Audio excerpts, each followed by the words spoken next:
Hello, this is a guy who likes fanfiction and is too lazy to read, so here is Focus, then Refocus in audio form. Check the description for the links to the author. Chapter 41. The next days pass in a fog. Or maybe it's been weeks. Sasuke isn't quite sure. Sasuke does all the things he's supposed to do. He trains with Obito and Shisui. He goes to tea with Orochimaru. He guards Kushina as necessary. He makes Kakashi remember to eat. But he doesn't feel aware of any of it. It feels like time is simply slipping through his fingers. He loses track of time, lost in thought. However, when questioned, Sasuke can't remember having a single reproducible thought. He just drifts. His kids try and get him to focus, and Sasuke can see that he's hurting them by not being present. He just can't figure out how to find his way back. And he can't focus. Holding on to a thought or intent for more than a few seconds at a time is nearly unattainable. Sasuke is surviving on instinct and habit.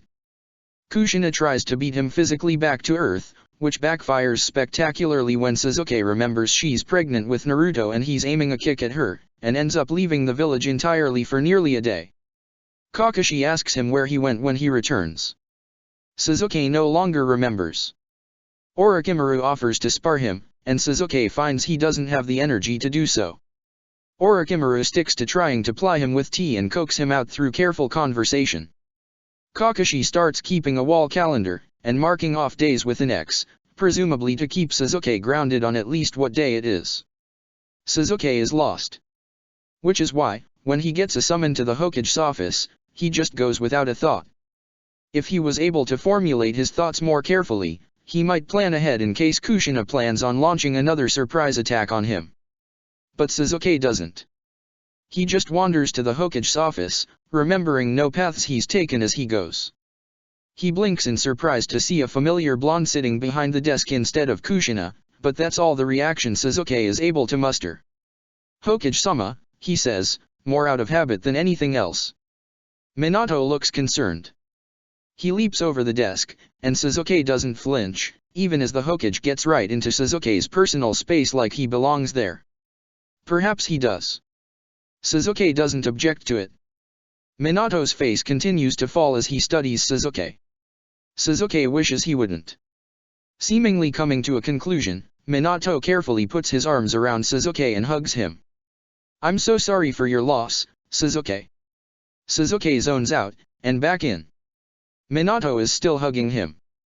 Usually when he refocuses for a moment, whoever he was talking to shows some level of concern. Minato must be hugging him for a long time. His thoughts wander again. When he returns to the present again, Minato is sitting in front of him, and is handing him something. It smells like tea, so Sasuke takes a drink out of habit. It's incredibly bitter. Minato probably burned it. He's terrible in the kitchen. Minato looks bemused. "I'm not that bad." Sasuke realizes he'd said the last part aloud, and shakes his head in apology. Minato waves it off. "Listen, Sasuke. We need to talk." Struggling to focus, Sasuke nods. It's probably something important he should be listening to. "Actually, you need to talk," Minato says. His body posture is open, but his eyes are heavy with worry. Sasuke will try and help him. "All right." Minato takes a breath, and then plows forward. "Has this happened to you before? Maybe when your family died?" Sasuke appreciates his straightforward route. He thinks for a moment, focusing very purposefully so that he can answer Minato. "Yes, I think I did." Then. He'd drifted through the academy for weeks. The endless apologies and attempts to get him to focus had washed over him and turned the whole world gray. Minato nods. What stopped it? Again, Sasuke considers carefully. It takes much longer than it should, but Minato is patient. "Iruka-sensei asked us what our career goals were, and I realized I had to avenge my family." It's probably not the answer Minato wants to hear. He's already avenged her death, by killing Danzo. I figured that might be the case. "Sasuke, what reminds you of her?" Minato's bright blue eyes stare into his own, expecting an answer. The answer comes more quickly than Sasuke thinks it will. Flowers. Cherry blossoms, of course. But, other flowers too. She used to bring me flowers when I was in the hospital. They were supposed to have meanings. Suzuki tries to clear his head, and is only partially successful. I never bothered to figure out what they meant. Minato nods, and takes the cup of tea out of Suzuki's hands. Suzuki notes somewhat absently that it's empty. He doesn't remember drinking it. Motioning for Suzuki to stand, Minato heads towards the door of his office. Suzuki follows. They walk out of the Hokage's office. When Suzuki next pays attention, they're standing in front of a shop. He's ushered inside and through the store to a section on gardening. Suzuki thinks he sees where this is going. Minato, no. You'll never know until you try. Besides, if you hate it, you can incinerate it all with a fire jutsu in a fit of rage. Minato shrugs, smiling. Kushina put you up to this. It's obvious now. No, she didn't, actually. Minato's smile turns conspiratorial. She actually want me to beat you to within an inch of your life. I decided to try other options first. Suzuki sighs. But sometime later, after consulting with a book on flower meanings, they emerge with rainflower and rue. Minato raises an eyebrow but doesn't question him. Minato leads him to the haytake grounds, and picks out a patch of relatively even ground. He leaves Suzuki for a moment, and returns with an honest Takami gardening hoe. I am capable of earth jutsu. Minato grins, and shoves the hoe into Suzuki's hand happily. They won't help for what I have in mind. Get to it, then. Suzuki realizes he's not going to get out of this, so he just sighs and starts doing it as Minato says. Using the hoe to break up the earth, pulling away surface-level rocks, and unearthing soft soil underneath. It's boring, repetitive work. It's also strangely settling. Suzuki finds that the longer he works, the more focused he feels. By the time he gets to the point where he's actually ready to plant the flowers, he's starting to think in full thoughts. Not that he'll ever tell Minato that his plan is working. Suzuki will probably never live it down. When he starts digging the holes for the seeds, with the shovel Minato had all too helpfully had on hand, Minato starts talking to him. And to Suzuki's surprise, for the first time and he isn't sure how long, it isn't too difficult to listen. Jiraiya-sensei and I went on. Not the average diplomatic trip. But it turned out exceptionally well, and I think we've started paving the way towards a better future. I wanted to tell you about it, because I think you need to know. Sensei and we visited the leader of the Akatsuki. Suzuki stops digging the hole, and his head snaps up to look at Minato. What? The blonde doesn't even have the decency to look sheepish. In fact, he looks every bit like the Hokage that he is. Well, you see, they aren't necessarily a full terrorist group. Yet. So I went and visited. It turns out, they started extremely recently. They were very surprised I'd heard of them. There were only 3 of them, and they were all Jiraiya's former students. So they let us in, although they weren't very happy with Jiraiya. Apparently he's performed the disappearing sensei act before. Anyway. I told them I believed in their mission of making the world peaceful. Minato talks happily. Suzuki hadn't even known if the group had formed yet. He'd half planned on hunting them all down and killing all the older members. Some, like Deidara, he'd planned on waiting, since Deidara was probably only 3 years old, and Suzuki didn't think he could stomach killing a toddler just in case he joined a terrorist group in the future. Minato continues talking. So I told them the story about Zetsu and how he's been pulling strings and starting wars left and right to try and resurrect Kaguya. And I made them a deal. I would offer them protection in the form of having Sensei join their organization, on the basis that they would make it their goal to find and kill Zetsu, and prevent Kaguya from ever returning. Suzuki is literally speechless. This sounds like the most insane, Naruto-esque plan he's ever heard of in his entire life. After some talking, they agreed to it, and I told them if they ever needed aid, Konoha would offer it. Suzuki has planted all of the rainflower, and is working on the rue when he finds words again. Minato, that was insane.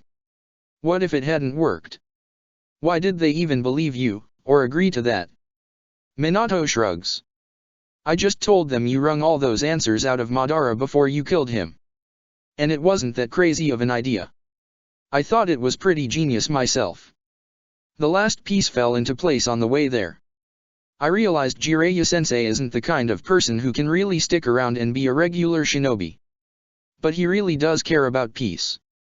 So being a wandering hermit with a purpose would be great for him. And if he knows he's still welcome in the village, and we aren't going to ask him to be Hokage or something, he might come visit more often. He was pretty surprised when I made the offer, and sort of sad too. But he agreed, and I think it's going to be good for him.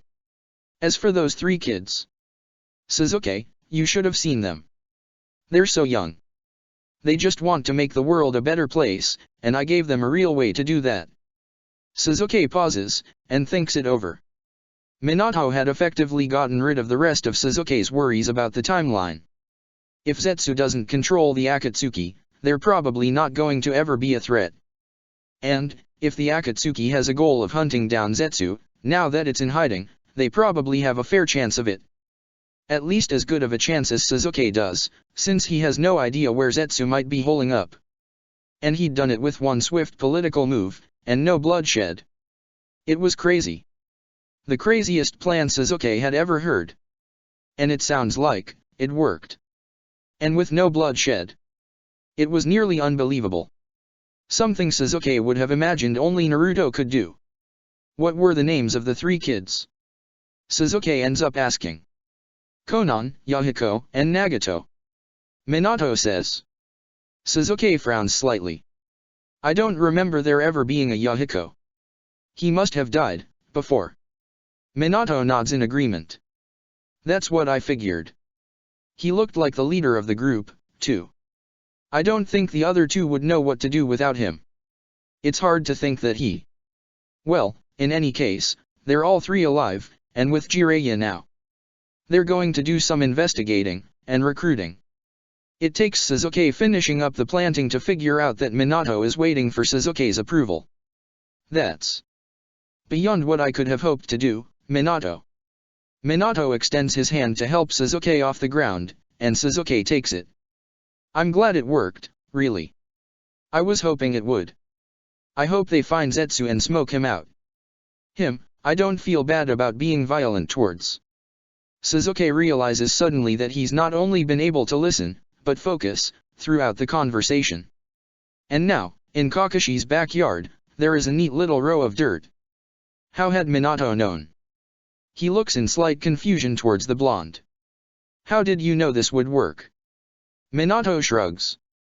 I didn't. I thought doing something for her might help. Also, thank you for not assassinating my predecessor.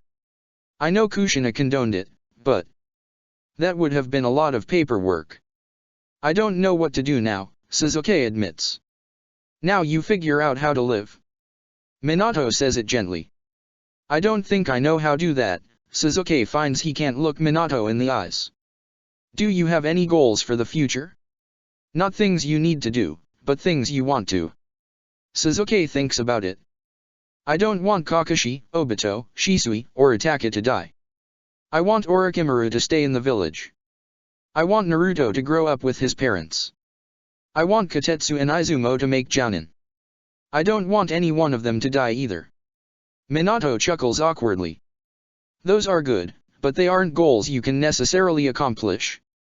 You can look out for them, but those aren't goals you can actually work on. Those are things you're worried about. You need something to do. Like planting these flowers. Then no, I don't have any goals in particular. Would you, like one? Minato asks. The tone of his voice says that Sasuke is absolutely not going to like whatever goal Minato is about to give him. Sasuke also feels relatively certain he's not going to be able to dodge it, either. What do you need me to do? Sasuke says. Minato scratches the back of his head. Well, I could use some help weeding through all the umbu. We're sure now that there's some root in there, and we're going to have to sort them out and figure out if they can be rehabilitated. And Root is terrified of you. You killed their leader. I'm not the kind of person who should decide who can be rehabilitated or not. Sasuke states. It's truth, and they both know it. I wouldn't ask you to, Minato assures. I just need to have a show of strength, and pull root from all active ranks. Alright, Sasuke concedes. Also, Kakashi wants to join the Umbu. His and Rin's applications are on my desk. Minato is hesitant, and he watches Sasuke carefully for his reaction. I know. What? How? I had no idea this was coming. I mean, I thought about putting him in Umbu myself, but I had no idea he was thinking about it. How did you know? Minato blinks. Sasuke huffs.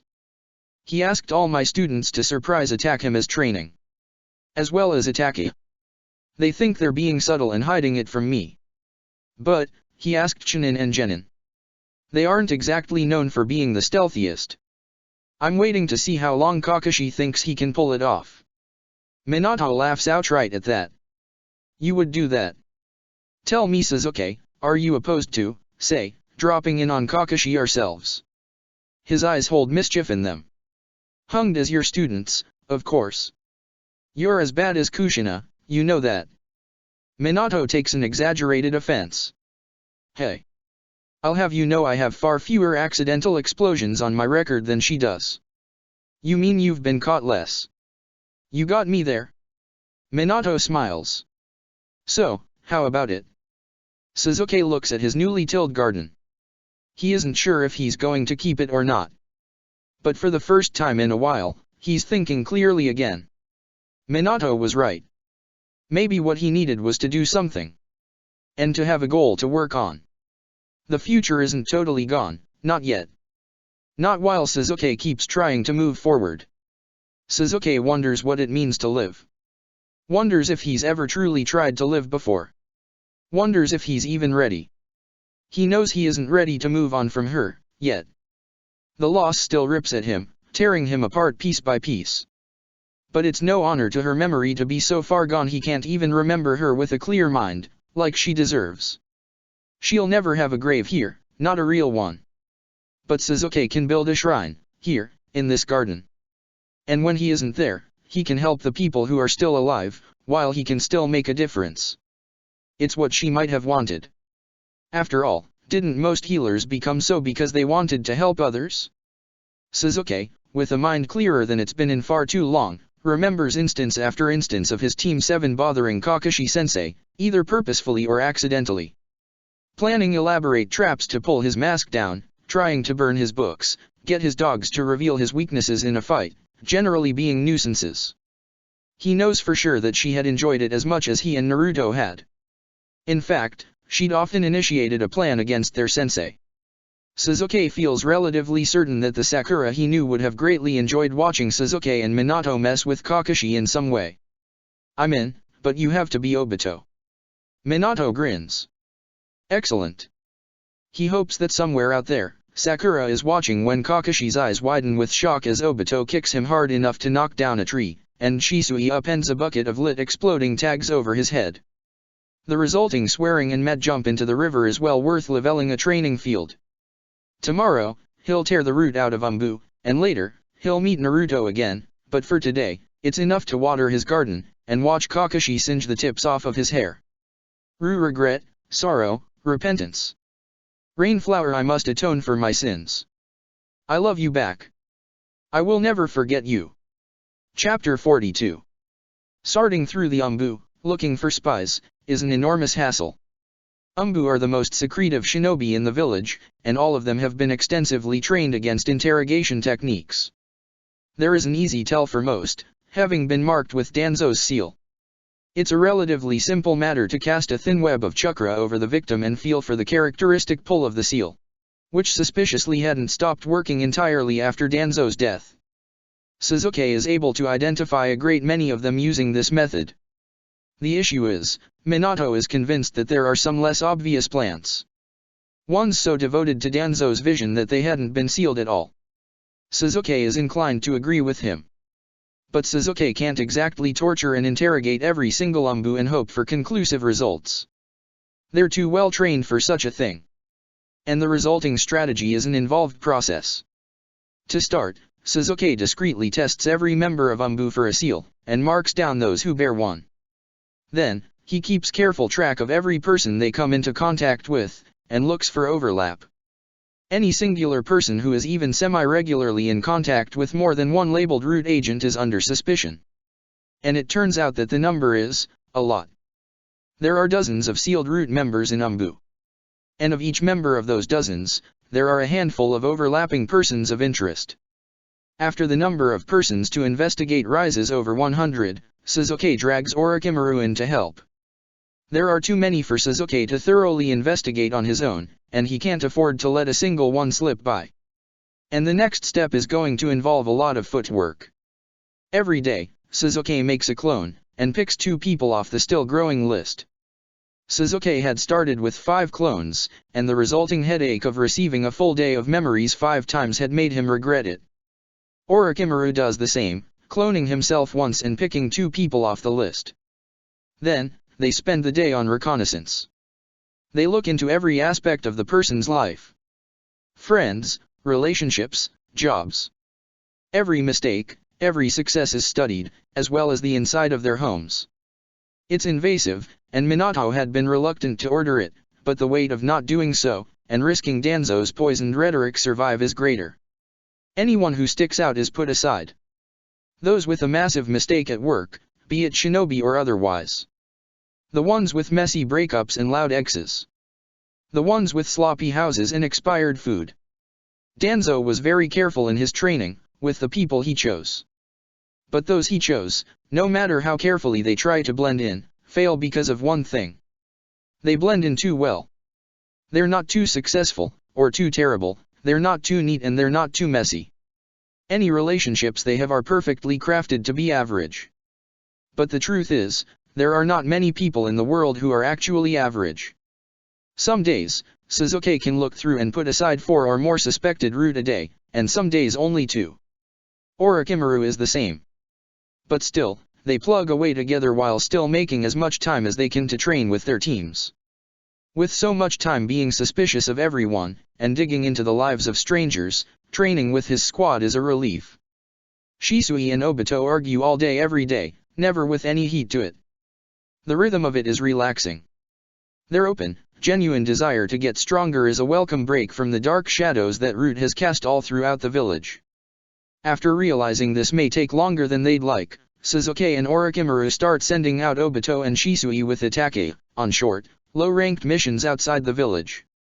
Obito is training to take the Jounin exams, and Orochimaru allows Obito to captain his student, while he and Suzuki work on getting Root out of the village forever. Orochimaru's only caveat was that Obito was to ensure Itake did not need to kill, except in emergency self-defense. Orochimaru seemed very protective of Itake's pacifist tendencies. Suzuki wasn't sure if it was because Orochimaru respected them, or wanted to carefully train Itake out of them himself. Either way, Obito had agreed, and the temporary team-up had formed. Shisui had begged Suzuki to start training for the Jounin exams himself, but Suzuki had refused point-blank. He's still far too young to be a Jounin, and he tells Shisui as much. Shisui had initially acted offended, but Suzuki had seen private relief behind the boy's eyes. Suzuki wanted him to be a child for a while longer still. Jounin have to make difficult decisions concerning the life and death of other people. Shisui may be old enough and skilled enough to kill, but to hold the weight of deciding someone else's fate in your hands is a different thing altogether. The clan pushes Suzuki to let Shisui take the Jounin exams as well, but Suzuki stands firm in the face of them. They are easily the source of Shisui's anxious requests to make Jounin. One clan meeting in particular he had accused the elders of attempting to send their children off to die, which had nearly started a fight. Suzuki wouldn't have minded, as he's sure he would have won, but Fugaku had stepped in and stopped it. He'd then been accused of favoritism towards Obito, because he was allowing Obito to sign up for the Jounin exams but not Shisui. Suzuki privately thought that Obito being someone's favorite person wouldn't be so bad for the teen, but he had managed to refrain from saying so. The meeting had ended with a challenge to the elders. If any of them were willing to fight Suzuki, and managed to win, they were allowed to take over the training of either Obito or Shisui, whichever they desired. Dead silence had followed, and the topic hasn't been breached since, although Suzuki has certainly a growing number of old Uchiha who hate him. Suzuki finds himself actually glad for the work in finding all the root associates, and even the time spent arguing with Uchiha elders. It takes his mind off of other things. If Suzuki didn't have such important work to be doing, he's not sure if he would be holding up at all. As it is, he manages to focus on the tasks at hand, all day every day. And water the flowers. Suzuki hates the flowers. Yet, he still checks on them every day, unable to stop himself. It's so pathetic, a mere drop of relief in an ocean of grief that threatens to swallow him every single day. The flowers don't return anyone to life, they're a constant reminder of his failures, of his losses. They've begun to bloom. They're beautiful. And no one Suzuki is missing is ever going to see them. Some days he wants to rip them from the ground, or burn them with Amaterasu. Some days he wants to return to the fog, to not think of everything, everyone. Some nights he sits by the flowers without sleeping or speaking until the sun dawns again. Now that Minato has forcibly dragged him from the fog that was his mind, Suzuki is forced to live every second of every day. One day, Suzuki charitably allows that he might be grateful to the man for it. But right now, the only thing keeping Suzuki moving is the desire to rid the village of every last scrap of Danzo. He and Orochimaru finally finish the reports of who is suspect, and who is likely clear. They're finally ready to report to Minato, before the final steps. The young Hokage looks deeply saddened when Orochimaru and Suzuki present their results together. So many. What are we going to do with them all? Orochimaru smiles grimly. I might advise killing all of them to ensure eradication, but that would be a touch hypocritical, don't you think? Suzuki shakes his head, and places his last, and perhaps most important report in front of Minato. We have slightly bigger problems than that to deal with first. Every single orphanage worker is an associate of Danzo, with the exception of 2 new hires. Minato's face tightens. Suzuki continues. Additionally, just under half of the academy teachers are as well. Which means, when they round up and imprison all of these people for questioning, which they're going to have do in a single day, there are only going to be at most 2 people running an orphanage of many, many children. And the academy is in session, so the academy will either need substitutes, or to be cancelled on the day. It's going to be a mess. And worse. We're going to have to interrogate most of the children, aren't we? Minato shakes his head, likely imagining the same thing Suzuki is. If Danzo ran the orphanage, there's no telling what all of those children are going through, or have gone through. Perhaps he only singled out children with promising traits, Orochimaru muses. Danzo was never one to waste resources, or draw too much attention. It is improbable for him to have made attempts on every child. Minato lets out a breath at that, relieved. You're right. Someone would have noticed that many disappearing or strange-acting children. Yes, of course. With Shikaku's strategic help, they set out a plan for the day. A section of the career genin will take care of the orphanage. They decide to hold the raid after the academy lets out for the day, with a plan to install new teachers within the week. Due to the large number of Umbu, Jounin, and other who are suspected of root activities, nearly every unaffiliated Jounin and many Chunin will be performing the raid, with trusted platoon leaders for each section of the village. It is going to be the single biggest operation any of them can remember happening inside the village itself. Shikaku, as the Jounin commander, has command over Umbu as well, though he doesn't work with them directly often. On the day of the raid, he calls for a surprise gear check for all Umbu.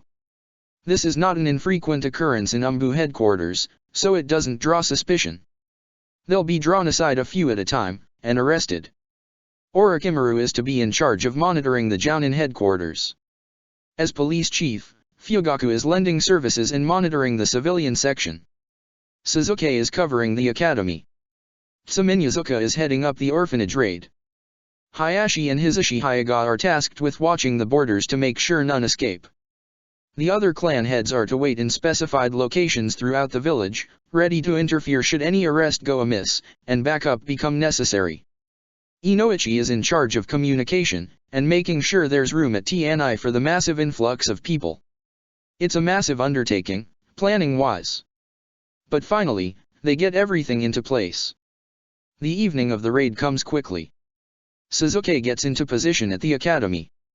Under him are Obito and Shisui, as well as a few other Chunin squads, and a Hyuga Jounin that Suzuki does not know. Shisui and Obito are tasked with arresting a Chunin instructor who is nearly as old as the third Hokage. Suzuki, being the captain of the platoon, can't join them unless something goes wrong. Hopefully, it doesn't. He has heard that the Hyuga requested Izumo and Katetsu on the border lines.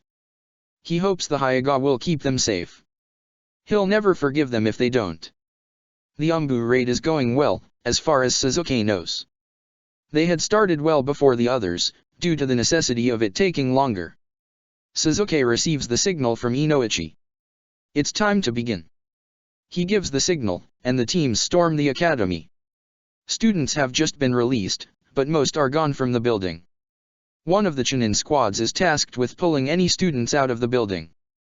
Chakra starts flaring left and right, and all across the village, sounds of a struggle can be heard. Suzuki focuses carefully on the teams in the academy, looking out for the predetermined distress signal. There are 5 instructors here. The first is led out in chakra cuffs. She looks to have put up no struggle at all. Suzuki checks to ensure it's not a clone, and sends the team to TNI to drop off their prisoner. The second and third teacher emerge similarly, neither look particularly injured, and it's clear they surrendered at the show of force. Suzuki wonders if some of them feel aimless now that Danzo is gone. It's a theory Minato had come up with, that made a good deal of sense. An alert signal goes out, and Suzuki leaps into the building to aid. It's not Obito and Shisui, which Suzuki is grateful for. He tears into the room the signal came from and immediately sees the issue. The teacher in question is currently running detention, and has taken his 3 students hostage. The teacher meets Suzuki's eyes, which is the only mistake Suzuki needs.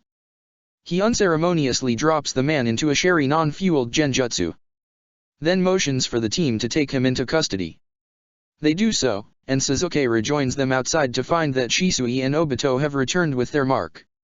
He also finds that their mark is now a corpse. Suzuki doesn't even have to ask. Obito immediately apologizes and swears the man killed himself the moment they entered the room. Suzuki believes him. This, too, was an anticipated tactic. Especially for older Root affiliates. Suzuki tells them as much, and has them cart the body to TNI all the same.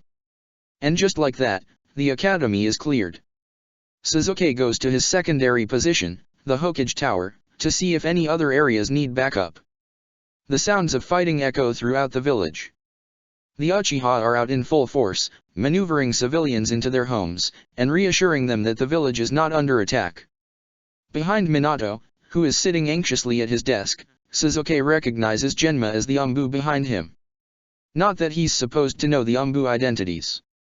But he'd been present when they'd decided that Genma was the safest bet for guarding. Academy is all clear. 4 alive, 1 dead. No casualties. Suzuki reports. Minato nods. Shikaku returns soon after. Umbu is clear. 30 alive, 14 dead. 4 casualties. All things considered, that is a better than hoped for statistic. The Umbu were the group most likely to kill themselves or others. No other groups call for aid, so they sit and wait. Some returns. Orphanage cleared. 3 alive. 18 dead. No casualties. Minato blinks at her answer, as do Suzuki and Shikaku. That is an incredibly high number of suicides. Far beyond what they would have expected. Some growls. They threatened the children. It had to be done. She looks anything but regretful. Suzuki has no idea what she saw, or what she heard. But he won't argue with her. Anyone willing to inflict Danzo's brand of ideals on actual children likely deserved death. And the Inyazuka are renowned for protecting children, by whatever means necessary. If any mission involves the potential harm for a child, everyone knows better than to have an Inyazuka on that squad. Even in Umbu. It was likely a massive show of control for Tsum to have left any of them alive, after they'd threatened a child. Fugaku sends a missive along with a Chunin Uchiha.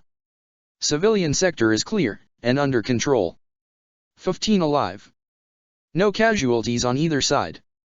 After a while, Orochimaru returns. The Jounin have been cleared. 27 alive. 4 dead. 6 casualties. They send word to Hayashi, who returns, and confirms that while none of their targets had escaped, they had caught 11 people fleeing the village, and had captured all. Sasuke is relieved to hear that no one on border patrol had even been injured. Kotetsu and Izumo are fine, then. And that's it. The raid is over. All in all, they'd caught 90 people associated with Danzo. 37 had committed suicide or been killed. They had lost an additional 10 shinobi. The biggest raid operation in Konoha's history was a success. The village is in upheaval immediately following. Minato makes an announcement the next day confirming the reasons for the raid, and the success rate. He tactfully avoids answering what exactly is going to happen to these rude associates. The last step for Sasuke and Orochimaru is to oversee the interviewing of the captured, and further arrest any further agents that come up through the interviews. Then they'll have to decide what to do with them. The second Sasuke steps foot into TNI, he realizes this isn't going to be as easy as he thought. The sounds, and smells, and atmosphere immediately drag Sasuke back to his own time spent in the depths of TNI. He shoves it aside. But when he meets Orochimaru to sit behind a glass wall to watch interviews, it starts to feel like the world is closing in. When the Yamanaka asks their first question, Sasuke breaks out in a cold sweat. The room is too small. It's too cold. He can almost feel the cuff around his wrist, feel the aching of his ribs. Before Sasuke recognizes it, he's in a full-blown panic. Voices and colors swirl around him. He has to hold strong. He has to make it through so his kids will be okay. Pain is coming. He braces for the burn, the shock, the cold. A warm hand clasps firmly on his shoulder. It should feel terrifying. It doesn't. Sasuke breathes. In and out. He has to stay focused. What if something happens to his kids? The world starts to come back into focus. Your kids are fine. All is well. Sasuke focuses on that voice. It might be a trick, of course. The interviewer promising things that aren't true, to gain Sasuke's trust. Somehow, he trusts the voice anyway. He keeps breathing. The world continues to refocus. The hand belongs to Orochimaru, of course. It's his voice narrating Sasuke into the present. He's looking at Sasuke, with no pity, only understanding, in his eyes. I believe we should be able to receive transcripts of these interviews. Let's go somewhere more pleasant to wait. Sasuke shakes his head. His weakness burning him with shame. I apologize. I'll get through it. Orochimaru shrugs. I do not think I would be able to clear Danzo's labs, were it me. This is no different. He takes his hand off of Sasuke's shoulder, and offers it to him.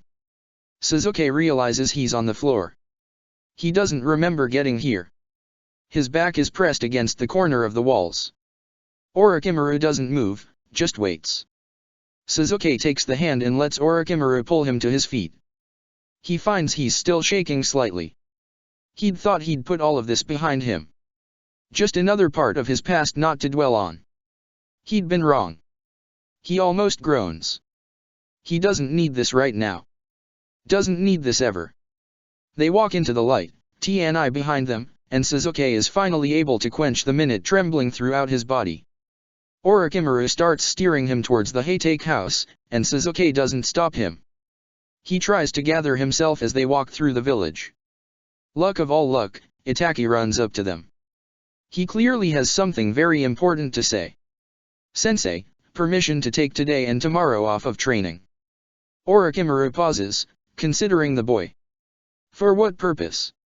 Itaki smiles shyly. My mom had her baby. I'm a big brother now. Sasuke freezes, alarm taking over his body. Suddenly, he feels like he can't breathe.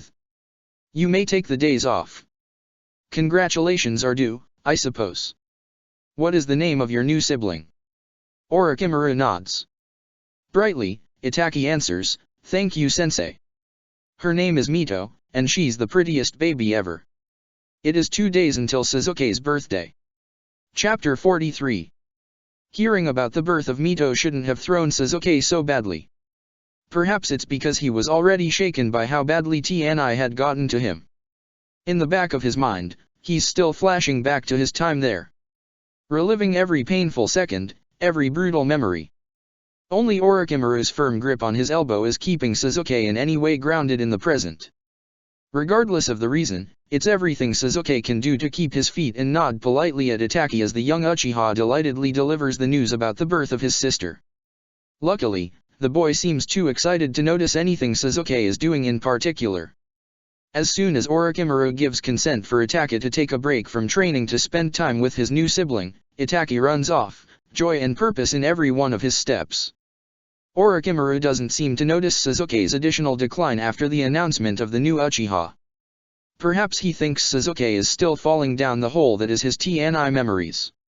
And he'd probably be right, if hearing about Mito Uchiha hadn't rocked Sasuke's world off its axis. Orochimaru simply continues to help Sasuke back to the Haytake home, step by careful step. All Sasuke can think, over and over, is the same question. What if there is no Naruto? Orochimaru deposits Sasuke in the home, and, perhaps sensing that company isn't what Sasuke needs, leaves Sasuke to his own devices, taking his leave. The door shuts behind the Sannin, and Sasuke begins to spiral. Sasuke finds he doesn't care all that much about not having a twin in the timeline. His own existence, or lack thereof, doesn't mean anything to him. He doesn't even know how he would have reacted to his own child self. The loss of it is nothing important to him. But he hasn't even remotely come to terms with the idea that there isn't going to be a Sakura. The grief of losing her hasn't lost any sharpness. Quite the opposite, actually, the grief sharpening each day and digging into his soul. Knowing he failed her, failed to provide a future in which she could be safe. He'd been hanging on, barely, by promising to do better by Naruto, and to help the precious people he has left. If Naruto isn't born, was any of this even worth it? The question plagues Sasuke the rest of the day, and the entirety of the following. He doesn't sleep, doesn't eat, doesn't even pace. He just sits, lost in his head. Was anything he has done worth there being a timeline without Naruto and Sakura? His knee-jerk reaction is to say no. Nothing in the world is worth the loss of Naruto and Sakura. No amount of lives saved amounts to how much the two of them are worth to Sasuke. The trouble is, every time he nears the conclusion that the entire thing has been a failure, that he'd wipe away all of his actions in a second, he thinks about Kakashi, and Obito, and his genin, and Orochimaru. There's no telling if Itachi, Minato, or Kushina will end up better off. Not yet, anyway. Sasuke just can't write the new timeline off yet. Because every time he does, he remembers how Kakashi has improved, how much less trauma he's been through. He thinks of Obito. Obito was supposed to be put through a hell. But here, he wasn't. Obito is a squad leader, an ally to Shisui and Itachi. Obito is still clearly traumatized, but Sasuke knows just how badly it could have gone. The genin are a problem, too. He doesn't even know if any of them are better off because of the change-up in genin teams. But Sasuke can't help but consider them to be, well, his precious people. And he finds he can't simply write them off in favor of Naruto. The thought burns him inside. Nothing was supposed to be more important than Naruto, Sakura, and Itachi. Nothing. Sasuke would have burned the world and everything in it for them. He survived a leap through time for them. Loneliness, pain, anguish. He'd borne it all for them. Yet, if he's honest with himself, Kakashi, Obito, the genin, Orochimaru, even Minato and Kushina, they're just as important. And that's terrifying. Rattling. This isn't how Sasuke intended it to be. He wasn't supposed to care about any of them this much. But the thought of losing even one of them. The prospect hurts almost as much as losing Sakura does. It takes Sasuke ages to agonize through it, but he eventually comes to the conclusion that it's true. He cares for all the precious people he's found in this timeline just as much. Not more, but also not less. It shouldn't be such hard news. But somehow, it is. Sasuke has let so many people in, he has so many weaknesses now. So many pieces of himself he can no longer bear to lose. And the thought cycle continues. Sasuke despairs over the potential loss of Naruto, then remembers his new precious people. Then he feels guilty for having new precious people to the point he's even considering someone, or a few someones, more important than dropping everything to ensure a future for Naruto. Then he feels shame that he hasn't considered Sakura enough during all of this, or ever, and the waves of grief from that wash over him again. Then he despairs again over the potential loss of Naruto. And so it continues. Lost in a circle of thought that has no relief, no escape, or bright thoughts. That's how Kushina finds him, when she lets herself in. She's more careful not to break the door down, taking the time to simply open it. She still flings it open hard enough to slam against the wall, but it's an improvement all the same. Happy birthday to you. She sings songs. Sasuke doesn't respond. He doesn't have the energy to. Kushina continues to sing a birthday song as she searches through the house for him. He hears her putter around in the kitchen before heading to the sitting area where he currently is. Kushina stops dead in her tracks when she finds him, sitting on the same furniture Orochimaru had deposited him on. Her arms are filled with things, which Sasuke only knows because she unceremoniously drops them all on the floor. At least one thing shatters. She doesn't seem to care too much. She rushes over, and sits next to Sasuke. She sizes him up, and Sasuke is sure she doesn't like what she sees. Sasuke hasn't moved in too long. He probably looks terrible. This is about Mito, isn't it? As usual, Kushina jumps right into the topic. Normally, Sasuke would appreciate her directness. Right now, he's too overwhelmed to feel grateful at all. Sasuke tries to gather his thoughts, and finds that he's struggling for words. Kushina takes his hand in hers. Her hands are hot, almost burning with heat. You feel like ice, yeah no? How long have you been like this? He's pretty sure it's been around 2 days. Considering Kushina had been singing happy birthday when she entered, and it had been 2 days before his birthday last, he was paying attention. It's not Mito. He finally manages. Kushina bobs her head up and down. Sure.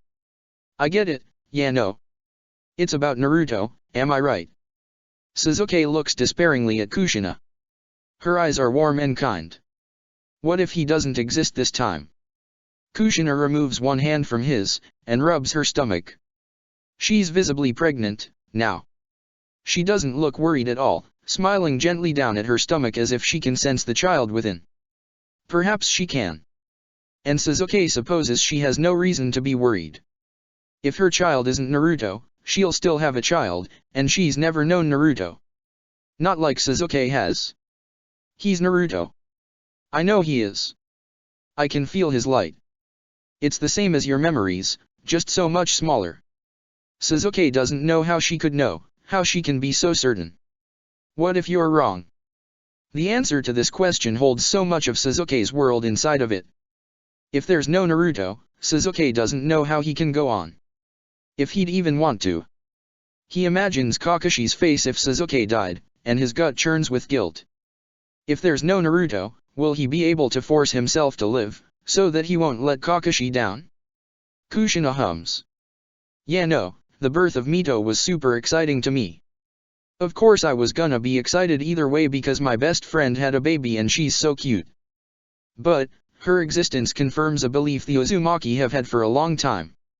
We've never proved it that I've heard of, until now. Her face falls slightly. And now that I know, none of them are alive for me to tell.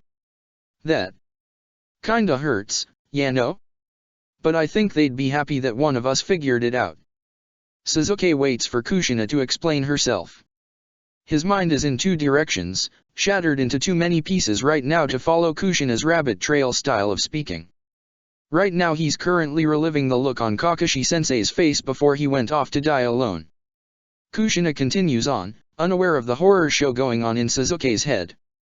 Or maybe, more aware of it than he knows. Would you mind if I told you about it? Sounds like you could stand to hear it, and I don't have anybody else to tell, yeah no. He studies her face for a moment. There's a shadow over it that he recognizes. The loss of important people. He tries to imagine what Kushina's parents had looked like. Had she had siblings? Cousins? Who would she have told? Sasuke inclines his head, permission for her to go on. Inside his mind, someone is stabbing him repeatedly while memories of Naruto trying to learn to tree walk fill his mind. Kushina begins. Let me backtrack a little bit for you. Us Uzumaki, we're sealing masters, yeah no? Nobody has ever been better than us. That's not bragging because it's true. No clan has ever focused as much on sealing as the Uzumaki. Sealing is really specific work though, and the more complicated seals you make, the better you have to understand life itself, yeah no? Sasuke does not know, but he nods. Anybody can make an explosion tag, because we all know how explosions work. You add some chakra to some volatile substance and boom. And most people who try can make storage seals, cause stuff is just stuff, yeah no? Plants and trees are a little harder really, but that's sort of beside the point so I won't talk about that too much. But when you put seals and stuff on living people, you gotta understand living people. Seals you can put on or use with people are the most powerful seals, though. So some of the best seal masters studied the soul.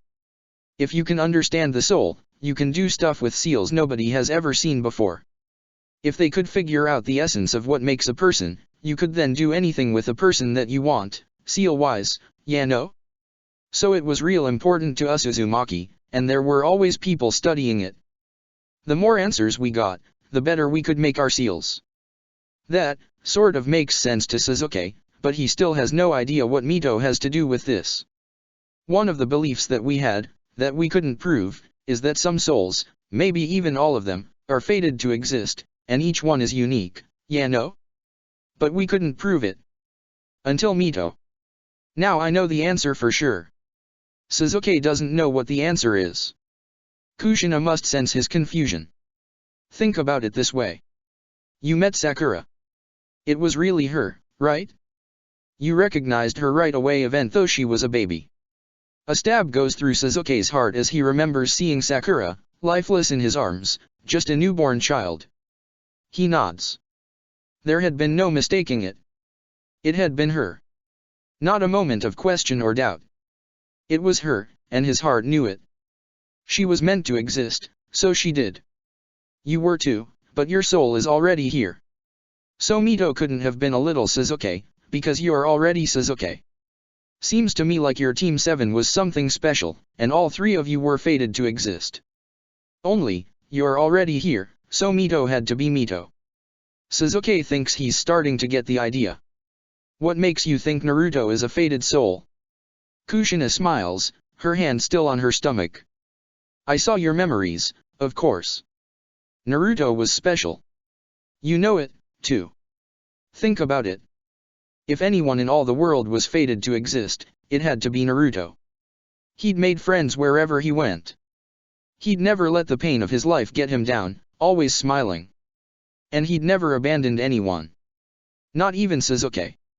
Naruto was the most special, most important person Sasuke had ever met. It sort of makes sense, but there are a lot of holes in such a belief. He pokes at one of them. So, Mito wasn't supposed to exist. Kushina grin goes a little sadder. Fate has many paths.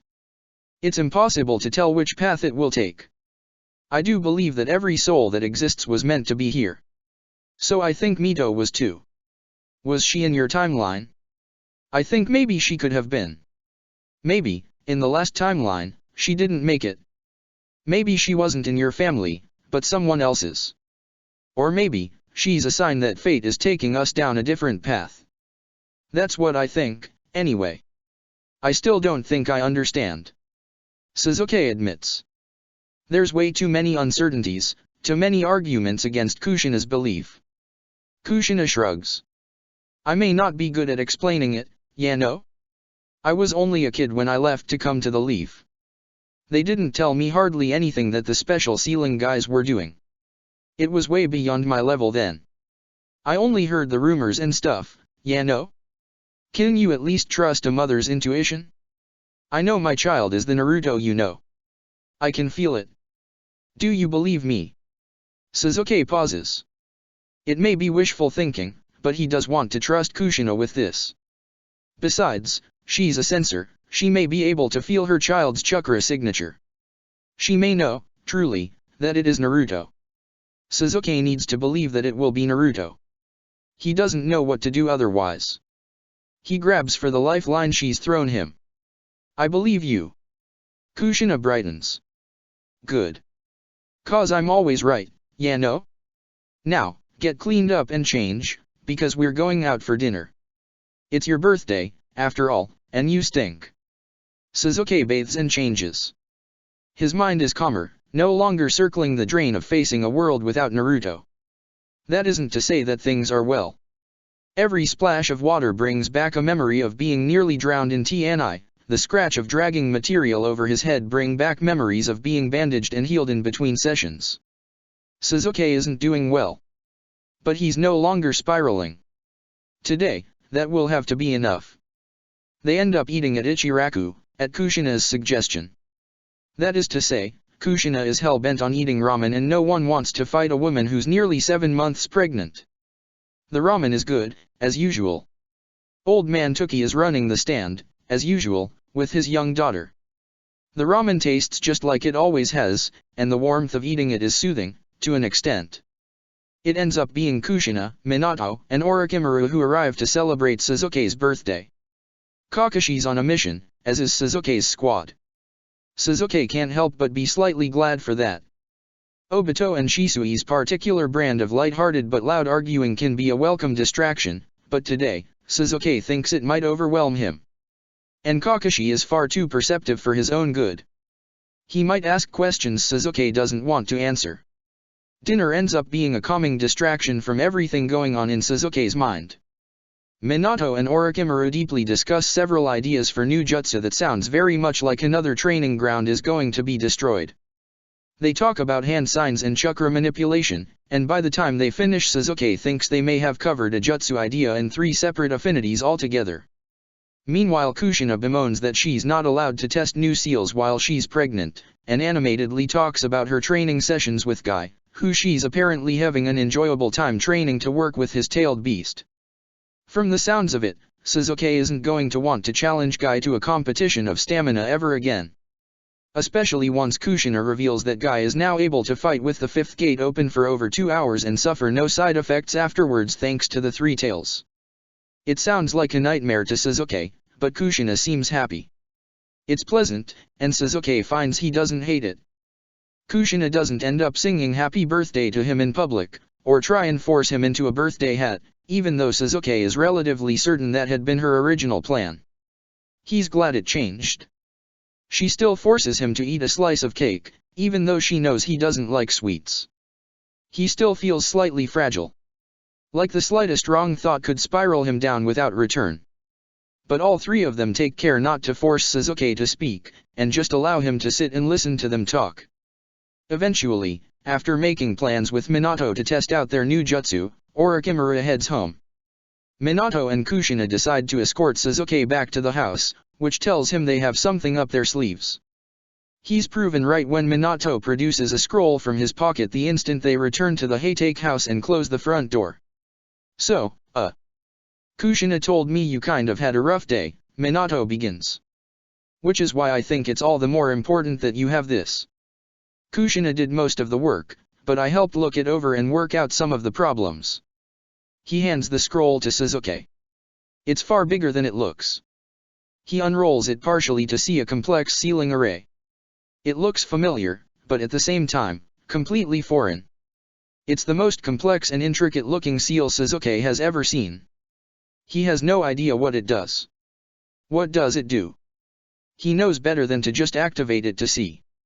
More than one overzealous shinobi has gone out that way. Minato takes a deep breath, and Kushina elbows her husband excitedly. Go on, tell him. The blonde smiles at his wife. All right, all right. He turns his gaze to Sasuke. It's a modified time-traveling seal. Sasuke blinks, startled. Minato starts rambling immediately. It's not exactly like the one you used to get here, although we did use your memory of that for the base.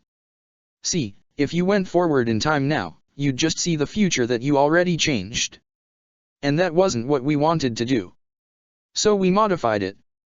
Minato launches into a complicated explanation of how they changed it that loses Sasuke's understanding less than a few words in. He waits Minato out, blinking in more than a little confusion. Minato talks animatedly with his hands, with frequent interruptions from Kushina to further explain a change, or be more specific. The specifics are even more incomprehensible to Sasuke, but he nods along anyway. Their passion for seals shine through, and their eyes are alight with passion as they describe the ins and outs of the brushwork, the array, and what each of the interacting pieces does. They finally finish, and smile widely, confident in Sasuke's complete understanding. Thank you.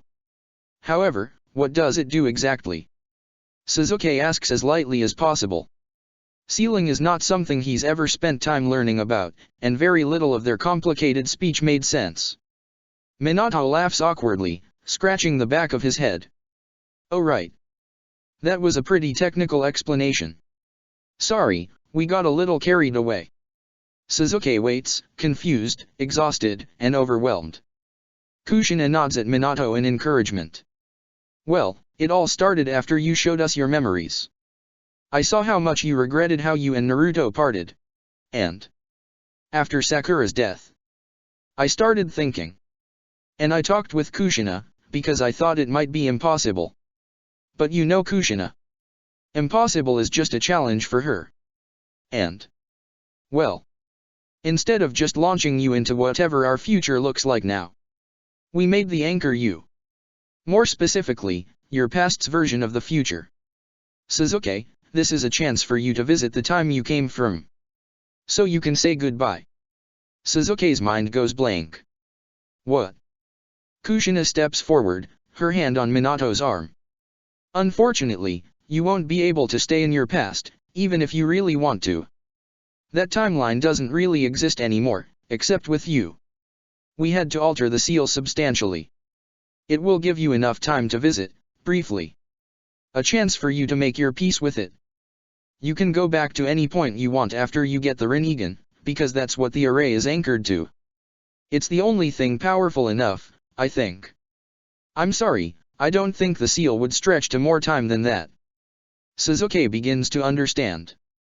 So I can say goodbye to Naruto, and Sakura. Minato nods. And the Kakashi-sensei you know. But, only if you want to. I just thought that maybe that might be something that could help you heal. Sasuke draws in a breath. He could see Naruto and Sakura again. His Naruto and Sakura. He can imagine it. The urge to use it that exact second grips him. To see Naruto and Sakura and Kakashi and tell them everything. Everything he's done, everything about this timeline. Then he remembers Sakura's fate. How is he going to be able to face her and tell her she doesn't have a future? What if he goes and Naruto doesn't end up getting born, and Kushina is wrong? It's a more difficult choice than he thought it might be, but he still knows the answer. He trusted Naruto, to send him to the past. He can trust Kushina, with Naruto's future. He'll go back, and he'll say goodbye. He'll face Sakura, and tell her the truth, and beg her forgiveness. He'll ask Kakashi about Rin, if he can prevent her death. He still doesn't know when it is, or what happens to her. He'll see them one more time. The thought of it possesses him, seizes him, and doesn't let go. Now that he's allowed himself, Sasuke is desperate to see them again. It's been years. To have the chance. A second chance to say goodbye. Sasuke doesn't want to waste another second. When can we do it? Minato smiles. What about tomorrow? It'll require a lot of chakra from you and Kushina, so you should both sleep and get some rest. Sasuke's eyes widen, he looks at Kushina. Is there any danger to you at all? He hadn't even considered that there might be. If there is, he might have to reconsider. His heart leaps into his throat. She shakes her head. I'll be using the Nine Tails chakra. Just like Naruto did. I can make sure it only takes his chakra, and none of my own. It will require your chakra, but I've measured carefully and you should be totally fine, as long as you don't do anything stupid. He lets out a breath. He can still do it, then. Tomorrow, Sasuke will have the chance to say goodbye. It's nearly overwhelming. He never thought he would get the opportunity. He's terrified that they won't forgive him. He also knows he's going either way. The chance to see his Team 7 again is too powerful. He's almost shaking with anticipation, desperate to see them again. Minato, Kushina. Thank you. His body moves without his consent, and he takes a step into Minato's space, and hugs him. He's never hugged Minato before, and never in his life planned on doing so. But Minato and Kushina. They've given him back a chance to see them. His precious people lost to time. And he couldn't stop himself. Minato straightens in surprise but hugs him back immediately, drawing Sasuke into a tight embrace. He lets go of Minato, and Kushina hugs him first. Everyone deserves a chance to say goodbye. Sasuke nods, too overwhelmed for words. He's going to see them. He's going to say goodbye. Minato and Kushina leave, insisting Sasuke get some sleep before the planned trip the next day. Sasuke lays in bed, and just as he closes his eyes, a thought hits him. What am I going to say? Chapter 44. Sasuke doesn't sleep that night. Even attempting it sounds like an impossible task. Knowing that the next day might bring him a chance to see his old team again. Sasuke thinks if it doesn't work, it might drive him mad with the possibility of it. Sleep is the farthest thing from his mind. Still, he'll need to be sharp, if he's to keep his attention tomorrow. So he decides to meditate instead. Clearing his mind is the most difficult part, but eventually Sasuke is able to focus on the flow of his chakra, redirecting it and flowing with it in turn. It's the closest he can get to rest. The next morning, he heads to Minato's office directly. The need to know, to see, is all-consuming, and Sasuke assumes Minato knows him well enough to have prepared. Sure enough, when he enters Minato's office unannounced, Minato and Kushina are hard at work. It seems like they're drawing the seal directly on the floor of the Hokage's office. Minato looks up when he enters, and gives him a smile and a small wave.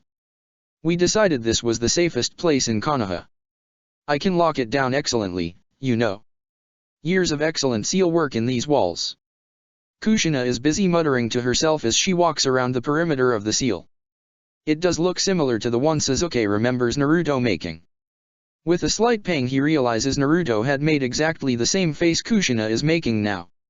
And soon, Sasuke may have the chance to see Naruto again. He had been excited last night. This morning, the only thing he feels is anxiety. Sasuke isn't the same person he had been when Naruto had sent him here. Team 7 has never met Sasuke as he is now, and the fear they won't accept who he has become is running rampant in Sasuke's mind.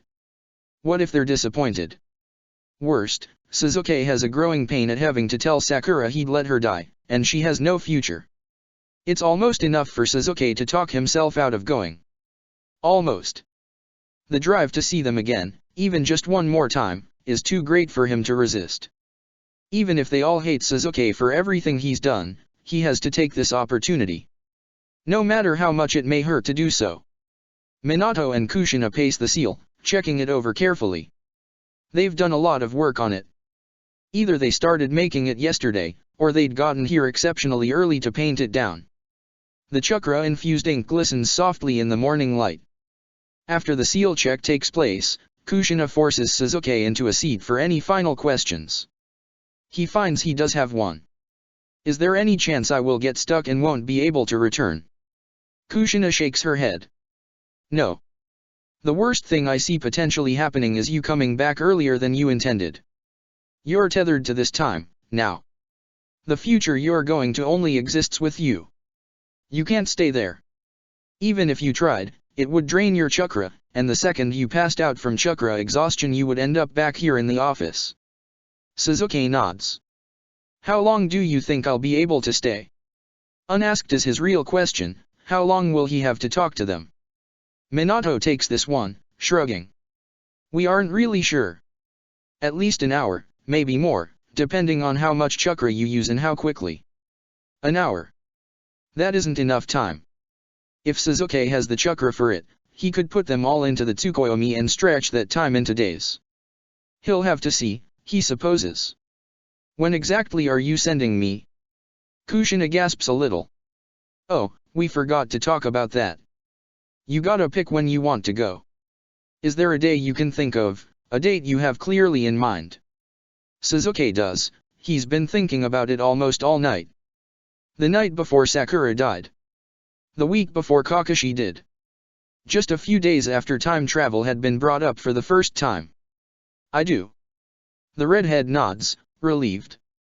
That makes it way easier, yeah no? Give me the date and an estimate of time and I'll work it into my seal activation. Kushina begins to busy herself with the seal, preparing herself. Minato looks carefully at Sasuke. You haven't asked how to get back yet. That's right, Sasuke hadn't.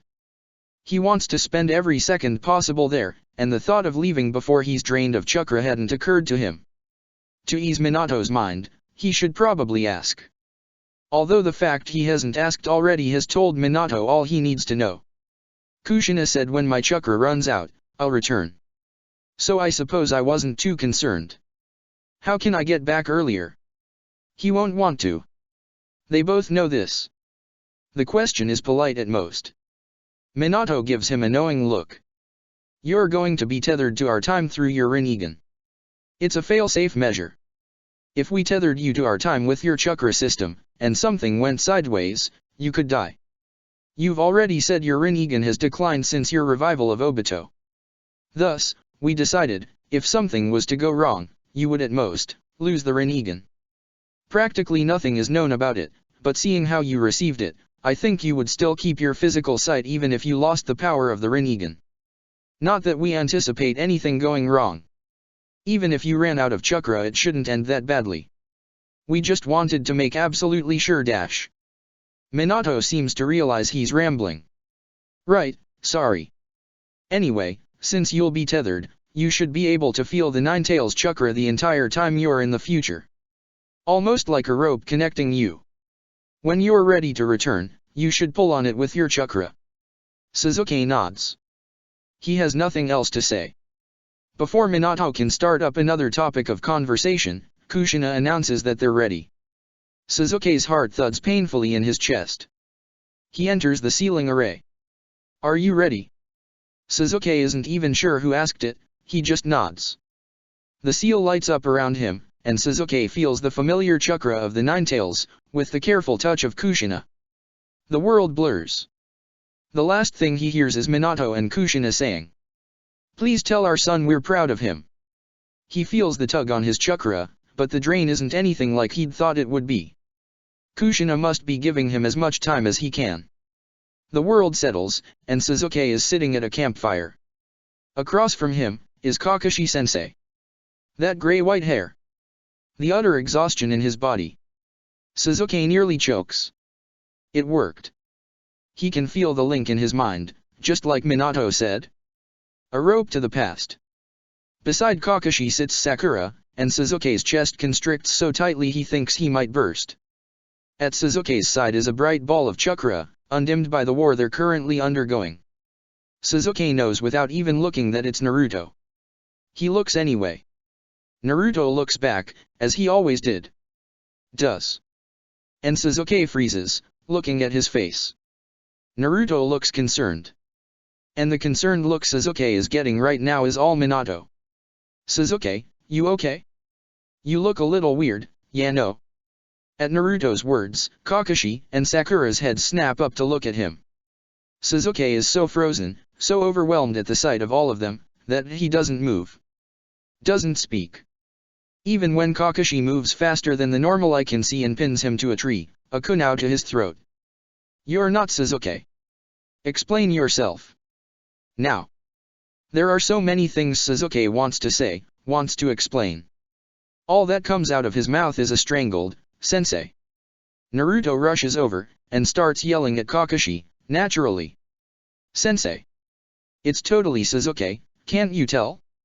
He's probably sick, we should have Sakura look at him, yeah no?"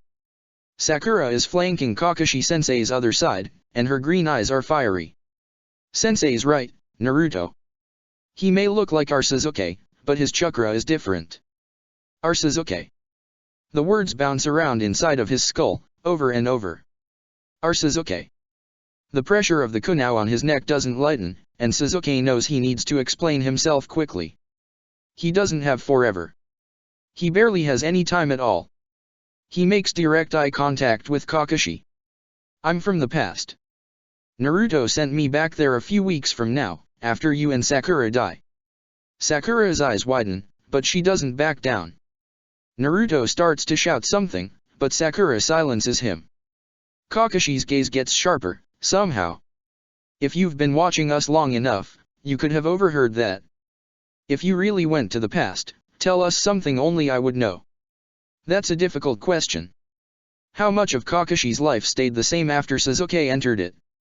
Kakashi was such a private person, Sasuke highly doubts he actually wants to hear the few things Sasuke knows about him that couldn't be found in one classified file or another. But he did ask. You started wearing your mask because you didn't want people to think you looked like your father. Kakashi-sensei pauses minutely. How far back did you go? Naruto meant to send me back to the night before Itachi slaughtered the Uchiha. He actually sent me back to the day your father committed suicide. Naruto startles wildly. Sensei, your father killed himself? Why did you never tell us? Sakura slaps the back of his head. Probably because it wasn't any of our business, Naruto. The interaction makes Sasuke smile. He's really here. They're really here. He ignores the knowledge that it's not forever. That in a while, he'll have said goodbye forever. Kakashi-sensei pulls the kunai away from his neck. So why are you back here? Shouldn't the future have changed? Sasuke can't say it. Not yet. Sakura studies his face, and Sasuke looks at her, trying to remember anew her pink hair, the look on her face, the way she holds herself with the confidence of someone who can shatter a mountain and bring a person back from the brink of death. He remembers holding her as she died, and then doing it again in the past. Sakura's eyes soften. The kindness in them is painful. Sasuke knows that she has understood, somehow, why he's here. He's here to say goodbye. Naruto leaps in front of Sasuke and throws his arms around him. Naruto always had been a hugger. Why hadn't Sasuke ever let him before? Sasuke puts his arm around Naruto's shoulder and hugs him back. Shocked, Naruto pulls away. Hey! When do you learn how to hug? He says it like an accusation. He shrugs, Obito, I suppose. I got used to it eventually. Sasuke doesn't miss the lightning-fast flash of pain in Kakashi's eyes. Naruto pulls his attention back by grabbing Sasuke by the shoulders and manhandling him back towards the campfire. You better tell us everything. I want to know everything about Sensei as a kid. I bet he was the worst. In a different time, Sasuke would have carefully extricated himself from Naruto's grip. Right now, that's the last thing he wants to do. He allows Naruto to shove him into a seated position and sit right next to him, so close their knees are touching. I'll tell you everything.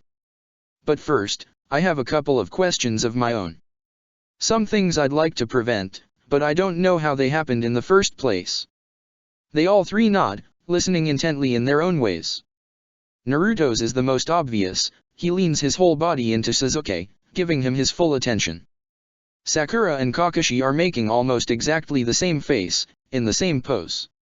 Sasuke wonders if they're really that alike or if it is from spending so much time together. They're both sitting cross-legged, heads slightly cocked, posture open. Their expressions are differing levels of guarded curiosity. First, Naruto. How did you get the Nine Tails to work with you? I think Kushina may be able to benefit from it. Naruto's eyes shine. You've met my mom. Sasuke inclines his head. Yeah. We're friends. Your dad, too. They're a lot like you.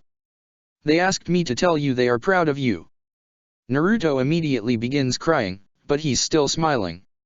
Once, this would have thrown Sasuke greatly. After so many years of Obito doing the same thing, it no longer unsettles Sasuke in the slightest. That's great, yeah no? So, tell my mom that the Nine Tails is actually named Kurama, and she should use his name. He's actually pretty cool once you get to know him. She just needs to be his friend. Sasuke looks to Kakashi-sensei next. How does Rin die? She hasn't yet, and I'd prefer to prevent it. Kakashi-sensei blinks, and shudders. Rin was sealed with the 3 tails. A faulty seal, meant to blow up Konoha. I killed her, with Chidori. Sasuke imagines his young Kakashi, coming home from the 3 tails mission with Rin's blood on his hands. How broken he would be. Sasuke doesn't have to imagine it, because the Kakashi sitting in front of him looks haunted, and broken. He looks down at his hands, like he hates them. Suddenly, Sasuke is seized with the bizarre desire to hug his sensei. He stamps it down. This knowledge, at least, he can relieve his sensei of. Well, Guy has the 3 tails, and he's fine. So I assume Rin is out of danger from that. All 3 of his teammates' jaws drop. Sakura and Kakashi-sensei look horrified, Naruto looks enthused. Guy-sensei is a Jinchuriki? Sakura asks faintly. He'd be unstoppable, Kakashi-sensei states, with that much extra chakra. He can hold the 6th gate open for over an hour without side effects, last I heard. Sasuke affirms. Before Naruto can demand more details, Sakura interrupts him. Start from the beginning, and tell us everything. And Sasuke does. The first interruption come very quickly into his retelling. He's just finished his recounting of his initial conversation with the 3rd when Naruto blurts. You adopted sensei? You're like his dad now? That's so weird. The Sasuke he used to be would have been mortified by Naruto's words. Now, he just nods. Yes, I did. Naruto looks absolutely mind-blown. Before Sasuke can continue, Kakashi-sensei quietly asks, why? Sasuke doesn't want to meet Kakashi-sensei's gaze, but he does so. Instead of the confusion he expected on his sensei's face, he actually finds guilt. Guilt at what? Sasuke doesn't know. Ayu. Sasuke discovers he can't say why while looking the man in the face, so he averts his eyes. You were alone. The look on your face when I ran into you, it looked like how I felt after my family. Sasuke looks at Sakura for support, and finds that her eyes are wet with unshed tears, which is unhelpful to steady him. I can't have been an easy child. Kakashi-sensei remarks mildly, and Sasuke knows he's trying to clear the air. Sasuke thinks about little Kakashi, how much he'd hated Sasuke at first, tried everything he could to get Sasuke out of his life. He also thinks about how Kakashi was constantly afraid Sasuke was actually going to leave him alone again. No, it was worth it. Sasuke says. Kakashi-sensei startles slightly. Still unable to meet his eyes directly, Sasuke settles for looking at his headband. Adjusting to the past was difficult. It was good to have family with me. He definitely doesn't miss his sensei's eyes start to get misty. So he jumps back into his retelling. Naruto is delighted to hear about little Kakashi's many pathetic attempts to murder him. Sakura is, naturally, horrified he allowed it to happen in the first place, and Kakashi-sensei looks wholly unsurprised. He talks about meeting Obito, about training with him, about his search for Danzo. Naruto crows with delight upon hearing of Sasuke's first meeting with Minato, and he presses Sasuke for details anytime either of his parents are mentioned. The drain of chakra from the seal is slow, but it is steady. Sasuke is aware that his time is limited. But this is important, they have to know. And Naruto is desperate to hear anything about his parents. So he keeps going. Sakura coos at hearing stories of the angry little Kakashi and lonely Obito.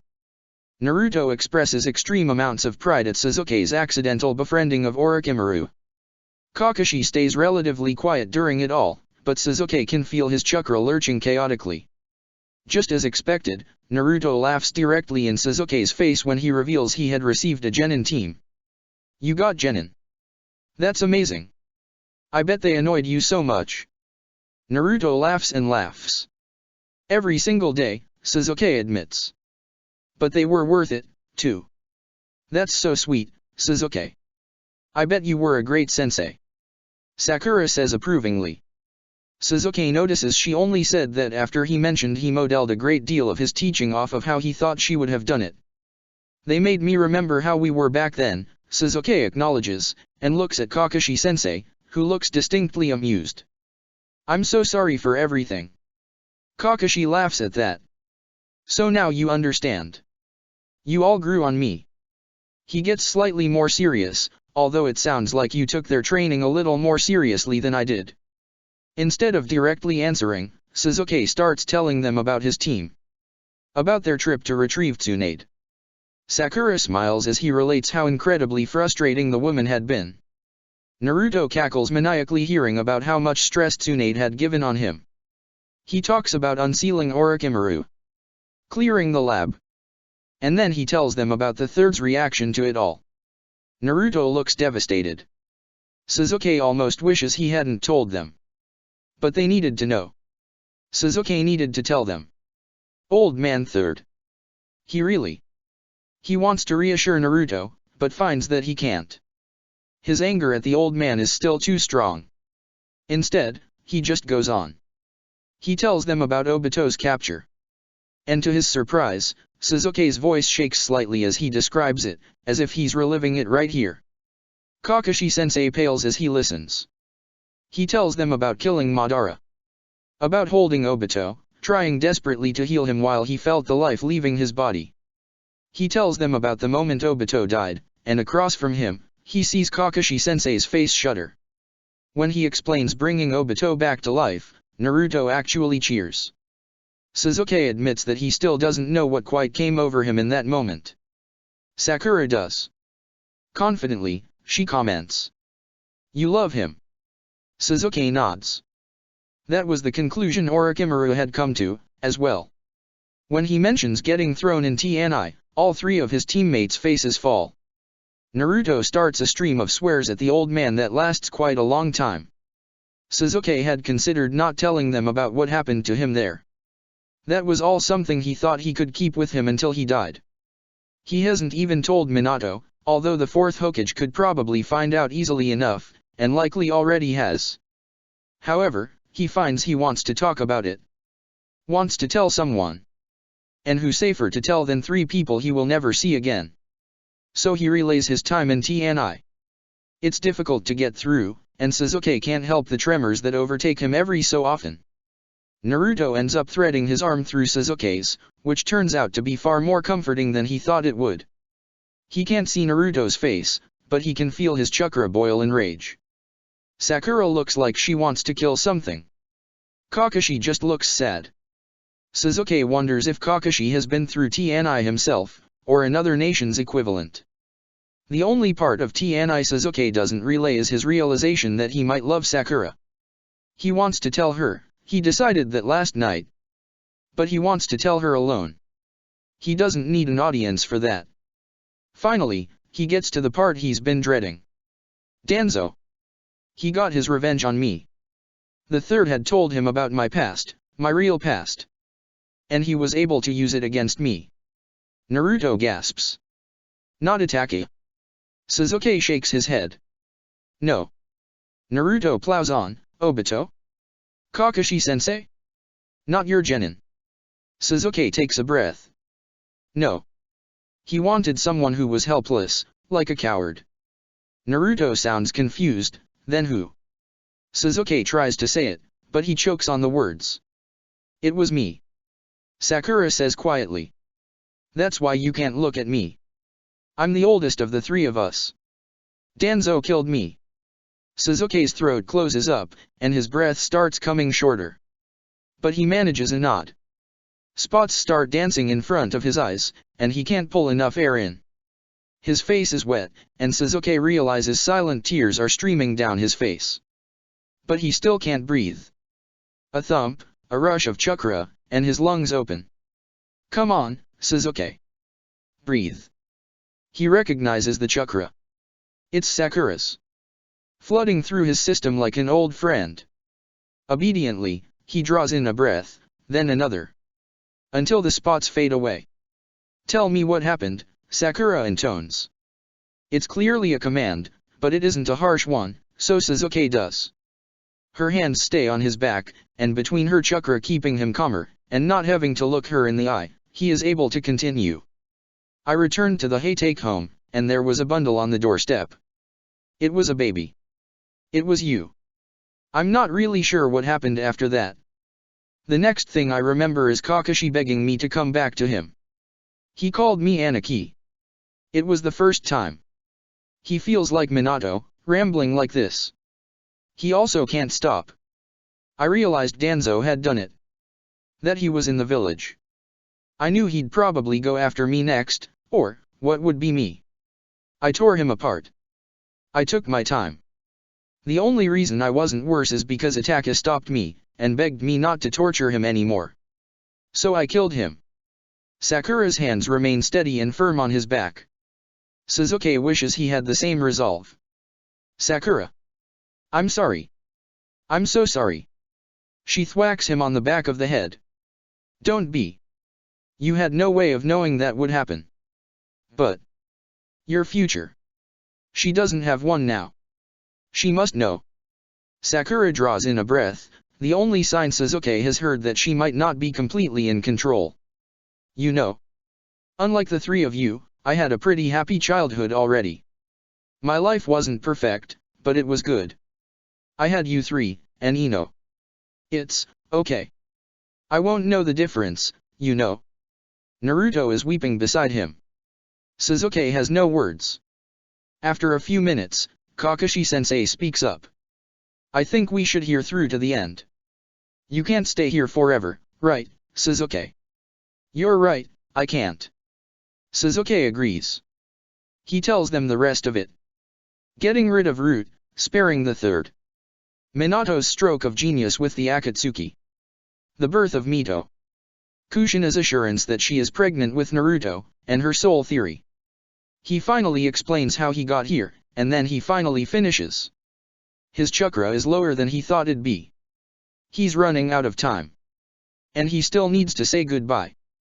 Kakashi-sensei speaks again. Am I right in saying you want to speak to us each alone? How his sensei reads him so easily, he still isn't sure. Gratefully, Sasuke accepts. Naruto, of course, insists on going first. They walk a short distance away. His bright friend seems to glow in the dark.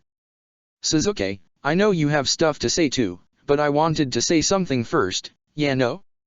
It sounds like the past was pretty tough. You did such a great job, you know? You saved a lot of people.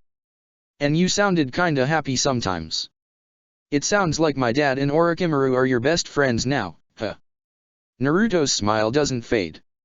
He doesn't look jealous or upset in the least. Sasuke will never deserve the friendship he's received from Naruto. All this time, my promise was to bring you home to the leaf, and it sounds like I did, yeah no? You have friends, and precious people. I'm happy for you, Sasuke. And I'm happy for me, too. Growing up with my mom and dad. It sounds like a dream come true, yeah no? And I owe it to you. You did it, you saved the world. You don't have to miss me too much. I'm going to be right there. Anyway, that's what I wanted to tell ya. And Naruto smiles widely and waits for Sasuke. For a second, he recalls leaving Naruto the first time, with no goodbye, just a leap far into the past. Not this time. Naruto, I will do everything in my power to keep your parents, and you, safe. Now the tough part. He's thought this over hundreds of times in the past few years. But now that he's faced with Naruto, he doesn't want to say it, doesn't want to say goodbye. You were a better friend to me than I ever deserved, Naruto. Even if the child you is perfectly happy, I am still going to miss you. I have missed you already, frequently. Naruto, thank you. For always believing in me. For trusting me with the past, with your future. Thank you for being my friend. It's not a lot of words, but Sasuke has already spoken far more words today than he thought he was capable of. Naruto, of course, understands him anyways.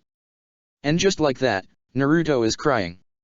Sasuke decides to initiate a hug, and Naruto accepts it happily, hugging Sasuke so tightly he thinks his ribs might break. His hand brushes Sasuke's headband, and Naruto pulls back to look at it. Is this mine? Sasuke nods. You sent it with me.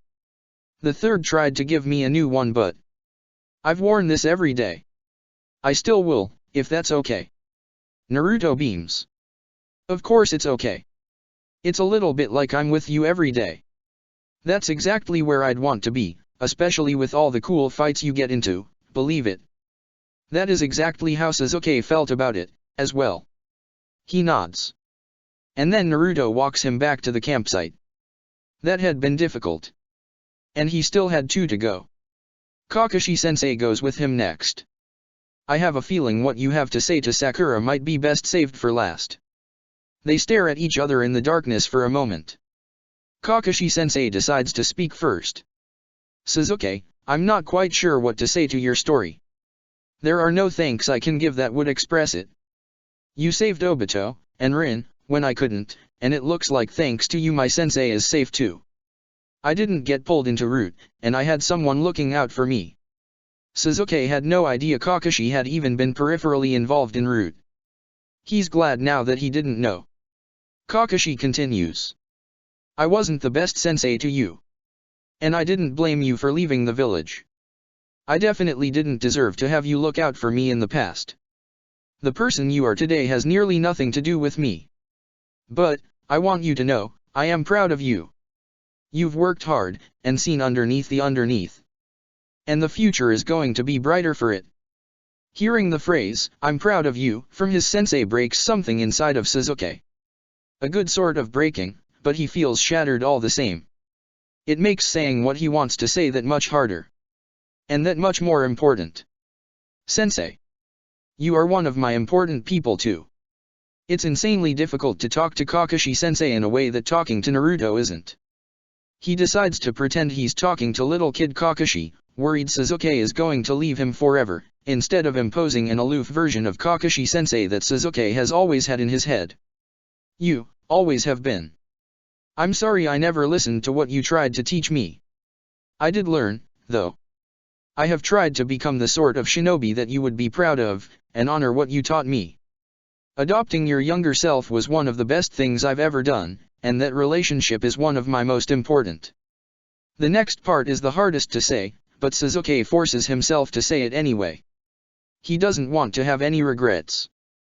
I told your younger self this already, but you've been my family for the majority of my life, at this point. Thank you for not giving up on me. Kakashi-sensei's face twists into an emotion Sasuke has never seen on it before, old or young. Sasuke looks at him, and he sees so much of the young Kakashi, all the same insecurities, the pressure he'd put on himself. Only, this Kakashi had suffered, and broken under the weight of his life. Sasuke sees now just how hunched and tired his sensei looks. Kakashi-sensei reaches a hand out tentatively, as if he's not quite sure what to do. Sasuke thinks he does. If he's wrong, this is going to be the most awkward experience of his life.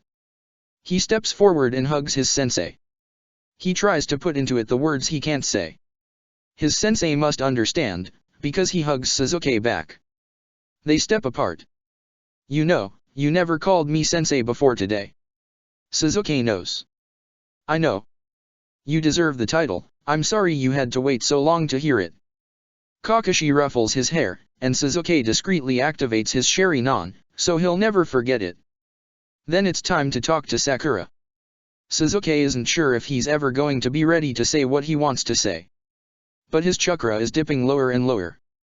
Sakura doesn't speak first, she just watches him somewhat patiently. Sasuke takes a deep breath. I think. I love you. She doesn't laugh at him, which he appreciates. The look on her face is more one of pity, which he doesn't know what to do with. Sasuke. I waited forever to hear you say that. When we were genin, I thought you saying that would make all of my dreams come true, I thought it was all I ever wanted. Sasuke braces for the next half that he's sure is coming. Sakura continues to speak. However. Sasuke, you barely know me. We were friends as children, before you left. And during this war, I like to think we've started to mend bridges. But, we had a lot of bridges to mend. You tried to kill me once, remember? I'm not the same little girl that begged for you to stay. Sasuke flinches at the memory of attempting to kill Sakura while she was trying to kill him. If Naruto and Kakashi hadn't shown up, he would have. You're right. When you died, I realized I didn't even know how you would want to be remembered. You knew everything about me, and as a genin, I hated it. During the war, I came to appreciate it. But I never learned everything about you. While I was in TNI, I came to regret it. I wish that I had given you the same attention. And I realized I cared for you, more than as a friend. Sakura looks a little thoughtful. Out of curiosity, what did you end up doing to remember me? Suzuki hadn't anticipated ever actually telling Sakura what he'd done, at Minato's request, to remember her. I wasn't doing well. And I didn't know what you would want. So Minato advised me to do something that would remind me of you, if I didn't know what you would have wanted. So I planted flowers. Sakura grimaces. Please tell me you didn't plant a cherry tree. Suzuki shakes his head. No. When I was in the hospital, you used to bring me flowers. I remember that they were supposed to mean something. But back then, I never cared what they meant. I found a book on flower meanings. Sakura waits impatiently. And Suzuki drags in a breath. And I planted rainflower and rue. It's clear Sakura knows exactly what those flowers stand for, and her face softens. You could have done worse, I suppose. Sakura, I'm sorry. For everything. There's a way you can make it up to me. Sakura's eyes have a glint to them, and he thinks this may end in his embarrassment. But if it makes her happy, it would be worth it. Suzuki nods, anything. I was thinking about Kushina's soul theory. Sakura looks at him carefully, like she's not quite certain what she's about to say. She takes a deep breath, and nods in determination. If you're said to leave me behind, then don't. Take me with you. To the past. I won't make you any promises, but if we make it back, I'll give you at least one date to let you prove you really do want to get to know me. Minato and Kushina hadn't said anything either way about Suzuki's potential ability to bring people with him. What if I can't? Sakura shrugs. Then the fact that you tried makes us even. You didn't show up in the past naked. You had your clothes and your pouch of shinobi tools. I also know for a fact that's Naruto's headband. I think we have a chance. So, take me to the past. Suzuki tries not to think, but the possibilities bloom in his mind, bringing the future into color. Of course. A few moments later, Naruto and Kakashi-sensei are gathered near Suzuki, who is prepared to grip tightly to Sakura's waist, as she winds her chakra through his, to anchor herself. He takes a long look at his first friend, and his mentor. Kakashi-sensei gives him a nod. Naruto smiles brightly, see you soon, Suzuki. Suzuki returns it. See you soon. Grabbing onto Sakura and using all the chakra he has left, Suzuki tugs on the thread of time, and the world warps. Unlike last time, his chakra drains quickly. Too quickly. Sakura's chakra floods his system, trying to keep him afloat. There's a flash of blinding pain as all the chakra leaves his body, and they still haven't landed. Suzuki blacks out. When he wakes up, he's laying flat on his back in the Hokage's office. Kushina is looking worriedly down at him. You did something stupid. I knew you would. Laying beside him is a shock of pink hair. No, I don't think I did. Chapter 45. The second thing Suzuki notices is that his Rinnegan isn't working. In fact, he can't see out of that eye at all. Whereas before, he could see in some warped colors, now, it's completely black. He sends some chakra to it, which only grants him a sharp burning sensation, so he quickly withdraws the chakra. Minato is too aware for his own good, and notices it immediately. Suzuki, what's wrong? Sakura sits up, and swivels to face Suzuki. Kushina looks his way as well. No use lying to the three of them. I can't see out of my Rinnegan. Minato leans in closer to him. It still looks the same to me. Sakura immediately starts glowing green and puts her hands on his head. Suzuki lets her. As she heals, Suzuki fills Minato in. Kushina asks Sakura questions about her healing, and to Suzuki's slight surprise, she's able to answer, even while Suzuki can feel her chakra surrounding his eye. In the time it takes Suzuki to explain to Minato what happened, Sakura and Kushina bond over Naruto. After a few more moments, Sakura pulls her chakra out of his system. Try your eye now. No chakra. Suzuki hadn't even realized he had closed it. Opening it, he finds that he can see vague shapes out of it. And nothing else. He relays the information. Sakura frowns. You seriously damaged it somehow. Minato explains the seal, and how they'd tied it to Suzuki's Rinnegan. Sakura listens, her brow furrowed in concentration. So, he's potentially lost the ability to use the Rinnegan, because he brought me back and partially overloaded the seal. That about covers it. Kushina says. Sakura glares at Suzuki. You didn't tell me it would cost you your eye. Suzuki shrugs. I didn't know it would. You might be able to bring it back though, right? Sakura bites her lip. Well, I don't know. It's going to take several rounds of healing before you can even see out of it like a regular eye. I've never worked on a Rinnegan. Or a Sharingan, for that matter. Kakashi-sensei would never let me touch his. I'll try though. What will you do if it doesn't come back? Not use the Rinnegan. Suzuki offers lamely. He hasn't thought any of this through. He doesn't regret any of it, though. Not yet anyway. Kushina and Sakura both immediately start making fun of him and berating him, respectively. Suzuki finds himself almost jealous, seeing them smiling and chatting together, perfectly at ease with each other despite having never met. He quickly discards the feeling, allowing himself to feel the surprise that he'd actually managed to bring Sakura back with him, and slight anxiety at what exactly to do now. Sakura and Kushina have stopped their teasing and yelling, and turn to face Suzuki and Minato, who has moved to Suzuki's side. Sakura's face grows serious.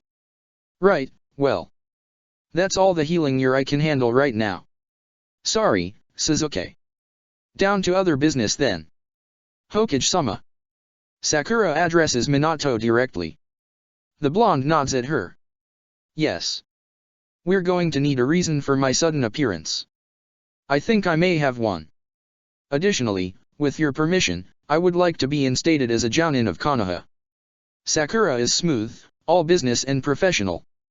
Suzuki wonders if she learned that working alongside Tsunade. Thinking of the brash, loud Senju, Suzuki decides it was most likely Shizune. Kushina nods approvingly, her arms crossed. Minato smiles, that sounds like an excellent plan. Although, based on what Suzuki has told me, I'd prefer not to stick you in the regular rank and file, and instead instate you as the head medic in the emergency department of the hospital, if you're willing. We could use a medic of your caliber, as we're lacking in them. Sakura looks shocked, and turns to Suzuki, as if to question whether or not he really had spoken well of her medical abilities. Suzuki hums in affirmation. She raises an eyebrow at him, and her green eyes are so bright, so overwhelmingly alive, that Suzuki can hardly meet them. He's starting to wonder if he actually cracked at TNI, and made all of this up in his own head. He performs a subtle genjutsu release, but nothing changes. Turning her attention back to Minato, Sakura gives him a genuine smile. I might like that. I'm definitely open to discussing it. But first things first. The explanation of why I'm here. I think you should say that I was an agent from a different nation, one that Suzuki was in during his mission that caused him to suddenly appear in the village. As for why my sudden reappearance. It's the third's fault. Kushina pipes up, drawing the attention of everyone in the room. What? It's not like he doesn't deserve it. We'll say that the third left you for dead in your nation, and for all Suzuki knew, you were. We can say Minato was going through paperwork and followed up on a lead, and that's how you returned. Sarutobi knows who you are, and if he knows what's good for him, he'll accept the blame. Sakura and Kushina share a look of vindictive glee. Suzuki wonders if there's any way he can keep Sakura from meeting Mikoto. The three of them together. Looking at Minato to back him up on this thought, Suzuki finds the blonde deep in thought. That would work. Except, Minato crosses his arms. We'll have to say Suzuki recruited you. There's no way anyone would believe that you were mission partners. Suzuki blinks. Why is that? Everyone's attention turns to him, and Suzuki sees an awkward look on Minato's face, a pitying one on Kushina's, and Sakura looks bemused. It's Sakura who answers him.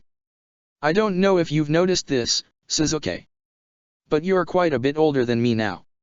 In fact, I'd say around 7 years or so, give or take a few months. If we were partners, before you dropped here, I would have been a child. We could say I was a prodigy, but I'm not sure that's believable.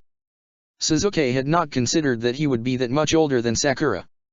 He begrudgingly supposes it makes a sort of sense. Except, Sakura, you can level a mountain single-handedly. Kushina looks at Suzuki, and then Sakura, and then back again. Finally, she turns to Minato.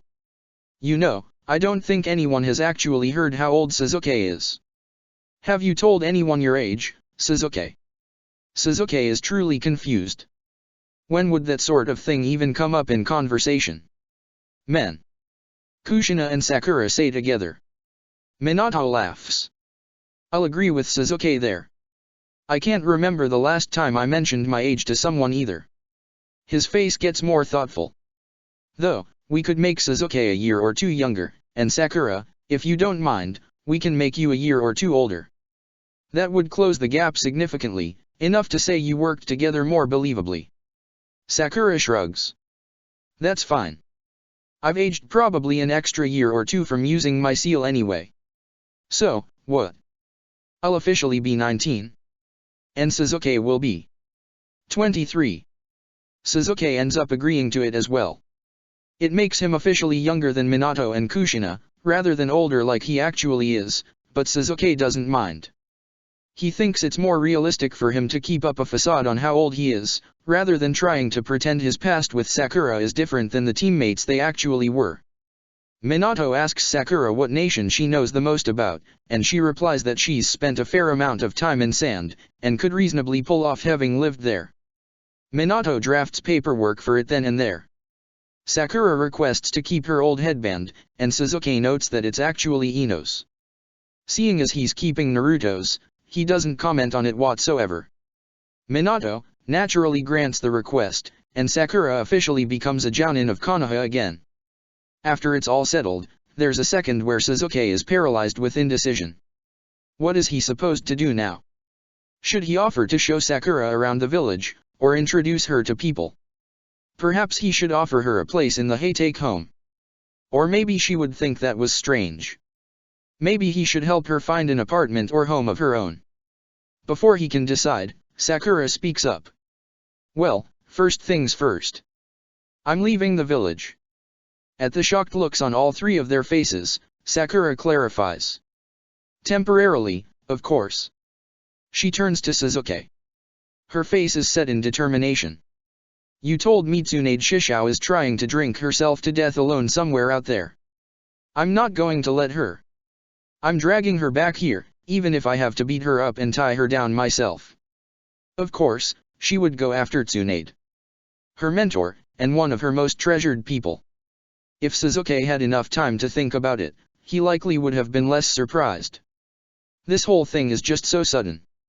Everything feels surprising and new, and Suzuki feels scraped raw on the inside. He realizes he doesn't want Sakura to leave. The changes have come too fast, and he doesn't know what to do. I'll go with you, he blurts out. He feels his cheeks redden slightly with embarrassment. But the sentiment is the same. He'd found Tsunade once before.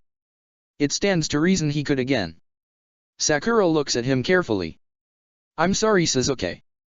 This is something I need to do myself. You should stay here in the village. Suzuki tries to pretend like he doesn't feel a shard of ice in his heart at her refusal. It's not that he doesn't deserve her denial, he does. At the same time, he's seen her dead so many times, being around her while she's still alive is a feeling Suzuki doesn't want to get rid of anytime soon. He swallows down any words of resistance he might have. If you need me, just send a summon. Sakura readies her headband and flexes her wrists. Sakura, we don't have our summoning contracts. We haven't signed them in this time. I haven't signed a new one yet.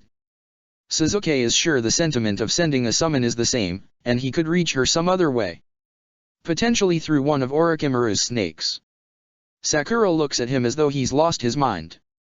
Suzuki, have you ever actually read the summoning contract? He shakes his head, no. Why? She blinks. Haven't you ever conversed with your summons, or visited them in their realm? Now he's beginning to think she's lost her mind instead. Why would I need to have a full conversation with a summon or go to the summon realm? I haven't tried to learn Sage Jutsu. Minato is trying extremely hard to keep a straight face in the background, and failing miserably. Kushina looks amused but also slightly confused by the conversation as well. Sasuke, summons aren't bound by the same laws of time we are. Sakura explains carefully. When you sign a summoning contract, you sign for all time. Time flows differently in the summoning realm. That's how Naruto was able to spend months with the toads to conquer Sage Jutsu, and only a couple weeks passed in our world. Minato visibly brightens. Our son learns Sage Mode? That's wonderful. Kushina, did you hear? Our son is going to be a toad sage. Kushina laughs. I have ears, yeah no. Sasuke just stares at Sakura. Shaking her head, she kneels, bites her thumb, and casts the summoning jutsu. And sure enough, a small slug appears on the floor of the Hokage's office. Lady Sakura. It's good to hear from you. Time travel. Sakura smiles at the slug. Lady Katsuyu, it's wonderful to see you. Yes, I time traveled with Sasuke to the past. I was wondering if you knew where Shishao is. The slug cocks its head. I do not, but I can find out for you. Sakura nods. Thank you. The slug unsummons itself. She turns to Sasuke. You really never tried to summon your snake or your hawk even a single time since you've been here. I was tempted to try the hawk summon, during the Three Tails mission. Sasuke admits. But I thought I'd have to earn their trust again. My name isn't even on the snake summoning scroll anymore, so how does that even work? Minato answers, interjecting excitedly. When you sign a summoning contract, the wording specifically states you sign for all time. I never realized that would apply to time travel, but it makes sense. Try it. Sasuke does, kneeling, and biting his thumb, he summons one of the snakes that regularly visits him from Orochimaru. The snake hisses reproachfully. I thought you'd never remember us. I apologize. I didn't get a full education on what summoning actually entailed. Why didn't you tell me? The snake blinks at him. We had a bet going. Thanks to you, I've lost. Tamanda. You owe me for this. The snake unsummons itself without another word. Sasuke is struck speechless. He has never been one to depend on his summons, since most of his summons do not prefer direct combat. Still, not knowing that he even could. Sakura stands. She bows slightly to Minato, and Kushina gives her a hug. Turning to Sasuke again, he notes the fire in her eyes. Seeing it, he has no doubt that she'll bring Tsunade back to the village. It doesn't stop the confused, offbeat thud of his heart, or his racing thoughts of never seeing her again. But he does believe in her. I'll walk you to the gate. He offers. She smiles. All right, Sasuke. I'd like that. They haven't walked down the street more than a minute when a flying kick comes straight at Sasuke's head from behind. Catching the foot with his hand, he pulls the perpetrator to hang in front of him. Shisui looks unrepentant, and unembarrassed to be hanging upside down from his sensei's hold. Sorry, sensei. I thought you were Kakashi. Sasuke sighs patiently. No, you didn't. You saw me walking with someone you didn't know and attacked so you could find out who it was. Shisui shrugs. He's still upside down. You got me, sensei. But I'm so bored. You haven't trained with us in forever because of all that root stuff, and Itaka's spending the week with his little sister and Obito is being so boring.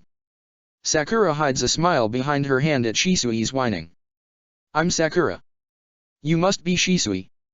I've heard a lot about you. Shisui smiles, yup. That's me. I'm an Uchiha, but don't hold that against me. Sasuke drops him on his head. Shisui flips himself upright at the last second, and Sasuke thwops him upside the head. Where did you even learn to talk like that? Genma-senpai. Shisui is looking at Sasuke, all faux innocence. Isn't he a well-respected jounin? He certainly is a jounin. Sasuke concedes. Well, you got your wish. I'm walking Sakura to the gates, and then we're sparring until you're too sore to try out any more of Genma's particular brand of antics. Sakura laughs out loud at the exchange. On the rest of the journey to the gates, Shisui tells them all about how boring Obito is being. He tells them about how Obito keeps asking Shizune to train with them when instead he should just be asking her out. How sick and tired he is of being the third wheel and how he wants to do some real training. Then he starts about how Itaki is so excited to be a big brother and is spending so much time at home. He finishes his stories by explaining that even Kotetsu and Izumo are busy training and making weapons all the time. Shisui's playing it off like they're the most obnoxious people in the world, but Sasuke sees through it. Shisui is lonely. And with the amount of emphasis he's putting on it, Shisui is jealous that people are spending time with people other than him. It's written all over the boy's purposefully loose posture, hiding the anxiety behind it all. Sasuke wonders if part of the reason Shisui interrupted them was that he was worried Sasuke was going to leave the village without him. Sasuke should feel irritated with him for interrupting the short walk with Sakura, but with the way Sakura is laughing and talking with Shisui, he finds that he isn't. He doesn't know what to say to Sakura right now. What kind of person he's supposed to be to her. He'd spent years ignoring her, and then years falling in love with her memory. Now that he's faced with the real person, he has no idea what he's supposed to do. Shisui's chattering at least feels and sounds natural. And Sasuke knows how to interact with him. Too soon, they arrive at the gates. See you soon. Sasuke tries. Sakura nods. See you soon. I promise. And just like that, she leaves. Shisui has the decency to wait until Sakura is out of sight before he practically jumps Sasuke. Sensei. She was so pretty. Is she your girlfriend? No, she isn't. Sasuke thinks that's fair to say. Sakura had said he could take her on a date, but that's nothing like being a girlfriend. Do you like her? Shisui presses. Sasuke huffs. That's hardly any of your business. Shisui lights up like it's his birthday. So you do like her? I knew it. Sasuke takes Shisui to a training ground and spars with him until he's far too tired to ask any more questions. When Shisui is so worn out he's laying on his back panting, Sasuke calls the training done for the day. It had been good for Sasuke too. He's spent far too much time digging into root, and dealing with the inside of his head. It was calming to get into the rhythm of a spar, even if he still focuses on holding back so he doesn't hurt his student, especially since he's down to effectively a single eye. Shisui is fast, nearly as fast as he had been when Sasuke remembered him, but Sasuke is still unwilling to put enough force to seriously hurt him, just in case.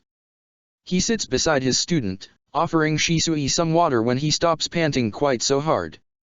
Shisui takes it and drinks it, thanking him. Sensei. Shisui is laying flat on his back again, purposefully not looking him in the eyes. Sasuke hums to let Shisui know he's listening. Thanks for sparring. I know you're busy, and I shouldn't have bothered you. I'm sorry I'm obnoxious. Sasuke raises an eyebrow. Who told you that you were obnoxious? He is, of course. From time to time. Sasuke doesn't hold it against him. Most children his age are, and Sasuke finds Shisui far preferable to most children. Shisui turns his head farther away, still lying in the grass. Everyone. Who is everyone? Sasuke prods. If it's bothering Shisui enough to not have eye contact, then Sasuke should hear him out enough to understand. Okay, maybe not everyone. But I know they're all thinking it.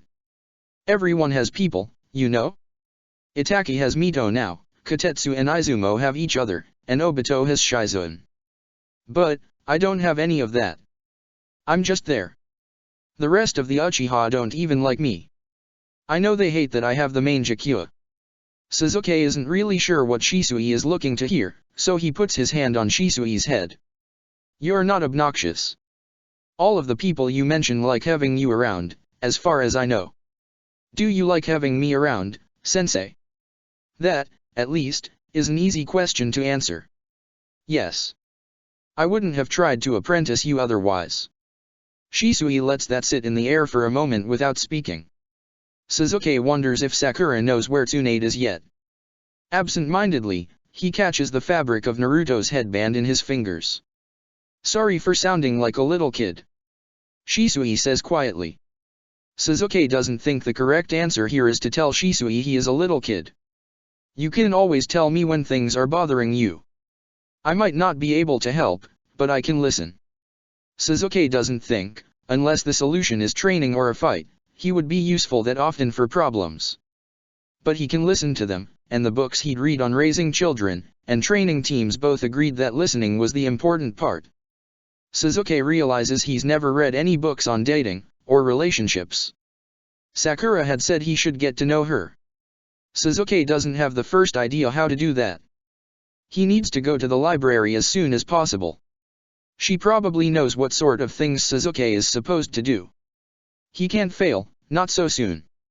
The thought of Sakura walking out the gates and not returning is too painful to imagine, so Suzuki instead sets his sights on raiding the library at the earliest possibility. After a while, Shisui gets up to go home.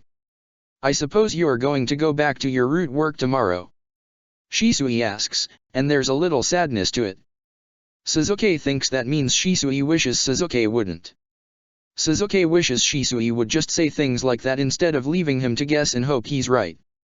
No, my part with Root is done for now. After nearly losing it in TNI, Suzuki has no plans to head back down there. He'll sort through reports with Orochimaru when TNI is finished. Oh, okay. So, what will you be working on, then? Shisui questions.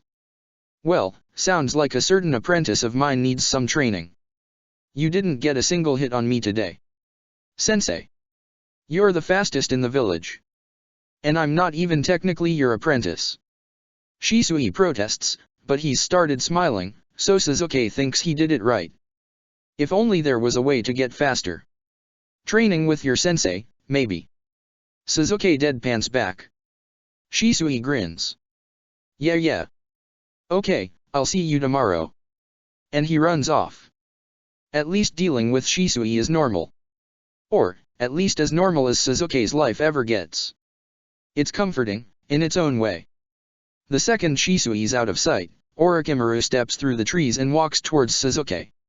His usual warm demeanor is entirely missing, and his golden eyes are aloof, putting Suzuki on edge.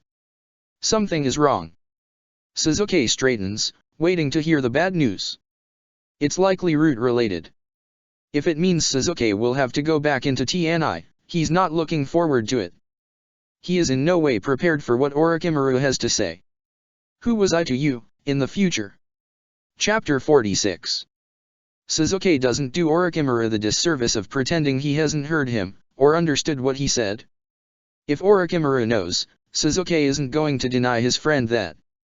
But the truth is sobering. He hadn't told Orochimaru for a reason. The Orochimaru he knows now is nothing like the monster Suzuki apprenticed to in the future. Suzuki sighs. How did you find out? He has a solid idea of it, but he wants to know regardless. Orochimaru eyes him warily, like Suzuki is a potential threat. It stings unpleasantly. Suzuki has gotten used to the warm companionship Orochimaru offered, and now that the man in front of him is cold and leery, Suzuki misses it immensely. It wasn't so hard to figure out. You have no records. All shinobi I've ever met with no records is a transplant from another nation, but you're clearly Uchiha. My snakes took a liking to you, which they rarely do with anyone. You know things you should have no way of knowing. The hints kept stacking, but I had no proof. Until that child died. You are not the sort of person who loses control over the death of anyone. The child had to be special in some way. I knew then that you were from the future. But I had little idea which time you came from. Until today. My snakes tell me that they have another summoner. I checked the scroll of sealing just to be sure.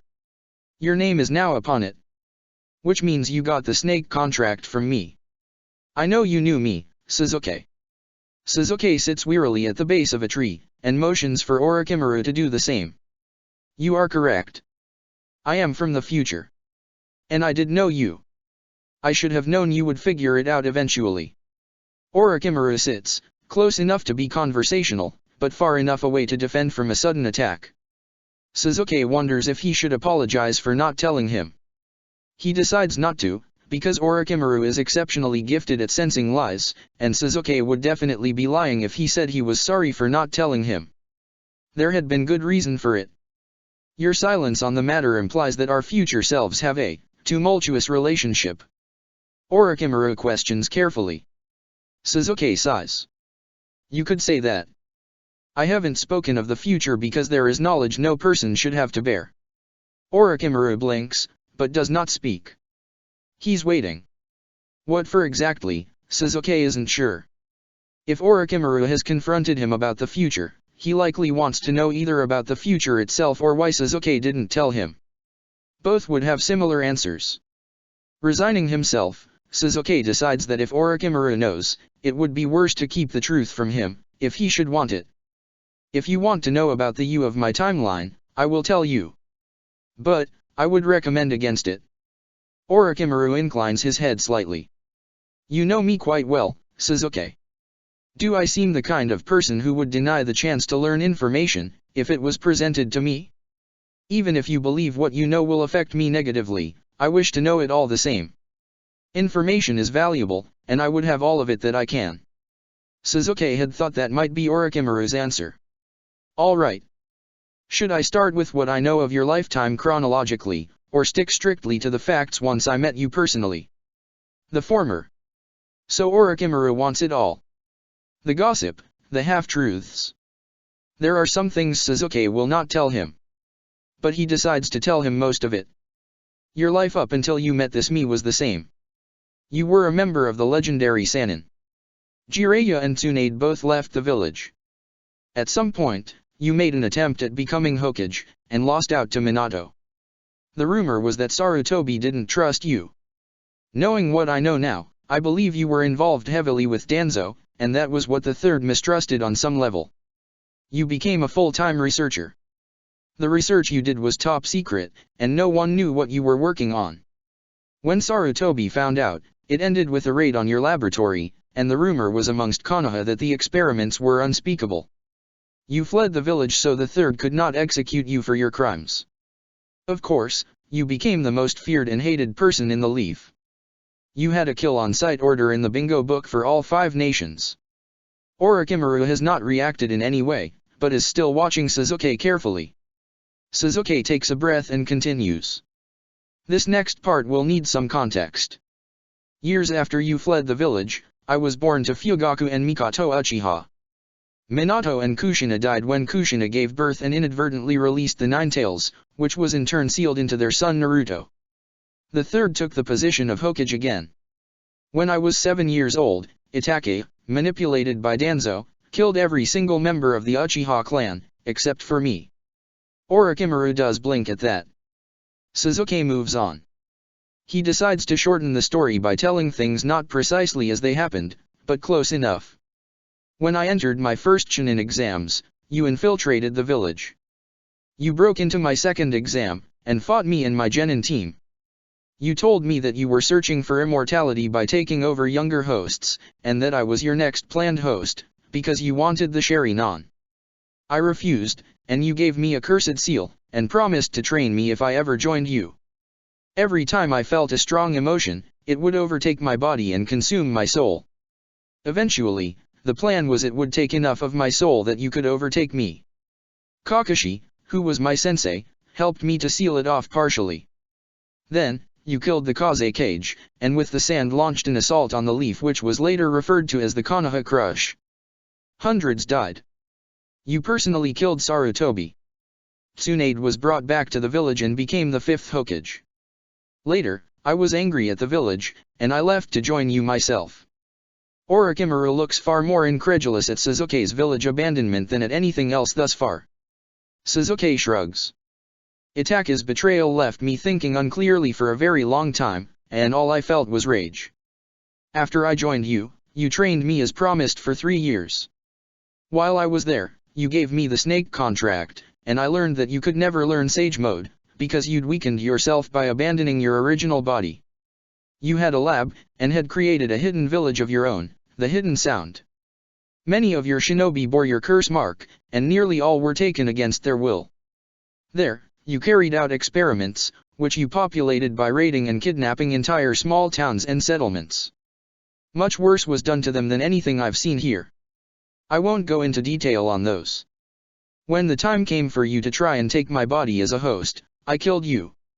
My first kill.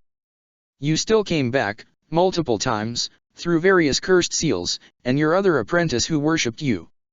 Eventually, I killed you again, by destroying every person and creature who had ever possessed a cursed seal. Sasuke feels like at this point he should also give a brief explanation on why he time traveled. Shortly after all of that, we experienced the literal apocalypse. During this, nearly every life was wiped from the planet. So I came back to prevent it. Now that he's finished with the story, Sasuke sits back against the tree and tries to reel the memories back in. It felt strange, almost, recounting all of the crimes to Orochimaru. The shinobi across from him was so far removed that they hardly seemed like the same person. Sasuke is certain Orochimaru will have questions. He's not sure if he'll be able to answer them or not. The last few days have been nothing short of overwhelming, and part of Sasuke wishes he could just lock himself into the Haytake home for several days. Since he cannot do that, he looks at Orochimaru. The Sanin's face is deep in thought. It's a lot to process, Sasuke knows. And Sasuke can be patient. When Orochimaru speaks, his voice is quiet, contemplative. So, I did become the monster everyone believes I am. That is not what Sasuke had been expecting to hear. He'd been mentally preparing for complicated questions regarding jutsu, time travel, specific future events.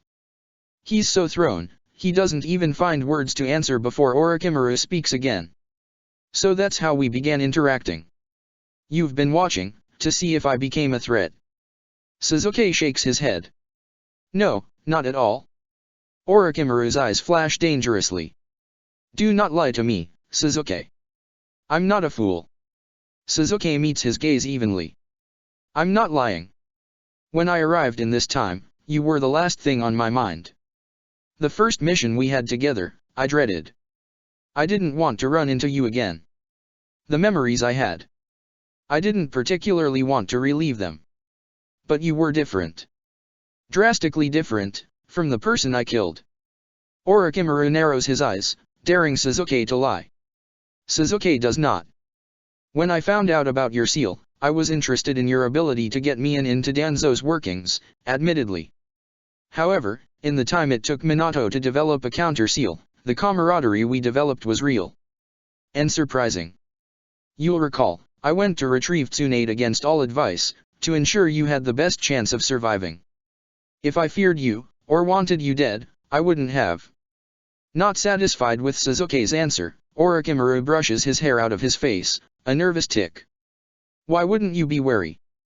After all you've told me, you mean to make me believe that you truly aren't concerned about the monster I could become? Do not sit there and pretend you can't see the potential, the unspeakable, already present. Because that is simply not who you are. Sasuke states it as plainly as possible. I am not concerned about you becoming a monster, because you aren't one. You saw experiments I ran on a child. You saw the bodies of those who didn't make it, so how can you sit there and tell me I'm not a monster? How can you blame Danzo, and turn your anger away from me, from what I am? Orochimaru raises his voice, and he gets to his feet, staring down at Sasuke with accusation in his eyes. His voice gets softer, nearly breaking. Why didn't you just leave with the rest of them? Sasuke leaves his posture open, honest, and stays where he is, seated on the ground. Because you are my friend, Orochimaru. Why? Orochimaru's voice is raw. Thanks to Naruto's never-ending speeches about friendship, Sasuke does know what to say to this. We've run missions together for years. We watch each other's backs, spar, and train together. We've shared tea, meals, and conversations. We train each other's students. The thought of you losing your life is painful to me, and I would prevent danger to you any way I could. I trust that if I run into trouble, you'll help, and you trust that I'll be around, enough so that you continue to set out a place for me in your home. Orochimaru doesn't answer him, just staring at him like he's not sure if Sasuke's insane. He also looks like he wants to believe him.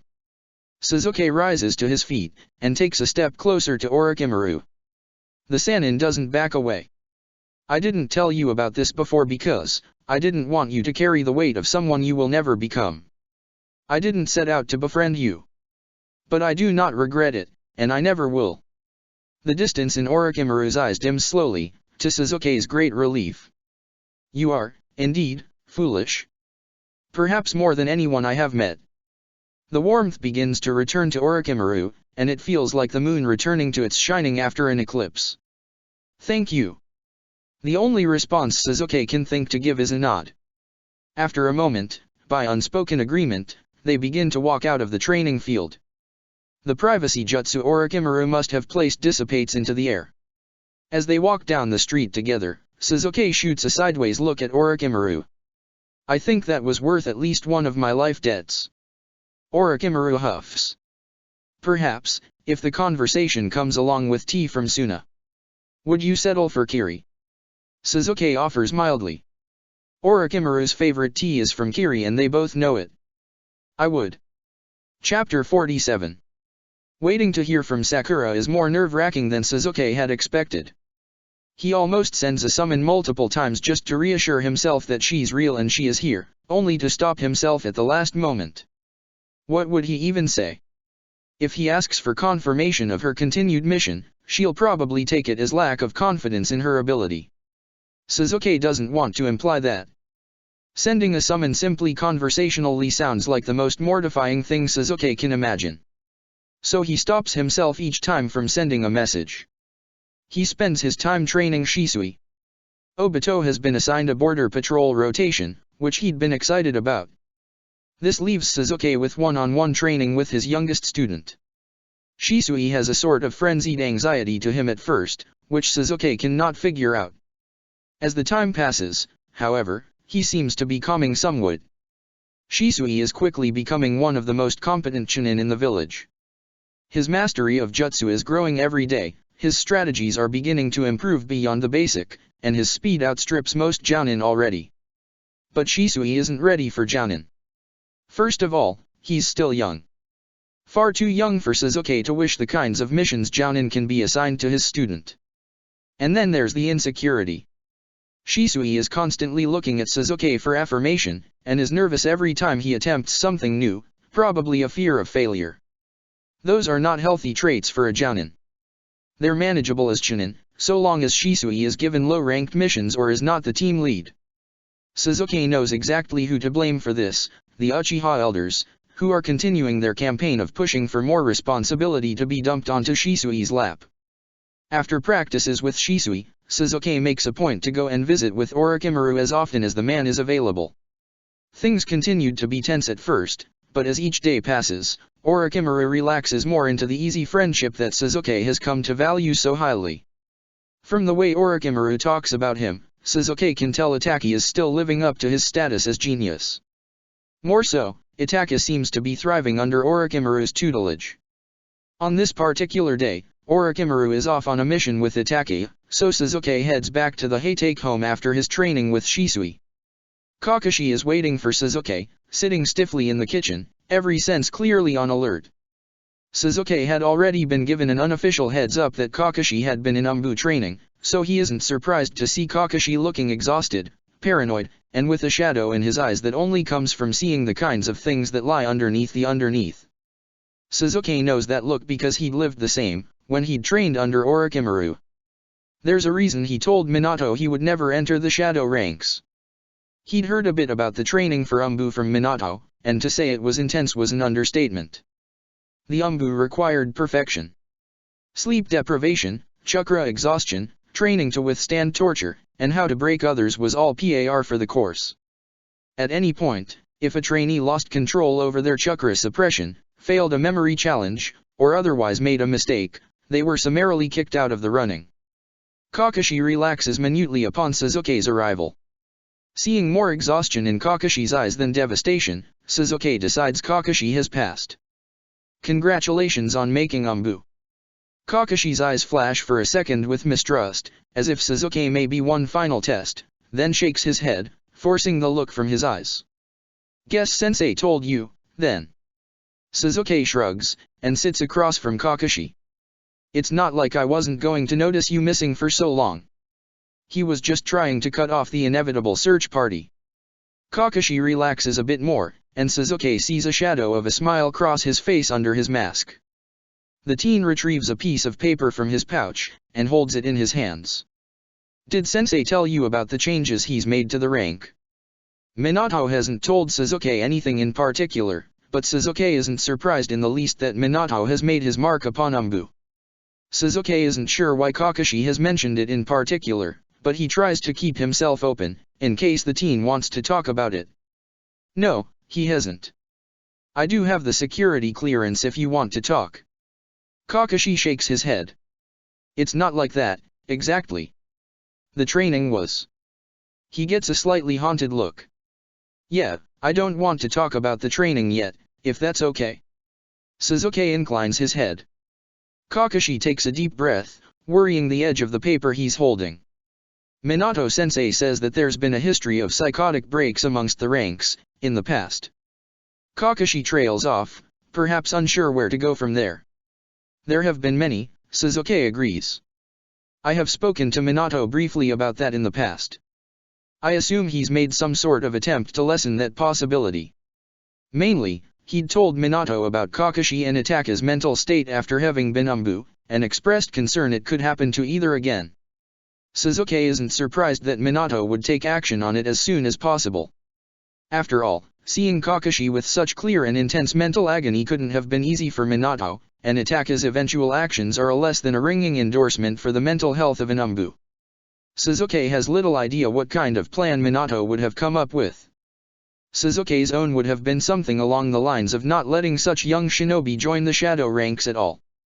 Minato's grasp on how other people work, coupled with an excellent strategic and political mind, have probably come up with a slightly less drastic solution than Sasuke would have. Kakashi nods. He's instituted this new rule in Umbu. Every single agent is required to have a pillar. I heard some of the older agents considering retirement because of it. It's making a lot of commotion in the ranks. Sasuke listens, intrigued. That sounds like Minato alright. So what is this pillar idea of his? Kakashi runs his thumb over the edge of the paper, over and over. It's a person. Someone outside of Umbu. Every agent is supposed to pick one. They are supposed to be a fellow shinobi, except for special circumstances. Sasuke hums. And what are you supposed to do with this pillar? Check in with them. After every mission. Sensei called them our links to the village. He said, no matter how bad a mission goes, we have to check in with our pillar no matter what or we're immediately out of the ranks. Kakashi isn't meeting his eyes. Sasuke isn't overly concerned over it, but he presses carefully, to keep Kakashi talking. Did he say why it was so important? Kakashi nods. He said that we need someone safe.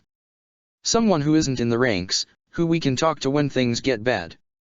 Or, if we can't talk, to remind us about what's real. It's supposed to be someone we can trust, even if we can't trust ourselves. He got excited over it, his speech went on for a long time. That was a brilliant stroke of genius on Minato's part. Sasuke leans back as the implications wash over him. By doing this, Minato had ensured that if any Umbu was close to the breaking point, at least one person in the village would know about it, and would be able to report it. He'd also ensured that no Umbu could take back-to-back missions without at least some rest in the village, if they were required to check in after everyone. In one move he'd lessened the likelihood of an Umbu going rogue, and increased the likelihood that those in danger would get reported. If Sasuke knows Minato at all, he's also developed some sort of help network for any Umbu who would be reported at near breaking point. If Minato has his way, there will never be another Kakashi or Itachi in the village, like there had been in Sasuke's time. There will always be someone looking out for them, someone reaching out to help them. It's incredible to think about. Sasuke tries to imagine what it might have been like, if someone had been looking out for Itachi, while he was forced to plan the unthinkable. Everything might have changed. Of course, Sasuke can already see some loopholes in the plan. Someone like Itaka could have easily put down mother or father as their pillar, and still wouldn't have been caught in time. But it's a start. A chance for change. Suzuki realizes Kakashi is watching him carefully, looking for Suzuki's reaction. Suzuki considers that maybe Kakashi doesn't know if Minato's idea was good or not, and he's looking for Suzuki's advice. The thought warms him, slightly.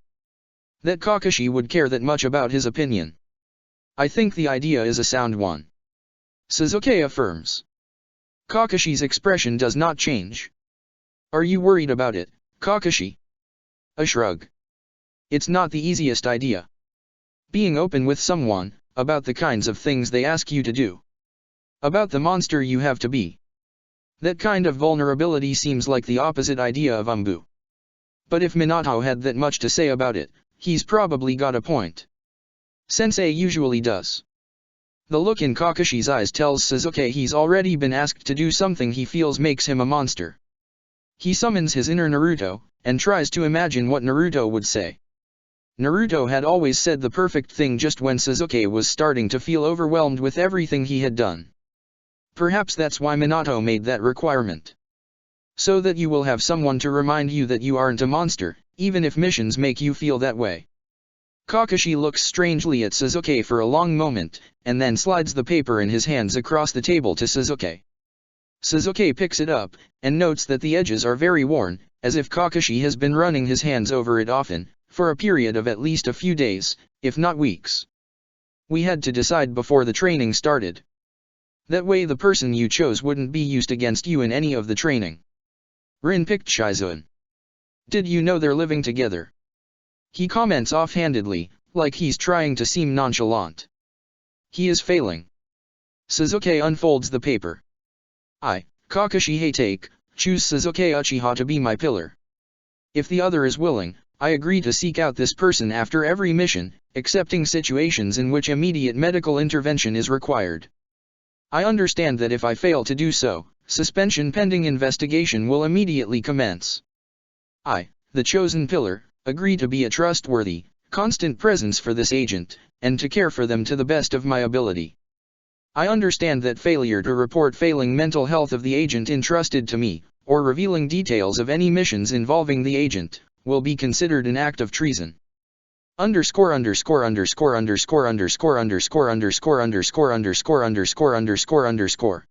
Suzuki reads it twice over, before looking at Kakashi. Kakashi is looking anywhere but at him.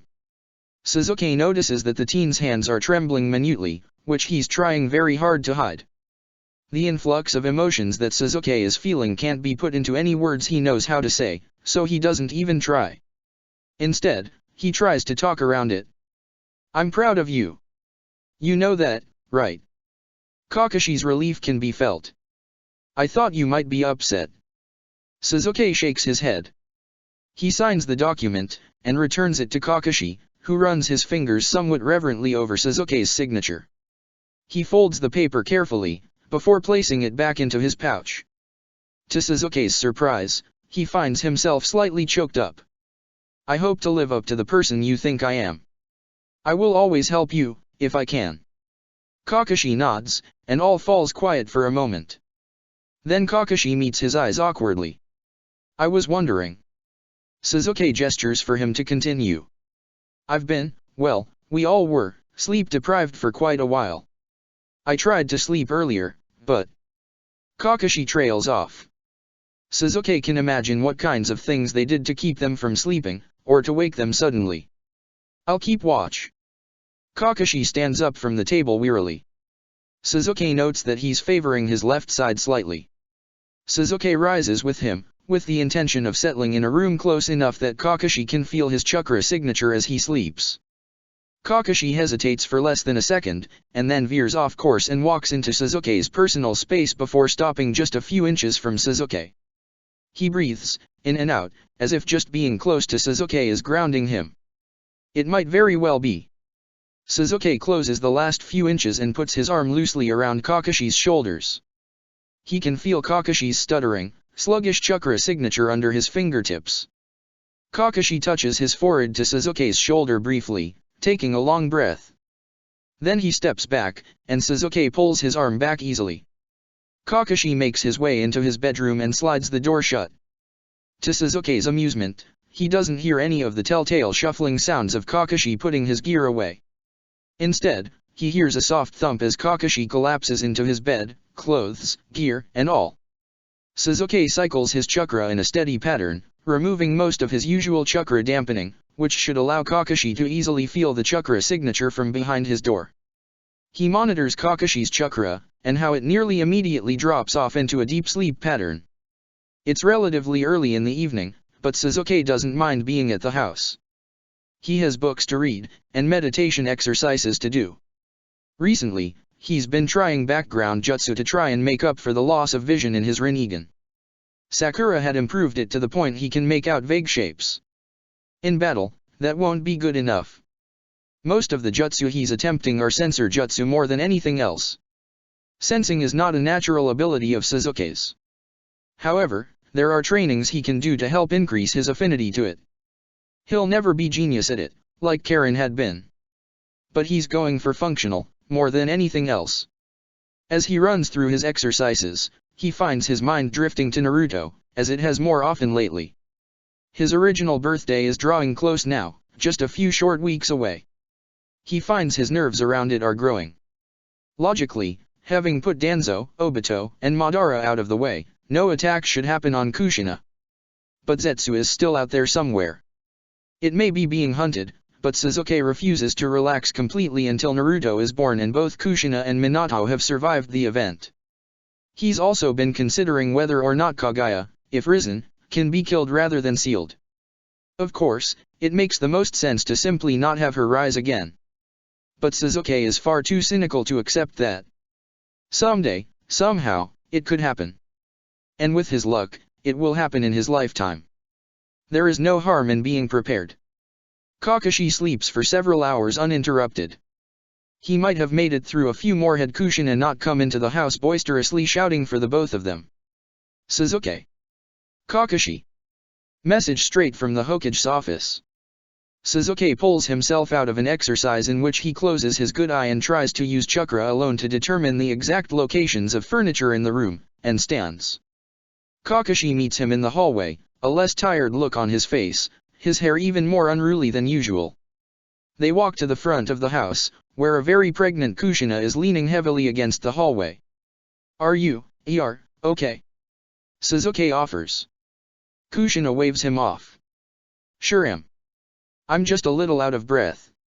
She pushes on her stomach and sucks in air. I'm starting to slow down. This kid better come soon, yeah no. I'm tired of being slow already. What is the message? Kakashi asks seriously. Oh right. Minato got a message from the Akatsuki, and he said to grab the both of you, that it was big news. There's only one kind of big news Minato could have gotten from the Akatsuki. They've found Zetsu. Sasuke's heart leaps into his throat.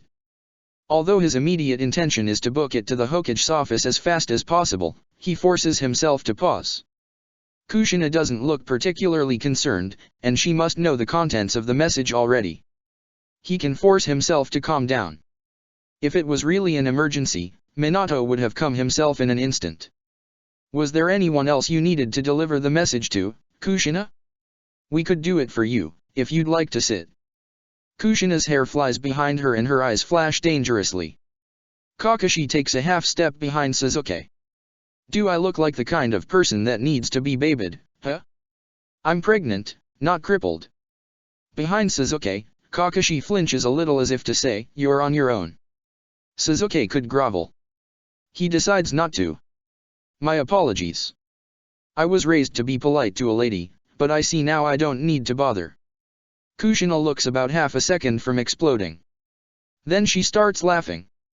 You know, Sasuke, you're the only person I know who'd dare say something like that to me. If I wasn't pregnant, I'd make you pay for that, yeah no. Sasuke hides his smile somewhat unsuccessfully. I'm sure. Kushina's willingness to engage in an argument further proves that whatever the Akatsuki have found out about Zetsu, it isn't an emergency. He and Kakashi bid their farewells to Kushina, and head towards the Hokage Tower. News about Zetsu is the perfect reason to send a summon to Sakura. Chapter 48. Minato is waiting somewhat impatiently as Sasuke and Kakashi enter his office. Sasuke notes that the familiar presence of Shikaku Nara is not present. Minato catches Sasuke's glance to Shikaku's usual corner and gestures to it, smiling suddenly. Shikaku's out for a few weeks. He's had his first child. A son. He'll be in class with my kid someday, can you believe it? Ah, right. Shikamaru. Sasuke wonders how many of his classmates have been born this year. Then he considers if he should be checking in on that. The thought leaves his mind as soon as it enters it.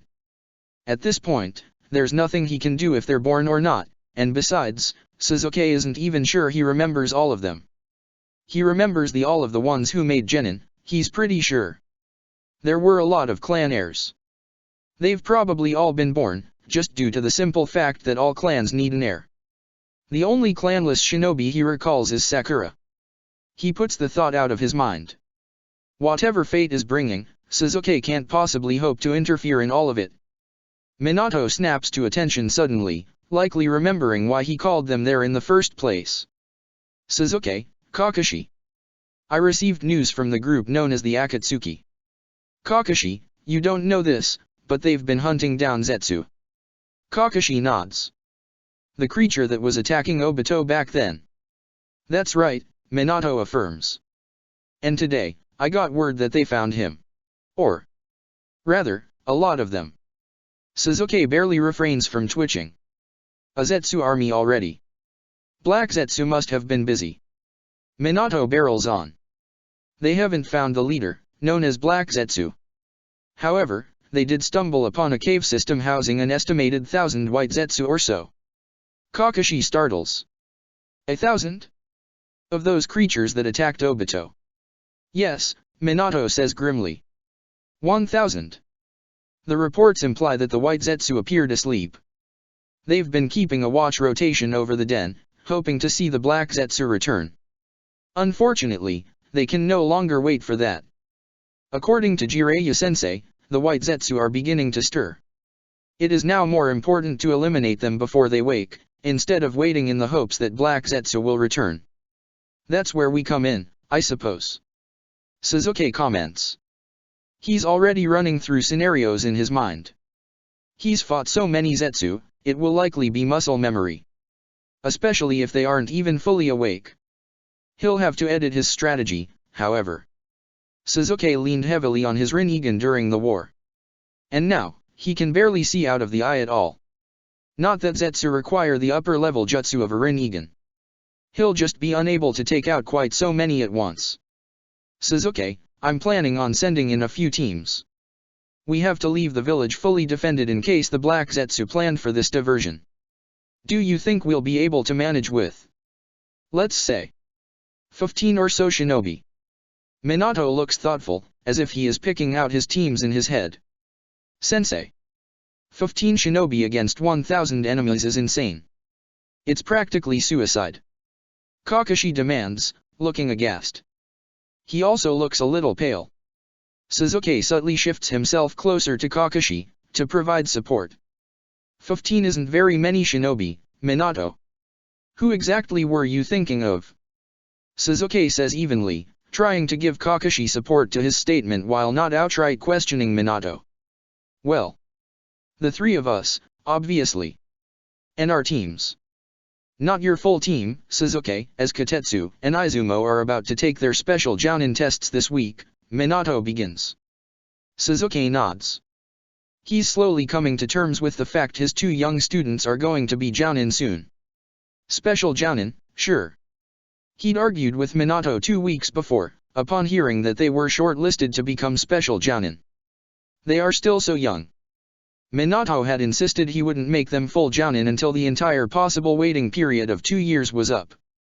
However, Izumo and Kotetsu were quickly gaining acknowledgement as weapons experts, and as such were becoming more and more in demand on missions which required specialized knowledge. He's proud of how far they've come. They'd never even made special Jounin in Sasuke's previous timeline. But he still worries over their safety. Minato had assured him it was a perfectly normal reaction for a sensei, and Sasuke had reluctantly agreed. Shaking his head, he focuses back in on Minato's words. Kakashi, Rin, and Genma as my squad, Obito and Shisui from your squad would be the members from our teams. I asked Orochimaru and he said yes on the caveat that Itachi be allowed to come with. Sasuke raises his eyebrows. Itachi is a small child. Minato shrugs.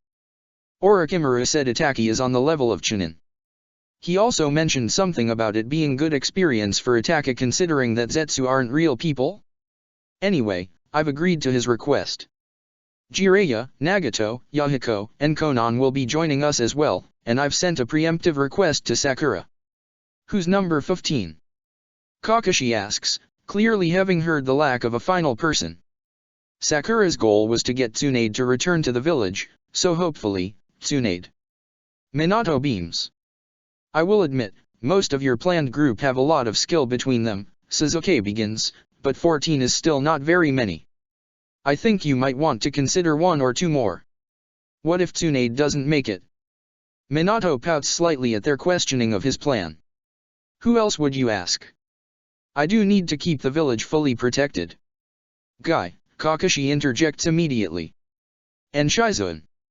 That way if Lady Tsunade doesn't arrive, we still have 2 medics. Sasuke nods in approval. Guy is an excellent choice. With his newly improved tailed beast stamina, he could fight for probably literal days. He also is unknown amongst the nations as a Jinchuriki, which gives an advantage that way. Unless the Black Zetsu was behind that too, but Sasuke hasn't seen any signs of that. Minato has no reason to turn down the request. Shizoan is a more surprising request, but Sasuke can't imagine she'd be a detriment. Her healing abilities are top tier, especially for her age, and her use of poison is already something of note amongst the village. Kakashi, of course, doesn't know that Sakura is a world-class medic, how would he? Regardless, medics are vital on the battlefield. Minato rubs the back of his head. Guy, I'll allow. But Shizoan, I can't accept. First of all, Tsunade will kill me if I put her apprentice in unnecessary danger. Also, it's a very poor idea to have potentially all battle medics on the field at the same time. If something were to happen, I can't allow it. Understood. Kakashi accepts Minato's answer unflinchingly. Minato dismisses Kakashi after that, telling him that they will be leaving in 6 hours and he is to tell Guy and prepare himself immediately. Kakashi leaves with no fanfare. Sasuke notes as he leaves that his back is much straighter than before. He's starting to hold himself like a true professional. Like an umbu. Sasuke stays behind. Isn't Obito on a patrol rotation? Minato shakes his head.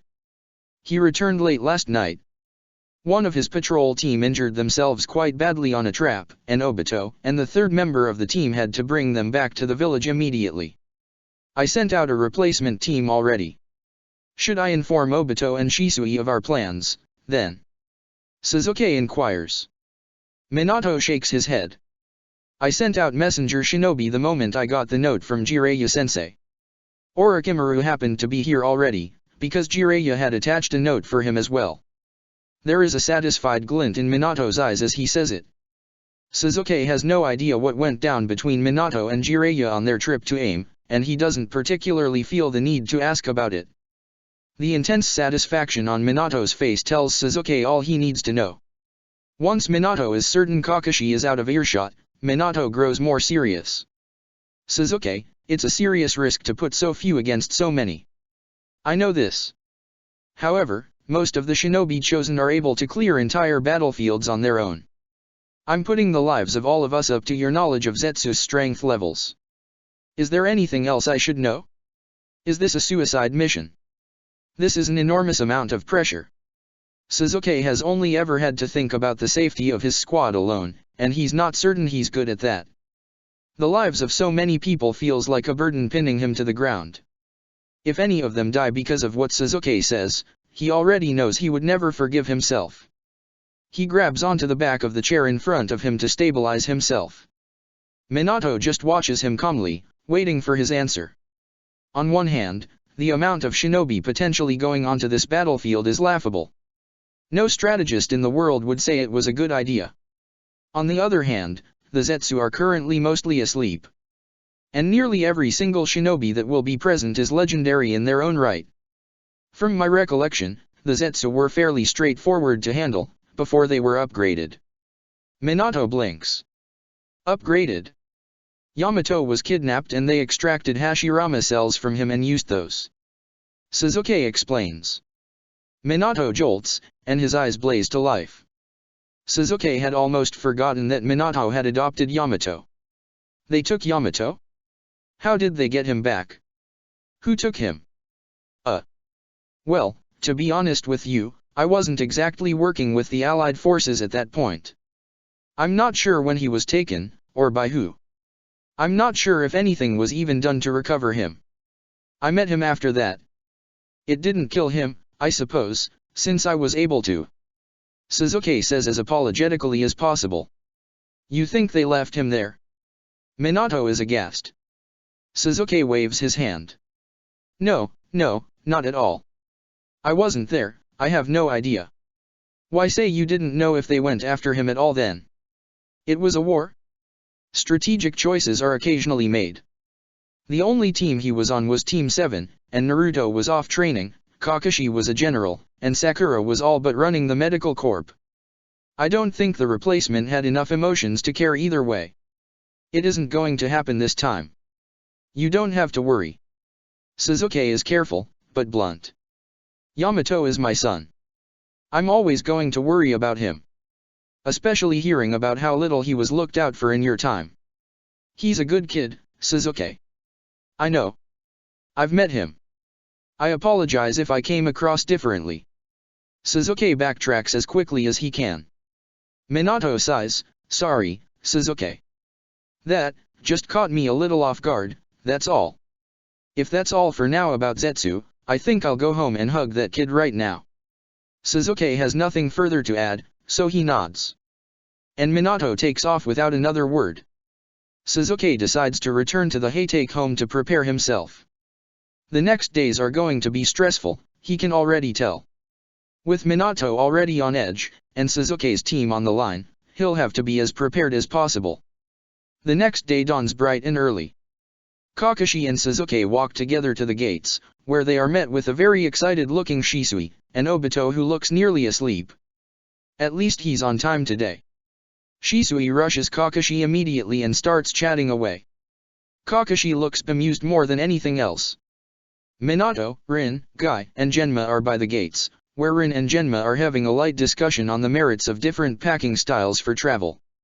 Sasuke stands by Obito, greeting him with a hand on his head, since he doesn't seem awake enough to form actual sentences at the moment. Orochimaru and Itachi show up a moment later, and then they're off. They set a moderate pace, nothing too quick. If there is immediate danger, Jiraiya will send a toad to Minato. Unless that happens, it doesn't make sense to rush the trip, because of the recovery that would entail once they arrived. Sasuke is fairly certain if he and Minato were to push themselves, they could make it in just over a day. With a large group, and Itachi being so young, it will take them 5 days to get there. Despite it being a large group heading towards a battle, the mood is light, and there is a lot of conversation. Shisui keeps up a near constant stream of conversation, and has attached himself to Genma and Guy. Genma, for his part, gamely listens to all the rambling, interjecting his own sarcastic commentary whenever Shisui stops for a breath, and Guy gets loud right alongside Shisui. Kakashi and Rin travel in a self-contained unit within the greater group, though Obito and Guy make individual efforts to break into it, and Minato throws knowing glances at Sasuke about it every chance he gets. Sasuke isn't sure why, but he nods like he understands it anyway. He'll have to ask Kushina about it when they get back. Itachi stays glued to either Orochimaru or Obito's side, and his face, although mostly expressionless, is far less serious than the Itachi of the future. Sasuke is indebted to Orochimaru for that. Sasuke generally falls into step with Minato and Orochimaru, or falls back to run alongside Obito when Kakashi and Rin accidentally shut him out. There's a complicated look on Obito's face that Sasuke thinks he's probably going to need to address at some point. He decides after this mission will suffice. No need to dredge up unnecessary emotions before a battle. A common topic of conversation is Sakura. Shisui tells every person at least twice a day that he's met her. And it's clear everyone wants to meet Suzuki's mysterious teammate. Luckily, Suzuki is older than most of the group, so he doesn't get teased too much, even though Suzuki can tell Genma really wants to. Suzuki just hopes Sakura doesn't get the wrong idea. Not that he's sure what the wrong idea even is. They make it to the specified location without incident. Konan is there to meet them. She's young, and at peace in a way the Konan Suzuki met in the future isn't. She seems content. She exchanges a greeting with Minato, and then guides the whole group to the site the Akatsuki has been using for surveillance. Jiraiya, Nagato, and Yahiko are waiting for them. Minato greets Jiraiya with a slap on the back that looks a touch too painful to be entirely friendly. Jiraiya makes his way over to Orochimaru with a nod. Before they can speak, however, Yahiko stands and claps his hands. Let's get started, shall we? Chapter 49. Yahiko begins his speech, looking young and slightly nervous. The place where the Zetsu are being kept, or perhaps grown, is a cavern with several branches. There are 2 large entrances, and several smaller, winding passageways. The plan is as follows: Konan will collapse the side passages, leaving only 2 larger entrances and exits. We will need 1 squad at each exit, catching and killing stray Zetsu as they may attempt to flee. The rest of us will make a large killing zone in the central atrium, where we believe the vast majority of the Zetsu are. Any questions so far? Genma raises his hand to catch Yahiko's attention. Yeah, I've got one. Why don't we just collapse the whole cavern and crush all of them at once? Ever pragmatic. Yahiko nods seriously. That was, of course, one of our major considerations before we sent our missive out. However, Nagato noticed that there is a small opening in the middle of the cavern, and it bears some sort of life force. It may hold the secret to how the Zetsu are being made, or kept. Additionally, it might give us insight into Black Zetsu's plans. Unfortunately, if we collapse the entire system, the odds of us being able to access that small opening are near 0. Genma accepts the answer easily, leaning back. All right. Yahiko looks to Jiraiya slightly nervously, and Jiraiya gives him a supportive nod. The teen takes a deep breath, calming himself. Turning towards Minato, Yahiko motions to him to join him. As the Hokage of most of us, we have decided you should organize the squads as you see fit. Minato was clearly expecting this. Thank you, Yahiko. Here is how the squads will be organized. Rin, you're out for now. As our only medic, we'll need you at full strength, at least until our other medic arrives. Rin nods. She's probably used to this, or anticipated that this would be her role from the beginning. Kakashi, Genma, you'll guard the largest exit, as you'll likely see the largest flow of escaping Zetsu. Obito, Shisui, Itake, you'll guard the other exit. We can't afford to let any Zetsu escape, so this job is important. If everything goes perfectly, neither of the exit squads should fight all that many Zetsu. Suzuki feels certain that's why Minato is reassuring them that their roles are important. Honestly, Suzuki is relieved. With so many shinobi using wide-scale devastation attacks, it's good to know his young team, and Itake, will be somewhat protected from that. On the inside of the cavern, we'll have 4 directions of fighting, trying to back them into the middle. Suzuki and Orochimaru will work closest to the exit with their teams. If something were to go wrong, Suzuki, being the fastest, will back up the exit squad. Suzuki nods, accepting the responsibility. Minato likely knows that nothing would stop Suzuki from dropping everything and running to any of the young Uchiha if they got into trouble. Orochimaru looks over at Suzuki and inclines his head, showing his acceptance of Suzuki's role. On a similar note, Guy and I will work closest to the exit with my team. As the fastest, I will back up Kakashi and Genma if something were to happen.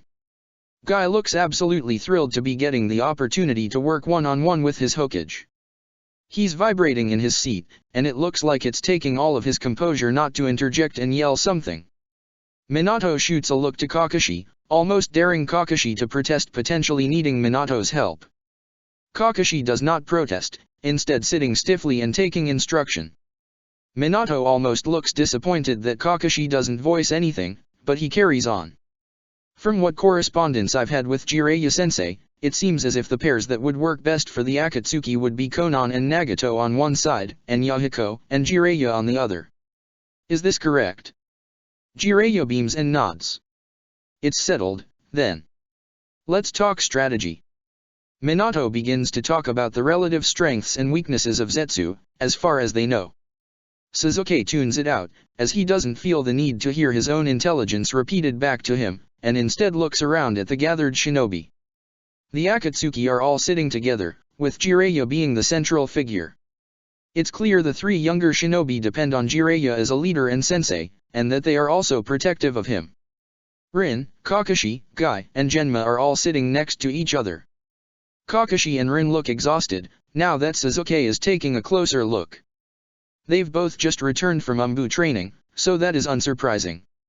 Sasuke had been caught off guard that Minato had picked Guy over Kakashi for fighting alongside, but looking at the exhaustion on Kakashi's face, Sasuke realizes it's for the best.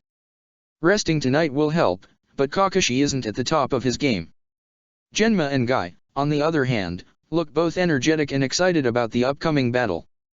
Itachi, Shisui, and Obito are sitting next to each other, right in front of Sasuke and Orochimaru. Even from behind, Sasuke can tell that Itachi and Shisui are listening carefully, drinking in every word that Minato says. Itachi looks so serious, like there's going to be a test afterwards, and he's determined to pass it. Shisui, on the other hand, looks like he's mentally cataloging every strategy, and is eager to prove himself. To Sasuke's amusement, it looks like Obito is almost as tuned out as Sasuke is. He's nodding along, but his eyes are slightly glazed over. Sasuke could poke him with chakra to make him pay attention, but Obito's main style is heavy on fire jutsu, which is the most effective thing he could do anyway, so Sasuke decides not to interfere. Orochimaru is sitting right beside Sasuke, as if their partnership had never ended. Sasuke has to admit, he is glad to be fighting alongside Orochimaru again. Whatever distrust Orochimaru had felt towards him had melted away, and the friendship had gone back to its original state. If anything, now that they can fully understand each other, the bond between them might be even tighter than before. Even in the presence of Jiraiya, which had thrown Orochimaru so badly last time, seems not to be affecting him. Minato finishes explaining the strategy, and then leaves Jiraiya to speak. The Toad Sage stands, and looks uncharacteristically solemnly at them all. I would like to say we have all the time in the world, but that just isn't true. The Zetsu are stirring more and more frequently. Time is of the essence. Night is falling, and there's no purpose in starting a fight at a disadvantage. Leave Shinobi, rest for the night. Konan will set up the necessary paper bombs, and at first light, we will attack. Understood. Everyone nods. And then preparations begin. All of them, save the Akatsuki, start adjusting their packs from traveling to fight ready. Bedrolls are unrolled, a fire is created, and weapons begin to be sharpened. Genma and Guy go hunting for food, and by the time they return, the fire is roaring. During dinner, the talking is calm, but friendly all around. The Akatsuki seem very interested in the Leaf Shinobi, and Guy and Genma are happy to engage them in conversation. Shisui decides that chatting up Kakashi is the best possible use of his time, and he drags Itachi along with him. Oddly, Obito stays more or less glued to Sasuke's side the entire evening. He's generally so friendly with new people, Sasuke isn't sure exactly why Obito is sticking to him like glue.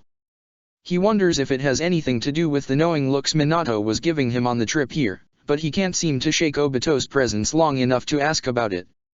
He eventually decides that Obito must feel left behind by Kakashi and Rin, his genin teammates who have both just made Umbu. Sasuke doesn't confirm it with Obito, however. Obito is going to need a clear head to fight tomorrow, and if Sasuke reveals that he knows Obito is experiencing an emotion, Obito might not be able to work through it before the battle begins, and that's the last thing Sasuke wants. The only thing Sasuke can think of to help is to allow Obito to stay close to him. When Sasuke ruffles his hair, Obito relaxes slightly, which confirms Sasuke's theory that this is the best course of action. Soon enough, they all get onto their bedrolls to sleep. Nagato offers to take first guard, and Yahiko is supposed to relieve him, with Jiraiya finishing the rotation. It makes sense to let the Leaf Shinobi rest, since the Akatsuki and Jiraiya have already been camped here for at least a few days. Sasuke is woken sometime into Yahiko's guard rotation by Obito, who has a small flash of chakra, before stifling it. Sasuke knows that flare, it means Obito has just woken from a nightmare. He waits a moment, but no one else seems to have woken, or noticed. Obito doesn't make any noise, or even move. By all accounts he should have fallen back asleep.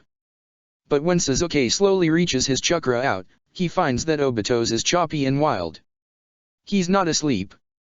Soundlessly, Sasuke gets up from his own bedroll, and moves the short distance to Obito's. Obito had elected to sleep underneath a tree, so Sasuke leans against it, mere inches now from the teen. Obito tenses, probably waiting for Sasuke to say something. Sasuke doesn't. He just leans his head back against the tree and closes his eyes, pretending it is mere coincidence that he's moved so close to Obito. Slowly, Obito relaxes. Sasuke notes that Obito's fist has the indentations of his teeth, and realizes he must have been biting it to keep silent. Little pinpricks of blood and the beginnings of small bruises start to appear. Sasuke wrestles with himself for a minute. Then he decides. He reaches out, and carefully takes Obito's hand in his own. Obito abandons his pathetic attempt at pretending to be asleep, and watches Sasuke silently. Sasuke spreads healing chakra out over Obito's hand, smoothing away the bruises and drops of blood. Once Obito's hand is unmarked, Sasuke puts it down gently, and ruffles Obito's hair quietly. Obito closes his eyes and leans into it. If Sasuke isn't mistaken, there are tears cling at the edges of his eyes. Sasuke hadn't realized that Obito was this torn up over not making Jounin yet. He'll have to make more of an effort to remind Obito that he's a fine shinobi with or without the title of Jounin. As soon as this battle is over, Sasuke returns to leaning against the tree, deciding to at least meditate for the last few hours, if he doesn't fully sleep. Obito shifts until his back is pressed against Sasuke's leg. Sasuke makes no move to dislodge him, and he feels as the tension leaves the teen's body, until Sasuke is certain he actually is asleep this time. He looks over at the other young shinobi. Shisui is asleep, mouth open without a care in the world. Itaki is sound asleep as well, right beside him. Everything is going to be fine. Sasuke will make sure of it. The morning begins to dawn, and Sasuke startles slightly, surprised to have fallen asleep again, still leaning against the tree. The campsite starts to come to life, preparing for battle. After grabbing his own equipment, he checks, then double-checks, Obito and Shisui's, while Orochimaru does the same to Itaka beside him. Then they all move, silently, towards the areas they are assigned, to wait for the signal.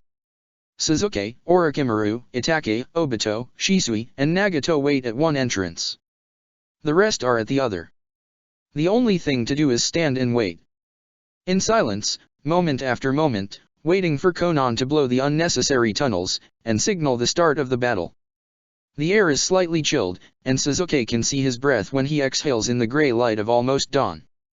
The tension is thick, almost visible. In the distance, a rumble begins.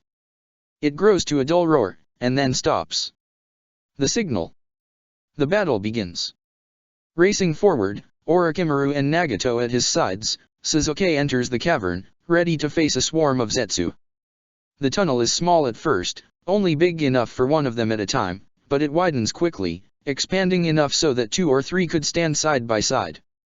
Then, it opens up into an enormous room, and nearly all Sasuke can see is white. There are Zetsu everywhere. And they are now awake. Swarming over the floor, starting to climb onto the walls, and headed for the exits. Nagato splits off from them and runs to the right to meet up with Konan. To Sasuke left, he can see Yahiko and Jiraiya running towards them. The battle begins. It's like Orochimaru had never stopped being his partner. Their battle moves synchronize almost instantly. Sasuke lays down a heavy amount of fire jutsu, and Orochimaru heightens them all with a wind jutsu, blending into one jutsu. Sasuke's flames provide attack power and destruction, and Orochimaru's wind shapes them and sharpens them, turning the flames from red to blue to white hot. Orochimaru's precise chakra control allowing Sasuke to spew fire indiscriminately, trusting Orochimaru to guide the flames away from their allies. The flow of battle is familiar, and Suzuki allows himself to sink into it. Wave after wave of Zetsu attempt to flee to an exit, or the relative freedom of the walls, but they can't get through Suzuki and Orochimaru's joint attacks. There are small openings for Zetsu to escape. Fractions of a second between breaths, between calibrations. Not enough for a Zetsu to close any sort of distance on Suzuki or Orochimaru, but a crafty enough Zetsu could potentially escape. Suzuki just has to believe that their teams can handle the occasional Zetsu.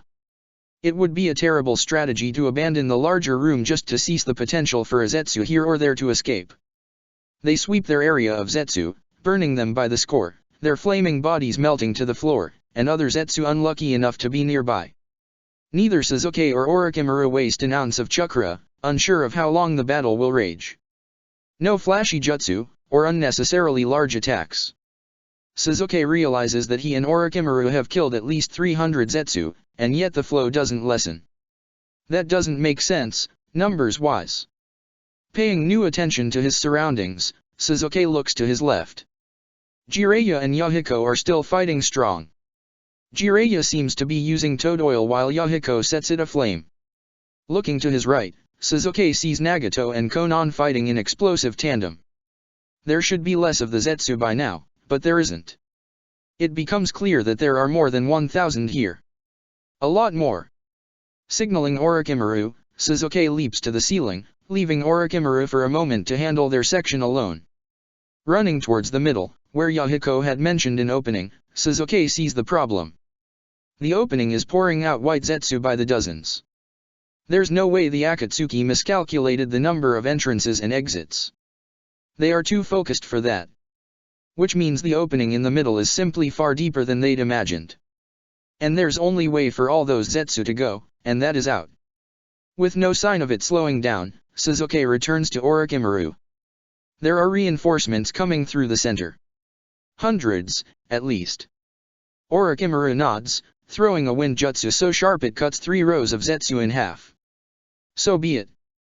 With the new intelligence, they begin fighting anew, being even more careful than before about chakra usage. The only stroke of luck they have so far is that the Zetsu's bodies appear to burn away entirely, otherwise the room would soon be completely full of corpses. Suzuki has not been counting carefully, too busy slicing through Zetsu, burning scores more, and watching Orochimaru's back. But by his estimate, they've killed nearly 500 Zetsu, and the room looks no less full than before. Was the Black Zetsu planning a full-on invasion? Before he can ponder it too deeply, he feels the urgent chakra spikes of Shisui and Itaki in unison. The panic signal. Suzuki drops a shadow clone instantly, splitting his chakra in two, and runs towards the kids, leaving his double with Orochimaru. The plan was not for him to do so, but with so many Zetsu, Suzuki can't in good conscience leave Orochimaru alone with an unending stream of Zetsu. He barrels through the tunnel at top speed, appearing mere seconds after he heard the signal, to the sound of screaming. The first thing he notes is green. A green ribcage encircles Shisui, and Itaki as well. Suzuki hadn't been aware Shisui had mastered that much of the Susanoo already. The two of them are fighting off 3 Zetsu at once. But that isn't why they've panicked. There is a Zetsu stuck to Obito, and Obito is screaming like he's on fire. Suzuki leaps to Obito, sword already at the ready, and he slices the head off the Zetsu. Obito's screaming is so loud, it fills Suzuki's ears as he rips the Zetsu off of Obito, superheating his own hand to literally melt the flesh off the Zetsu. Obito is freed in a matter of seconds, but his screaming doesn't stop. Panicked, Suzuki looks over to Shisui and Itaki. They're fighting, but they look absolutely terrified. Shisui is calling Aniki, over and over, to no response from Obito. Suzuki creates another shadow clone, splitting his chakra in half again. His clone runs over to help Shisui and Itaki. If he can take out the Zetsu and give them a second to breathe, maybe the clone can calm them down. He grabs Obito, and runs. Hoping to get far enough away from the battlefield that Shisui and Itaki stop hearing his screams, and trusting in his clones to take care of everything else. Obito clings to Suzuki like a lifeline, and he's still screaming. When they're a safe distance away, Suzuki carefully disengages Obito from him and looks him over critically, looking for even a small amount of Zetsu. He finds none. He grabs Obito's face with his hand. Obito. You're safe. Obito, listen. Obito's eyes meet his, and Sasuke notes that his pupils are wide with terror. He stops screaming, though he's still shaking, sobbing, and gasping. He has to be hurt, Sasuke just needs to know where, and then he'll take him to Rin. Where are you hurt? Obito, where? Obito shakes his head, struggling for air, and on the edge of hysteria. Sasuke looks him over again. He can't see any injury whatsoever, aside from a redness everywhere. Sasuke melted the Zetsu off of him. It's not even as red as a sunburn. You're not hurt. Obito shakes his head again, frantically wanting to tell Sasuke something he can tell. Sasuke doesn't let go of his hold on Obito's face. What is it? They got me again. Just like it said it would. Obito's shaking and breathing is downright alarming, but Sasuke finally understands. The whole trip clicks into place. Obito isn't afraid of being left behind. Of not being Jounin. Obito is afraid of Zetsu. Sasuke feels like a moron. He should have thought of this. Should have talked to Obito to see if he was okay to fight the very thing that had kidnapped him before, held him hostage. Sasuke should have never left him alone with this. He shifts his hand down to Obito's shoulder, and pulls him into an embrace. Obito clutches him like Sasuke is the only solid thing in the entire world. It's clear that Obito is not in full control of his mental faculties right now. Sasuke measures his breathing carefully, in an attempt to get Obito to follow him. He puts his hand on the back of Obito's head, gently pressing the teen's head against the fabric of his Jounin vest. It's alright, Obito. Breathe in and out. Follow my lead. You can do it. Sasuke is slightly surprised Obito hasn't passed out already, with how badly he's hyperventilating. Somehow, Obito not only stays conscious but follows Sasuke's demand, and tries to match his breathing to Sasuke's. The hyperventilating turns to shaking and crying, and then to only crying.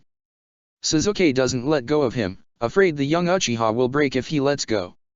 In the back of Sasuke's mind, he's hoping his clones are doing their jobs, and keeping his fellow squad mates and partner safe. None of them have popped yet, so Sasuke can only assume they're succeeding. It feels a little odd to not be in the heat of the battle. But right now, Sasuke knows there's nowhere else he's supposed to be. Obito is still trembling minutely underneath Sasuke's hand. The depths of fear Obito must have experienced to get this far lost in his own head must have been extreme. Sasuke tries to say something comforting. You're never going back there. I promise. It's alright. Voice muffled by the Jounin vest, Sasuke hears a soft sob, then, they're coming for me. It's unlike Obito to be dramatic about things like this, so Sasuke pulls Obito back a little, leaving a hand on his head. What do you mean by that? Obito immediately looks like he's going to panic again. Sasuke makes a show of breathing in and out. Obito follows, takes a gulping breath and nods. The nightmares were real. They're real. Sasuke nods along like he understands. He has no idea.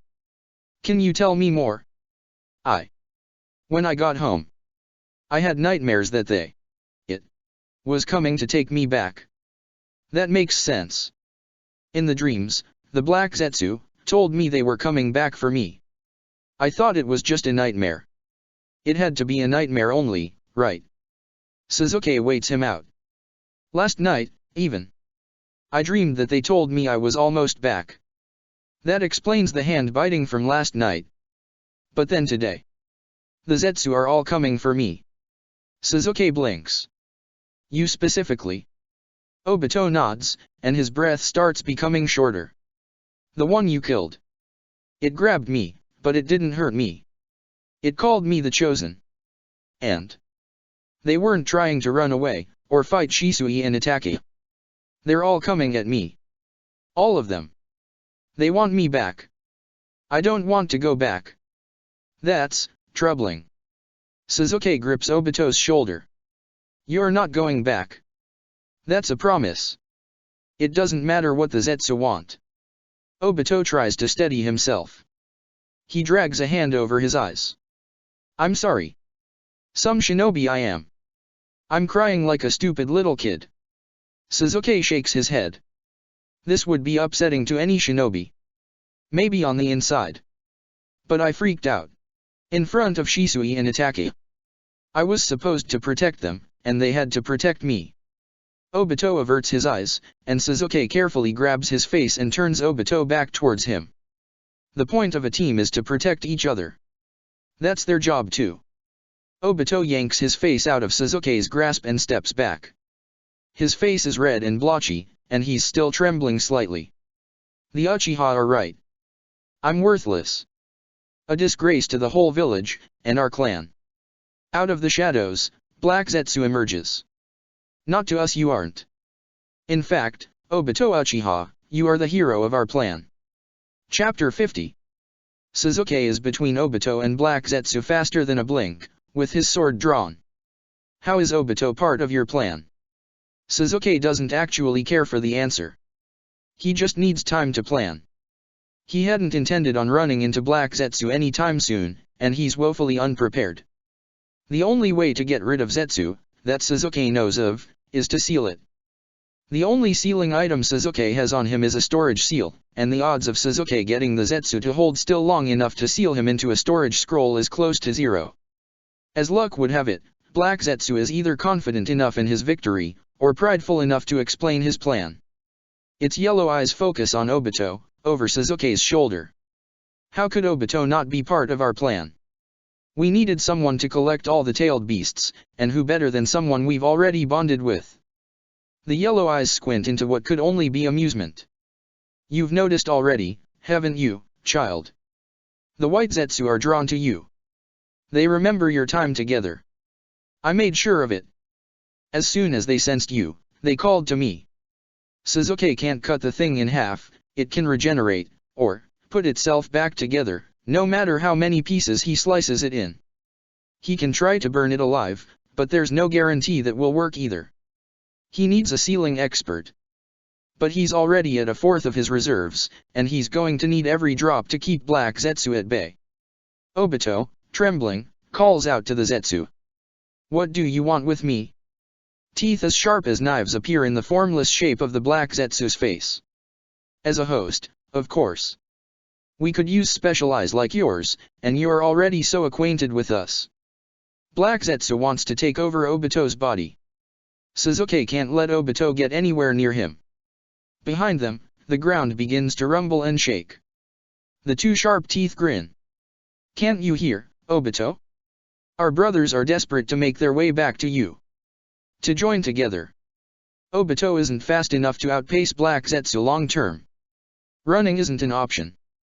And with every Zetsu, black or white, gunning for Obito, there is no safe place to go. He could pop his clones, but if he does, Shisui, Itachi, or Orochimaru could die. Sasuke makes his move first. Amaterasu. The Black Zetsu becomes wreathed in black flames. It doesn't scream, except for this horrible whistling noise that sounds like the wind rustling through blades of uncut grass. It makes no move to attack them, or to escape. It just stands and lets itself be burnt alive. Taking a quick step back, Sasuke speaks under his breath, just loud enough for Obito to hear. No matter what happens, don't let any of them touch you. Obito nods shakily. The Black Zetsu burns away into nothing. A breath, then two. Sasuke stays on alert. In between one breath and the next, he feels more than sees it materialize next to Obito. Sasuke launches himself at it with no hesitation, pushing it away from Obito with the flat of his sword. No use cutting it in two and having to potentially watch out for two halves.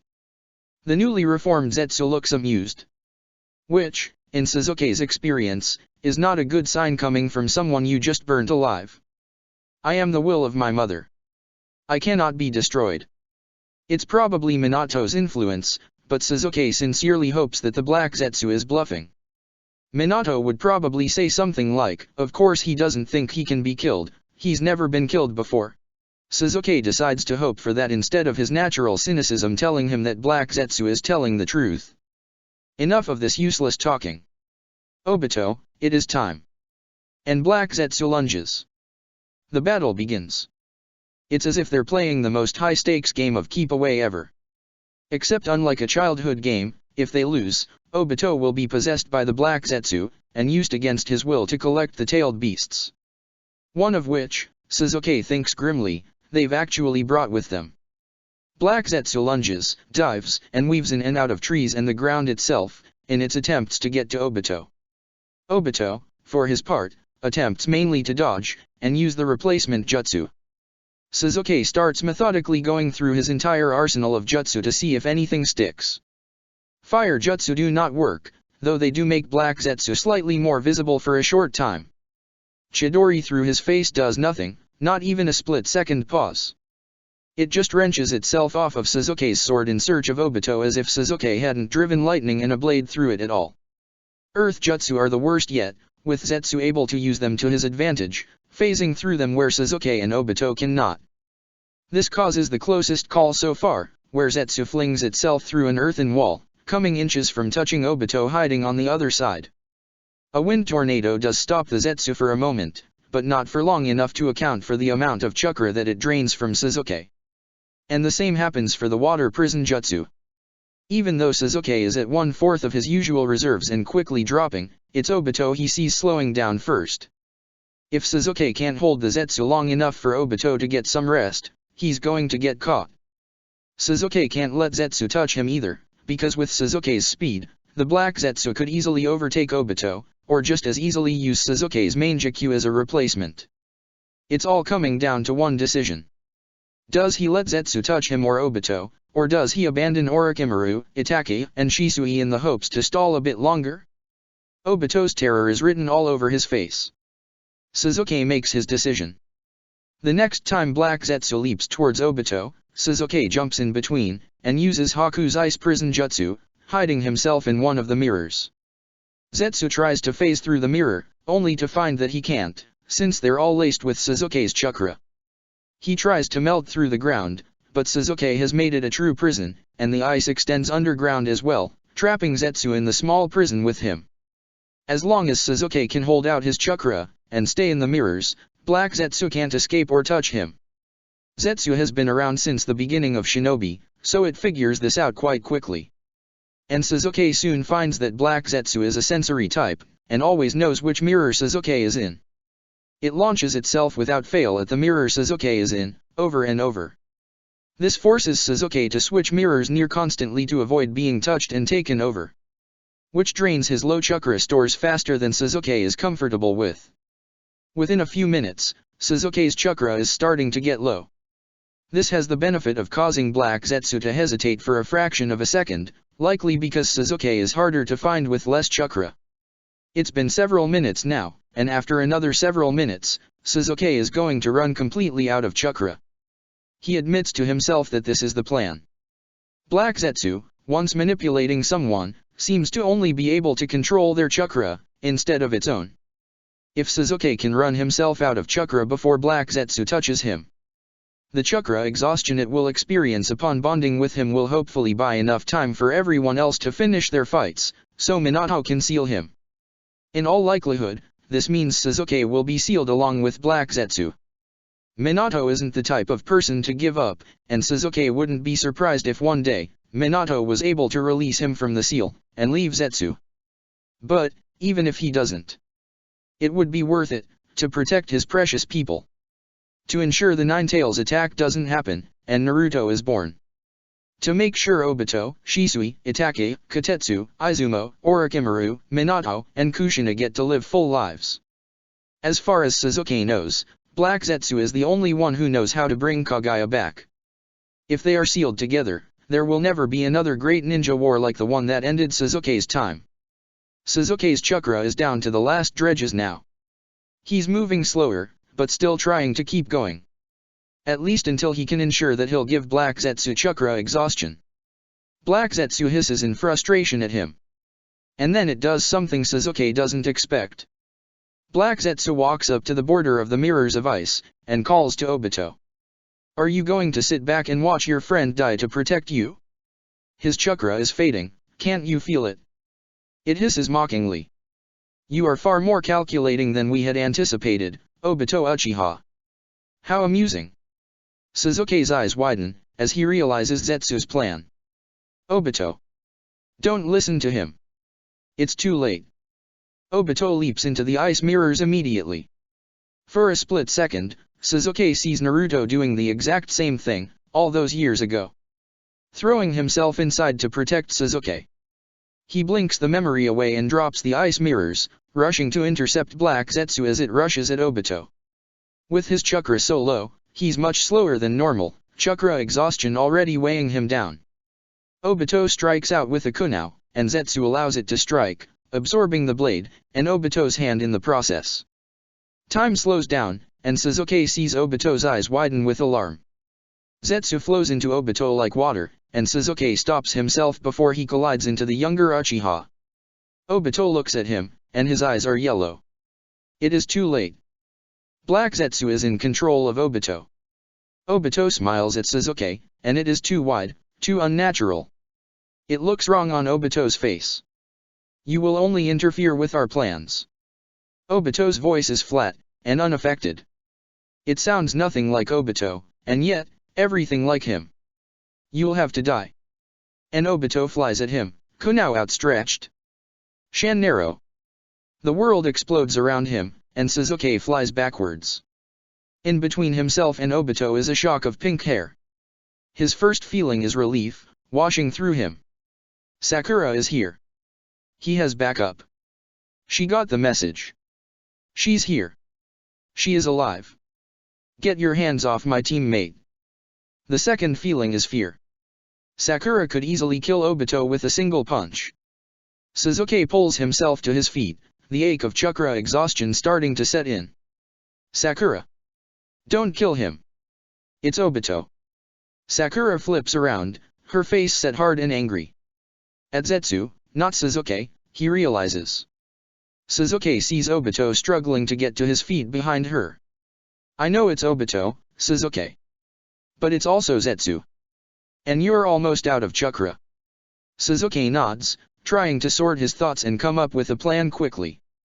I won't be out of chakra if I can release my shadow clones. Is Tsunade with you? Sakura nods, she ran ahead to help out her teammates. That's excellent.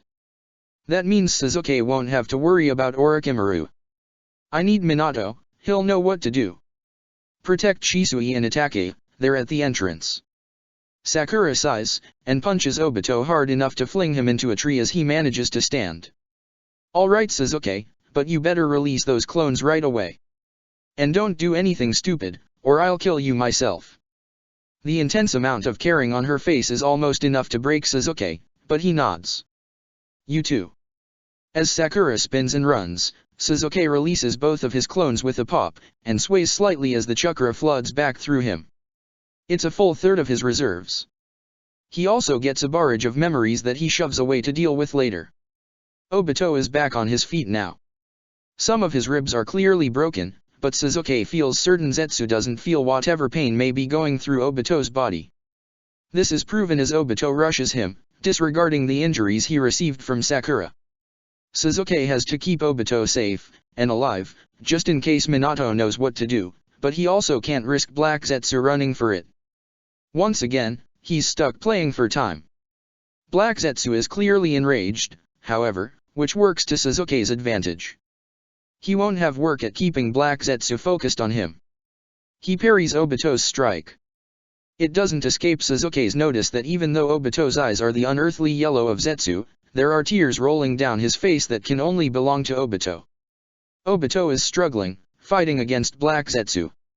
Sasuke can see it.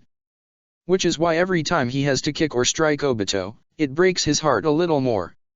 Obito is much more powerful since the last time Sasuke trained with him. His hits are faster, and harder. His control over jutsu is better. But every motion is no longer his own.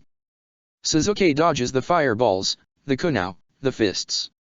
And Sasuke pulls all of his blows. The only jutsu he uses are to corral Zetsu to stay in the area, and he makes sure they're fairly easy to dodge. The idea of one of his jutsu injuring Obito is so painful that Sasuke can't bring himself to do it, even though it's clear Zetsu is in charge. They circle around each other, trading blows. Even enraged, Zetsu is incredibly calculating. The fight is closer than Sasuke would like it to be, because he has no idea how long it'll take Minato to disentangle himself from the other fight and assist him. He tries not to think about the potential of Obito being the one sealed away with Black Zetsu. If it happens, Sasuke will become a sealing master himself if he has to free Obito from this. Sasuke is not gifted in the sealing arts whatsoever, but the thought of sealing away his student, so terrified of Zetsu, with the things he fears the most, is unthinkable. Sasuke finds that he talks to Obito, while he's fighting Zetsu. Sasuke swears to him he'll figure it out, that he'll save him. Telling Obito to keep fighting, to hang on. Black Zetsu laughs each time, loving the misery Sasuke is clearly going through. The worst part is, Sasuke knows Obito is still in there, still fighting, because every time Sasuke hits him hard enough to crack something, there's a wince that wouldn't be present if Sasuke was fighting Zetsu. A presence snaps into existence beside him. Sasuke shoots a glance to the side to see that it is not Minato, but instead, Nagato. His heart drops. Maybe something happened to Minato. Is Nagato even gifted at sealing? Potentially, Sasuke thinks as he dodges another hit from Obito, since he was Jiraiya's student. Sakura filled me in on the situation. Do you trust me? Sasuke thinks it over, ducking under a kunao and catching the handle. Can he trust Nagato with Obito? No, Sasuke wouldn't trust Obito to nearly anyone. But, he doesn't have much of a choice. Even if Minato was here, Sasuke was relatively certain that Obito is doomed to be sealed along with Zetsu. Perhaps death would be kinder. I'll follow your lead. Nagato steps forward and raises his arm. Almighty pull. Obito flies forward towards Nagato, who catches him by the neck with his hand. Sasuke, grab your storage scroll. 2, if you have them. Sasuke dumps everything out of his 2 scrolls immediately. As he does, he witnesses as Nagato thrusts his hand into the center of Obito's chest cavity. As Nagato removes his hand, Sasuke sees a thick, black substance that can only be Black Zetsu. Throw a storage scroll down. Sasuke does so. Nagato keeps pulling, and the tears that stream down Obito's face drip onto the ground. With a sickening squelch, Nagato yanks the black substance out of Obito, forces it down onto the storage scroll, and seals it inside. He does not let go of Obito, however. And Obito's struggling grows weaker by the second. Obito. Obito's eyes snap to meet Sasuke's, a dark onyx black. Before Sasuke can even feel relief, the black makes way to a flickering yellow. If Zetsu is still trapped inside of Obito, why isn't he fighting Nagato's grip? I'm draining his chakra so he cannot get away. He's nearly to chakra exhaustion, now. It's as if Nagato read his mind. Sasuke waits and watches, waiting for Obito's eyes to turn back to their natural black, or even his uneven cherry non-pair, but they do not. The disturbing, yellow eyes of Zetsu still stare at Sasuke, filled with malice. The struggling dies down even farther, until Obito is barely twitching. Then, and only then, does Nagato turn to Sasuke. There's 2 souls inside of him. Black Zetsu, and his own. Is the boy capable of fighting Zetsu's spirit, or should I seal them both together? Zetsu's eyes widen on Obito's face, and Sasuke grimaces. Walking forward, he pulls Obito out of Nagato's grip, and it comes easily enough Sasuke knows Nagato is allowing it. Obito's body is limp, and there's barely any chakra circulating, the chances of being able to move a limb are negligible. Blood is dripping through the small hole Nagato has made in his chest, and Sasuke can see that the Akatsuki had aimed non-lethally on purpose. The blood flow is constant, however. He'll have to do it soon, or the wound will kill him, and Black Zetsu may escape and reform. Sasuke looks into Zetsu's eyes, and talks to Obito. Obito, if you can hear me. Listen, take him out the same way we split our bond. Do your best. If you fail, I will seal you, but I will never give up on setting you free. Do you understand? The yellow doesn't fade, but tears begin to fall again down Obito's face, and Sasuke knows who they belong to. Fight this, Obito. I know you can.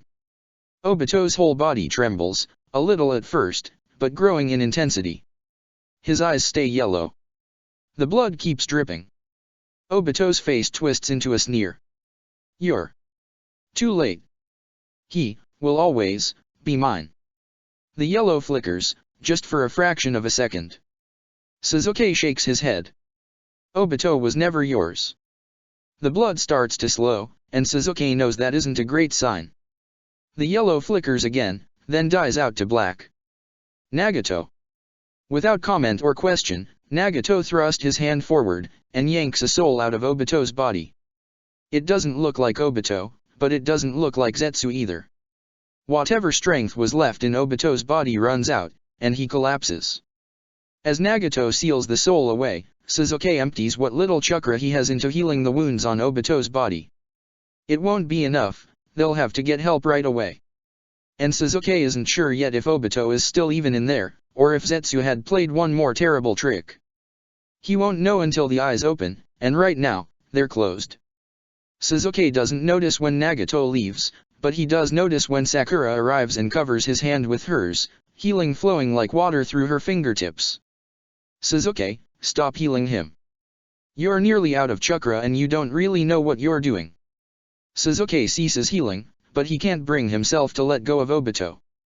So he puts his hand awkwardly on Obito's shoulder, trying to provide some point of contact. Is he himself? She asks, as carefully as Sasuke has ever heard. Sasuke shakes his head helplessly, unable to speak. He doesn't know. He just watches Sakura pour chakra into the wound, which closes easily under her hands. It's mesmerizing to watch, and Sasuke loses himself in it. She is easily the most talented healer he has ever met. Her healing ceases, and for a second, Sasuke misses it. Sakura places her hand over Sasuke's. He should wake in a moment, then you'll know for sure. The other battle is pretty much over, but I asked Orochimaru to keep Shisui at bay until we figure this out. He and Itachi are pretty frantic, though. Sasuke still can't speak, just keeps staring at Obito, willing him to wake. Sakura keeps talking, filling the silence for him. You never told me Itachi was so adorable. He has to be one of the cutest children I have ever seen in my life. And so serious, too. It just makes me want to hug him, but if he's anything like you were, he would never forgive me for doing it. Kakashi is just like I expected he would be. So straight-laced and talented. I guess he wouldn't have picked up that ridiculous side of his, yet anyway. I bet I can break him. Anyway, he was fighting alongside Rin, and can I just say the two of them are so cute together. I can't believe you didn't tell me he had a little girlfriend. And a medic one too, at that. I hope it ended up okay that I sent Nagato instead of Minato. I just remembered as I was running into the battle that when Pain attacked our village, I saw him remove Shizun's soul, and I was hoping that would be helpful. I hope it worked.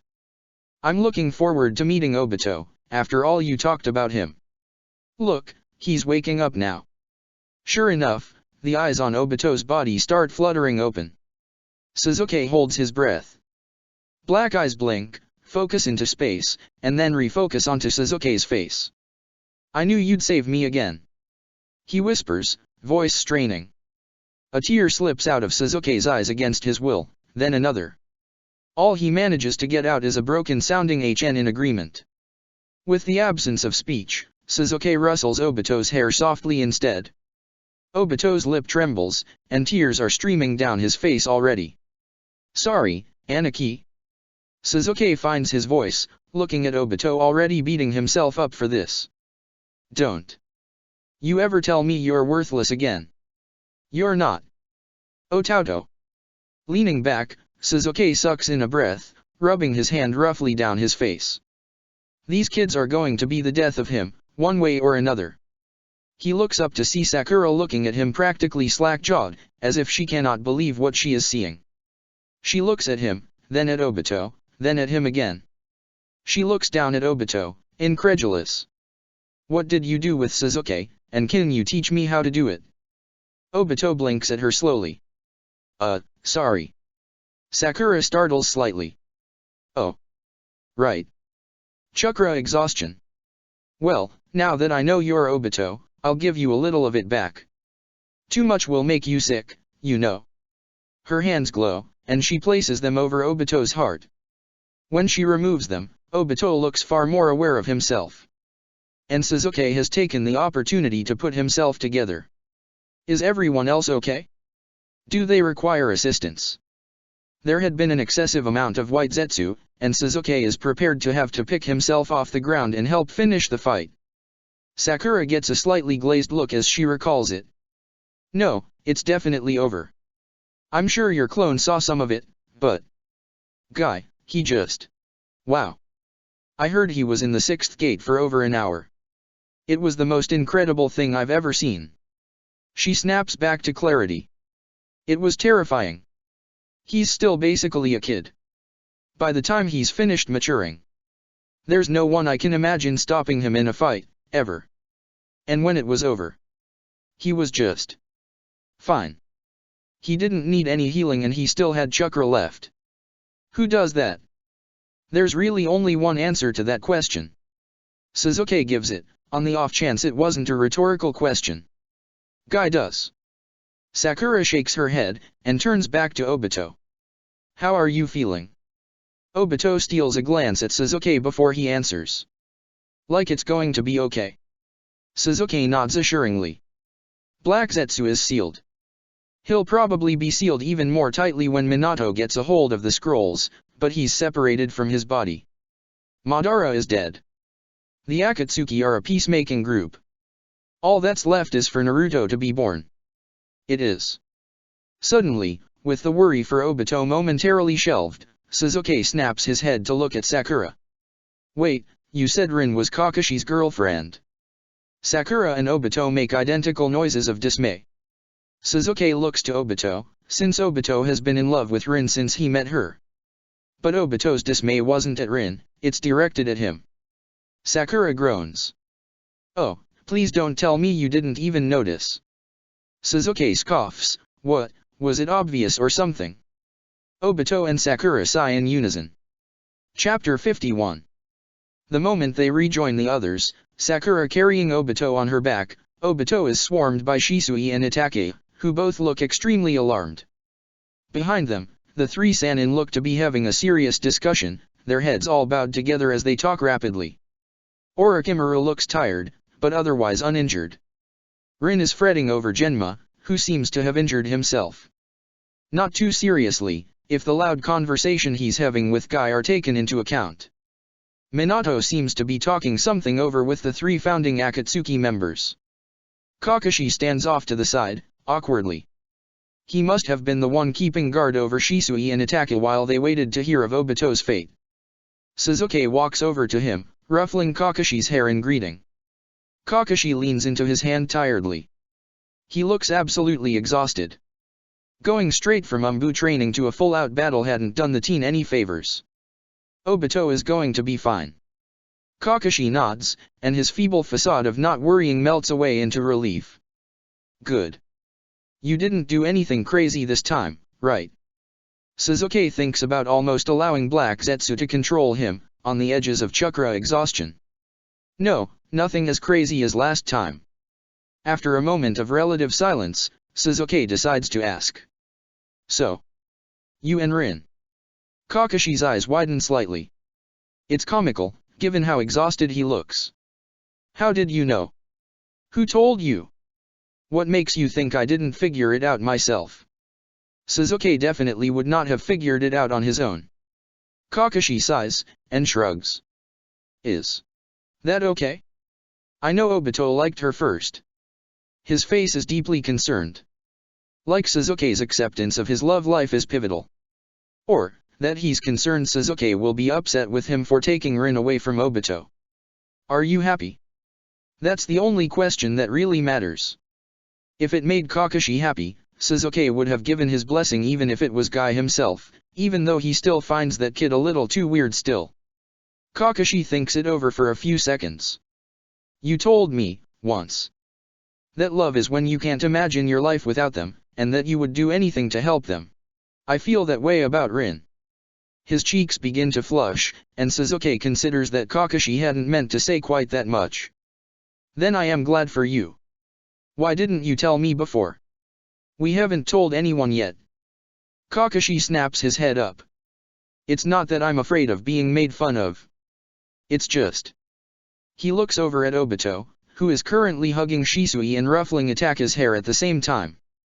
I don't know how to tell Obito. When Sasuke had first met Obito, almost every other sentence out of him had been about Rin. How pretty she was, how smart and cool and talented she was. Sasuke can see where Kakashi would be concerned. You're afraid to make Obito feel like you left him behind. Yeah, I guess so. Kakashi looks pained. For all the fighting that Kakashi and Obito do, Sasuke knows they still care deeply about each other. I think Obito has already guessed. But it might help to hear it from you. Sasuke hopes that this doesn't hurt the camaraderie between the members of Minato's Genin squad. If he had to guess, he thinks Rin will hold them together, even if this does start a fight. He knows it's Rin that usually plans their team reunion dinners from time to time. Kakashi nods, his whole body drooping with exhaustion. He looks a little like Sasuke remembers his Kakashi-sensei looking after using his Sharingan. Which means Kakashi is probably close to chakra exhaustion. Still, Kakashi starts walking towards Obito, who looks to be somehow engaged in a four-way argument with Shisui, Itachi, and Sakura. Sasuke follows along with him. His own muscles ache from how close he'd let himself get to chakra exhaustion before he had reabsorbed the chakra from his shadow clones, but he's nowhere as slow as Kakashi. The arguing seems to be about who should be protecting who. It's not heated, and Sakura is not mediating. In fact, she is actively telling all three of them that they're too young to be looking after anyone, even Obito who's the closest to fully grown. The argument stops abruptly when Sasuke and Kakashi walk up. Sasuke-sensei. You can help us answer this. What do you think? Shisui throws out, looking certain Sasuke will have the right answer. Sasuke takes one look at Sakura's face, and shakes his head. Right now, Sakura could take all of us in a fight, so she gets to be right. Sakura winks at him. Shisui groans. Come on, sensei, that's not a real answer. Sasuke ruffles his hair. Pick and choose your battles, Shisui. If you want to get in a fight with Sakura, be my guest.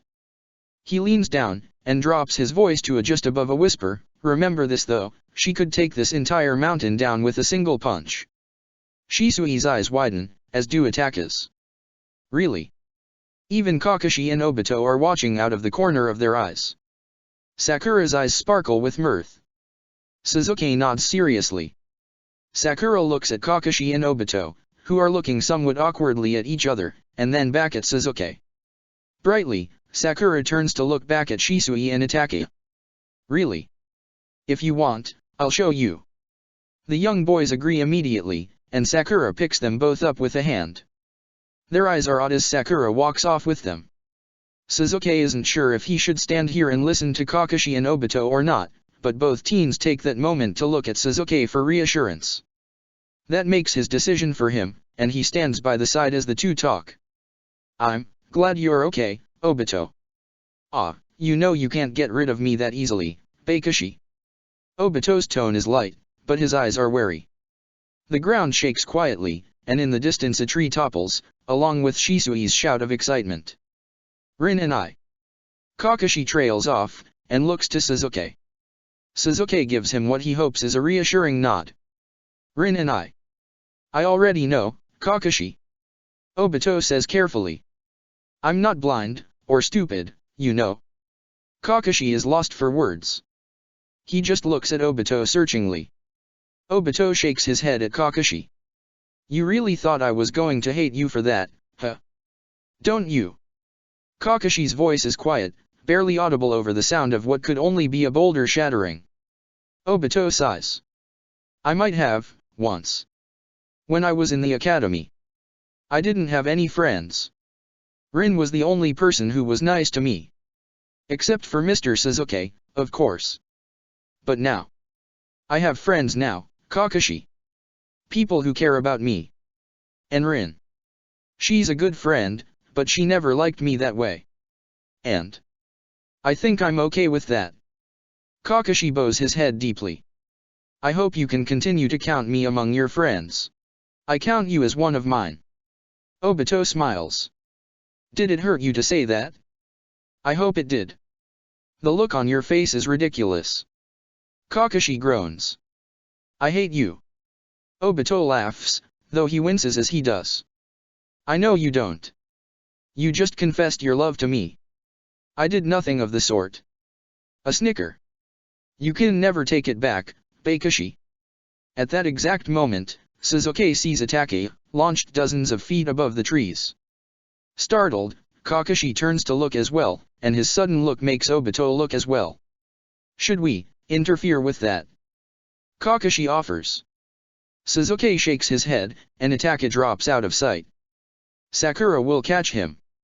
Sure enough, a moment later Sakura, Shisui, and a ruffled-looking Itachi return. The boys look absolutely enthralled. Sakura looks smug. Sasuke can only sigh. Show off. She sticks her tongue out at him like he's still a child. An amused huff escapes him at her antics. Soon enough, the Leaf Shinobi part ways with the Akatsuki. Jiraiya has elected to stay with the Akatsuki, and advise them. Minato privately tells Sasuke that they plan to dedicate themselves to finding all traces of Kaguya, in the hope that if she is ever unsealed, she can be defeated once and for all. Sakura and Tsunade join them on the journey back to the Leaf, much to Sasuke's surprise. That surprise dies when, the first night, Tsunade pulls him aside and tells him she knows everything, and that Sakura had revealed it all. If Sasuke had expected her to revert to the Hokage he knew, he was mistaken. She was still loud and angry and got on his nerves like nobody else. But, she's calmer. There is a light in her eyes when there wasn't before. Whatever she had said, Sakura had given her precious person hope.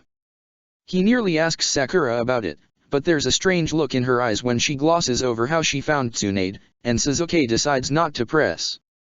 He's certain it wasn't in good condition. If Sakura wants to talk to him about it, she will. They make an odd troop, on the way home. Rin and Kakashi were declared to be on the edge of chakra exhaustion, and forbidden to walk. Rin alone had tried to fight it, but no one stands against Tsunade. Rin is being carried on Guy's back, and he looks entirely unburdened by the weight. Sasuke was carrying Kakashi himself, as Kakashi was still too on edge from the Umbu training to allow anyone else to come close enough to touch him. Sakura had insisted on carrying Obito, since she was the reason for the injuries preventing him from walking. Everyone had taken Sakura in stride. After her display of power, Sasuke is pretty sure both Shisui and Itachi are enraptured by her, and Guy, Genma, and Rin quickly follow suit. She and Obito have gotten on incredibly well, and are bickering good-naturedly by the second day. She and Orochimaru are friendly, but not warm. Minato she's straight up avoiding, and Sasuke knows exactly why. He looks so much like Naruto. And she hasn't come to terms with the fact they've lost their Naruto, yet. Minato takes it well. He and Orochimaru spend quite a bit of time discussing a new jutsu that sounds like the imminent destruction of several more training grounds when they arrive home. Kakashi, for his part, is more or less silent for the majority of the trip. Sasuke had asked Minato about it, the evening before they returned to Konoha, and Minato had explained that Kakashi had taken the Umbu training far harder than Rin had. Rin had been able to compartmentalize the emotional torture they put the potential agents through, to see how much stress they can bear. It's vital, for shinobi who have to do the things Umbu must. Rin had compartmentalized and done what had been required. Though, Minato admitted, her testing had been somewhat different, as Umbu medics are generally not sent on solo missions, for the sole reason that they are too valuable. On the other hand, Kakashi's mental testing had ended with a flagged file on Minato's desk. Quickly realizing his weakness, he'd had simulations run on him, through genjutsu, of loss on the mission field, and to put it mildly, Kakashi hadn't handled it well. The only reason Minato had been able to pass him in good faith was that Kakashi had completed the fictional mission, and returned to the village. However, Minato tells him quietly, Kakashi had started to show signs of a personality fracture, a complete dissociation of self, when faced with the loss of a loved one. Sasuke knows the only reason they even caught it is because of his own earlier insistence that Umbu had broken Kakashi the first time. And he's relieved they did. What shocks Sasuke, is that although Kakashi had nearly failed every loss situation he'd been put through, the one that had nearly disqualified him had been the fictitious death of Sasuke himself. Minato tells him in every genjutsu, Kakashi would go to Sasuke immediately upon his return. But the time that it was Sasuke that had died. Minato pauses here, looking unsure whether to tell Sasuke or not. Eventually, he sighs and tells Sasuke anyway. They'd let the genjutsu run its course. Kakashi had pulled away from others, and when he started to show signs of a potential mental break, he'd been forcefully ejected from the genjutsu. It had been hard to believe, almost impossible. It was also an incredibly heavy responsibility.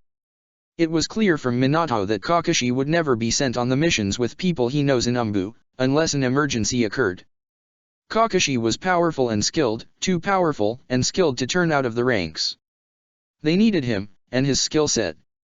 At the same time, Minato is unwilling to break Kakashi's spirit just for the sake of a few missions, and Sasuke plans to keep a careful eye on him. He's seen the Kakashi that can happen if he lets the shadow ranks swallow him, and he refuses to let it happen again.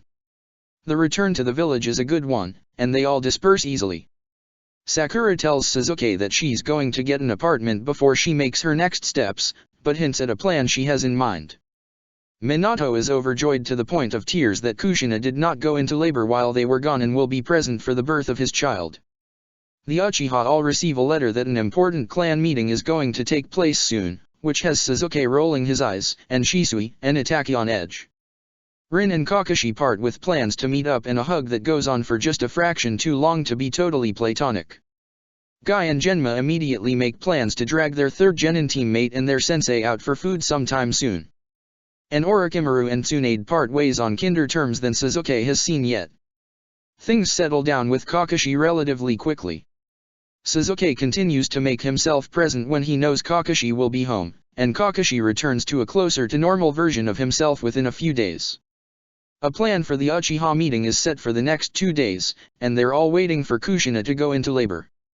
Sasuke makes the mistake of thinking things might return to normal. The same day he wishes that, Sakura bangs on the door. Unusual for her, because she's picked up Kakashi-sensei's habit of entering buildings through the window instead of the door. Sasuke would tease her for it, but he has no room to talk. He can't remember the last time he entered the Hokage's office through the door. Sasuke opens the door, already wary, and sees Sakura holding what appears to be a small child. She smiles grimly at Sasuke and makes her way into the house. "I'd tell you to come in, but that seems unnecessary at this point." Sakura flashes a perfunctory smile, but it doesn't quite reach her eyes. She motions to the child she's holding with her free hand. "Sorry, Sasuke. I just...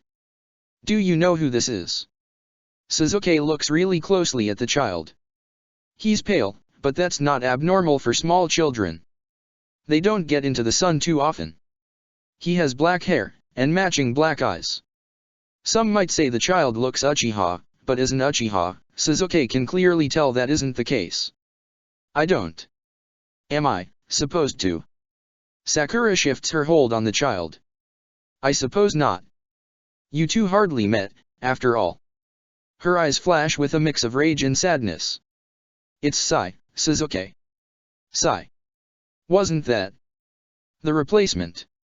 At that exact moment, Sasuke notices that the child is neither leaning into or away from Sakura, nor is he making an expression of any sort. He doesn't know if it's normal or not, but judging by the look on Sakura's face, he's guessing not. Sighing, Sakura makes an attempt to stroke Sai's face. Sai flinches immediately, and then goes blank again. "That's definitely not normal. I talked to Kushina about it. He was one of the last Root took, as an infant. I checked the orphanage, but he wasn't there. He'd already been adopted." Sasuke prods carefully. "Isn't that a good thing?" Sakura shakes her head vehemently. "Not when the people who adopted him were former Root trainers. They took him to the outskirts of the village, and kept working on him. I don't know how they escaped your net." Sasuke makes to speak, and she quiets him with a glance. "I'm not blaming you, I know you and Orochimaru were as thorough as you could be. Besides, these people weren't trying to rebuild Root. They just happened to think Danzo had the right idea for child rearing. So I killed them this morning." Sasuke blinks. "You killed them?" Sakura nods. "It was a total mess. I kind of lost it. They were beating him for flinching, Sasuke. That's definitely not good, certainly. Well, if they're already dead, what do you need from me? Is there even enough left of them to bury? Sakura scoffs. Of course there's not enough left to bury, what do you take me for? Sasuke, I'm barely older than Obito and Rin. I think you know why I'm here. Sasuke looks at her, and then looks at Sai. Understanding dawns. No. Sakura, no way. Come on, Sasuke, Kakashi turned out okay. Sakura pleads, turning her green eyes on him. Kakashi was a genin, not a baby. Sasuke has no idea how to take care of a baby. He's never even spent a meaningful amount of time with one. He is in no way equipped for this. Besides, I'm an active jounin and a jounin sensei. I won't abandon Shisui and Obito. Sakura shakes her head. You won't have to. I looked into it with Kushina.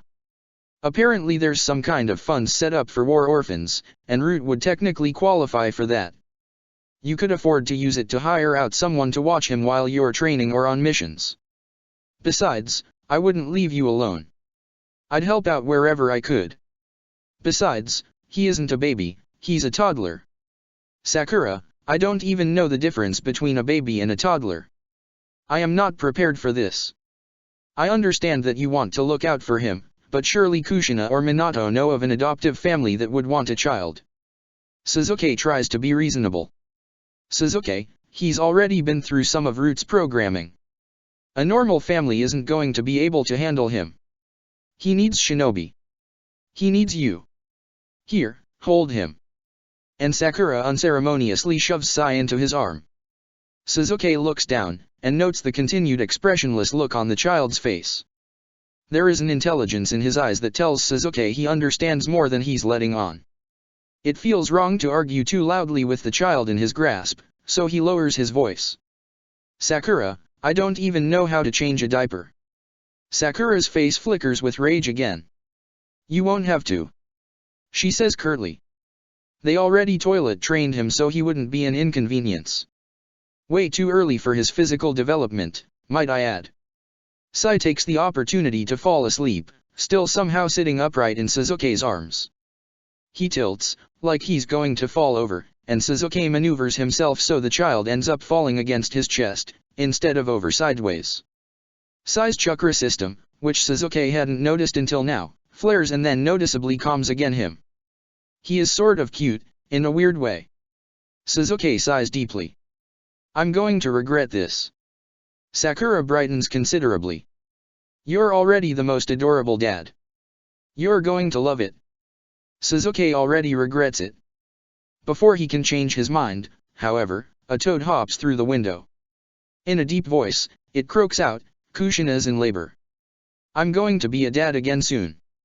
Yamato is on his way to stay the night. I meant to ask if that was okay, but I forgot. Coming, Kushina. Anyway, got to go. The frog disappears in a swirl of smoke. A knock at the door follows immediately. Sakura bounds over to the door and throws it open, revealing Yamato, with a bag packed. Hey there, Yamato. Sakura's voice is blindingly happy. She'd been so beyond happy to hear about the rescue and subsequent adoption of Yamato into the Uzumaki/Namikaze home. Hi. Is Mr. Sasuke here? Sasuke walks around the corner in the sight of the door. Come on in, I'll show you where to put your things. Yamato brightens at the sight of the child in Sasuke's grasp. Is that a baby? He drops his bags in the entryway and walks over to Sasuke, the least shy Sasuke has ever seen him. Sasuke turns Sai so Yamato can see him better. The child opens his eyes immediately, in a way that tells Sasuke he's been trained to wake at any unexpected noise or movement. This is Sai. Yamato looks at the kid in awe. After a moment, he looks up at Sasuke, and Sasuke sees the traces of shyness in his face as he asks. Can I hold him? Sasuke deposits Sai into Yamato's arms easily. Yamato has clearly been practicing holding children in preparation for Naruto, because the ease with which he holds Sai is natural. Hello, Sai. I'm Yamato. Sai doesn't answer, naturally. Sasuke doesn't even know if he's old enough to talk. Perhaps he is. Suzuki certainly doesn't know enough about this, and he's getting overwhelmed quickly. Yamato looks at him with a smile. Is he yours? Sakura is watching this entire exchange with what Suzuki can only describe as a feral sort of glee. Suzuki knows when he's been outnumbered. Yes, I suppose he is. Yamato bounces Sai gently, to which Sai doesn't really react, other than a yawn. The kid is probably still exhausted. Yamato beams at Sai regardless. Do you think you'd let me babysit sometime? I want to get better at watching kids a little older than Naruto so that I can be the best big brother ever. It's okay if you don't want me to, I know I'm still a kid. Mom says I'm a chunin level now, though. Even though I haven't taken the exams. Sakura looks like she's about to explode from how cute the whole scene is. Suzuki decides it is kind of adorable. Sure, you can watch Sai whenever you want. I'm still a full-time jounin, after all. Thanks, Mr. Suzuki. You're the best. Yamato says brightly, so unlike the shell of a child they'd rescued a few short years ago. It is more and more obvious every single day that Minato and Kushina are raising him. How he learned manners, Suzuki has no idea. Probably Itaki. The two of them get along fairly well. And Itaki is still the most well-mannered kid Suzuki has ever met. Yeah, Mr. Suzuki, Sakura says, winking. You're the best. Yamato takes Sai into the other room, cooing at him all the while, telling him about how he's going to get a new baby brother soon. Suzuki mouths over Yamato's head, "You owe me," at Sakura, to which she laughs. Suzuki resigns himself to a lifetime of teasing. How on earth is he going to explain this to Kakashi, or, Kami forbid, his team? He can already see them laughing at him. From the other room, Yamato cheers, "Sai just kind of smiled at me." Okay, so it was more of a twitch, but he still did it. A few hours later, Tsunade accidentally runs into him while he's trying to buy child-sized furniture. She has obviously been tipped off by Sakura. She doesn't laugh. Instead, she solemnly puts her hand on Suzuki's shoulder. "Suzuki, from the bottom of my heart." Tsunade leans in. "You deserve this." Then, she hysterically laughs at him before leaving him, a trail of baffled civilians in her wake. Suzuki had expected this. He shakes it off, and heads back home. When he unpacks his bags, Suzuki finds a stuffed animal he didn't buy tucked in with the rest of his purchases. He huffs with amusement. He's not the only one with a sentimental side. Chapter 52. Naruto is born on October the 10th, just as he should be. Suzuki gets another toad telling him this, and inviting Suzuki to escort Yamato home so he can meet Naruto. It's also the day that the Uchiha have called for a clan meeting. Suzuki would have been irate with Fugaku for planning it today, but he already knows Mikoto wouldn't have let him plan it on Naruto's birthday. Which means the clan elders are the ones who called it. That doesn't spell good things for the content of the meeting. Fortunately, the meeting isn't called until late afternoon, giving Suzuki plenty of time to meet Naruto in the morning. Sai slept through the night without waking. Suzuki isn't sure what age children are supposed to do that, but he isn't fighting it. Yamato ends up being a fountain of information. From the sound of it, he's thrown himself into the big brother role with enthusiasm.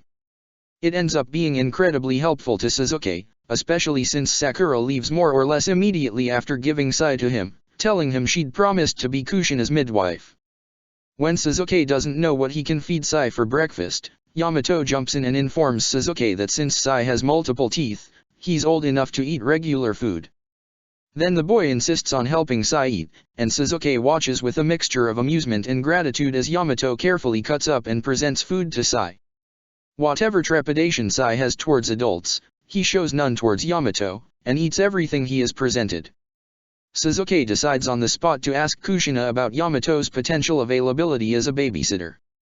After breakfast is consumed and cleaned up, Suzuki picks Sai up, and Yamato grabs his bags, and they head towards the home of the fourth Hokage. The walk is pleasant enough. Yamato is more on the reserved side in public, but he's still practically vibrating with excitement. Suzuki, on the other hand, is trying to stifle the growing nerves. Although he doesn't think Yamato has noticed, Sai stiffens in his arm, greatly increasing Sasuke's resolve to push the feelings down. It's Naruto, it has to be. It won't be his Naruto, Sasuke has come to terms with that. By ensuring he has loving parents and people looking out for him, there's no way Naruto will grow up the same. Still, Sasuke finds himself unsettled as they approach the house. Yamato opens the door and calls out quietly, "I'm home." Minato and Kushina's tired voices echo back immediately, "Welcome home." They enter, and Yamato makes his way immediately to the back room, looking for his new brother. Sasuke takes a moment, seeing Sakura sitting at Minato and Kushina's table, and approaches her first. "How did it go?" Sakura looks tired, but she's smiling. "It went well. The seal weakened, like we thought. Luckily, Kushina and Kurama are working together now, and he didn't make trouble. And no one came in and tried to kill everyone. So, pretty excellent, I think." Sasuke nods. "And Naruto? Is he?" "He feels like Naruto." Sakura's smile grows a little wistful. "I miss our Naruto, you know? But he's going to be so loved. And that's worth it. He's a pretty cute baby." Sasuke takes a steadying breath. "Do you mind holding Sai while I meet him?" Sakura shakes her head. "No way. Kushina knew I was going to give him to you, and they want to meet Sai too." Of course, Kushina and Sakura are already conspiring together. Once they bring Mikoto back into the mix, Sasuke can't even imagine what will ensue. He only hopes the village will survive it. He observes Sakura for a moment, and she seems okay. Sasuke decides it is time to face Naruto. He takes a deep breath to steady himself. Sai looks on silently, though his eyes are following his movements. Sasuke makes his way down the hallway, and knocks quietly on the open door frame before he enters. The nursery is painted orange. Of course it is. Kushina is sitting in a rocking chair, looking exhausted but pleased. Minato is kneeling beside her, holding a small bundle which Yamato is cooing over. He can feel Naruto's chakra where he stands. Even without Kurama, he already has as much chakra as some genin. It's his Uzumaki genetics, surely. The feeling of the chakra washes over him, and it's so painfully familiar it makes him stop in his tracks and pull in a breath. "Is that Sai? Bring him here so I can meet him, no?" Kushina asks, in the softest voice Sasuke has ever heard her use. It's still a regular speaking volume. Sasuke carries Sai over, and Kushina holds her arms out to hold him, so Sasuke deposits Sai carefully into her arms. Kushina looks him over with a smile. "Hi there, Sai, I'm Kushina." Sasuke makes a split-second decision, still reeling from the feeling of chakra that's so new and yet so familiar. "Kushina Oba," he corrects. Kushina looks at him in shock. Sasuke can only nod. He means it. Kushina and Minato have become family, and Sai should know them as such. Kushina's eyes fill with tears, and she smiles brightly. Sasuke politely ignores the tears. "I'm your Kushina Oba, Sai. It's good to meet you, no?" Sai, naturally, stares on unaffected, though Sasuke swears the child looks slightly uneasy. He's probably not used to positive attention, or affection of any sort, if what Sakura had said about his adoptive parents was true. Sasuke shoots a glance over at Minato. He's still talking to Yamato, and Sasuke gives them this moment, instead turning his attention back to Kushina. "Yamato was excellent with Sai. Would you be willing to let him babysit on occasion?" Kushina doesn't even stop to think about it. Of course, he'd love that. It won't interfere with his training too much. Sasuke pauses. "Why is that?" Kushina gently bounces Sai, testing the waters with the small child. Sai does not react in any way. Sasuke isn't surprised. Yamato is too young to be a chunin yet, in my opinion. And he's decided his dream is to teach at the academy. He doesn't really like violence, no? He told us he'd rather help people than hurt them. He's trying to use his wood style to build and repair houses, no? He can be a really serious kid, but he cares a lot about people. If he changes his mind, I'll be there to help him, no? But I'm supporting his dream. And his dream right now doesn't include a lot of missions outside the village. Sasuke turns that over in his head. It makes sense, in its own way. And the village needs all kinds of different shinobi to run. Yamato will likely make an excellent academy teacher. He hums his acknowledgement. At that moment, Yamato pulls away from Minato, no doubt having heard his name being said. And Sasuke catches a glimpse of Naruto's small face. He has his whisker marks. It almost brings Sasuke to his knees. It really is him, Kushina had been right. This really is Naruto. Yamato steps towards Kushina, and Sasuke steps towards Minato, in a daze. Minato is beaming proudly, as happy as Sasuke has ever seen him. Do you want to hold him? Sure. The word is out of his mouth before he even has time to process the question. Minato starts reaching out with the bundle, reaching out with Naruto in his arms. Support his head, there you go. And suddenly, Naruto is cradled in Sasuke's arm. He's no larger than Sasuke's forearm, and Sasuke holds him carefully. The feel of Naruto's chakra continues to sink in, and Sasuke looks into the eyes of a Naruto who will never live without knowing who his parents are, who will never experience the pain of loneliness. A surge of protective fondness floods Sasuke. Naruto's eyes are closed, innocent in sleep. We'd like you to be the godfather. Minato says, still beaming. Sasuke blinks, the only twitch he will allow himself while Naruto is in his grasp. You. What? You will, won't you? Minato looks at him with a searching expression. I didn't realize it would come as a surprise. Sasuke isn't exactly sure why it's a surprise, either. But he'd never considered it.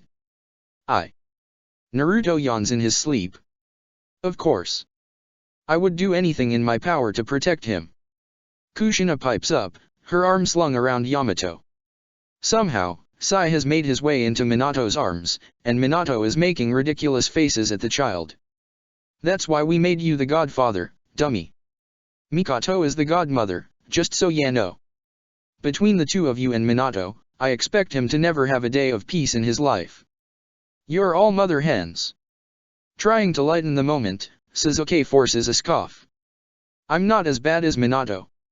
Minato looks up from where he's made yet another face to try and tease a reaction from Sai. Hey. Kushina laughs at both of them.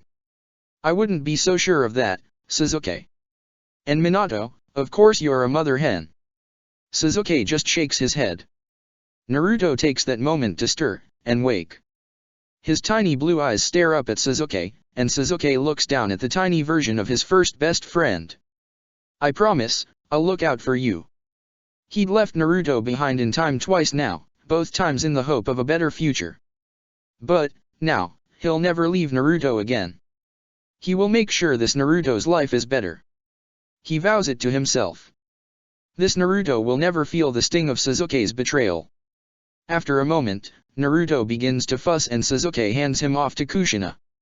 He retrieves Sai from Minato, who is similarly teary after learning that Sai will learn to call him Minato Aji.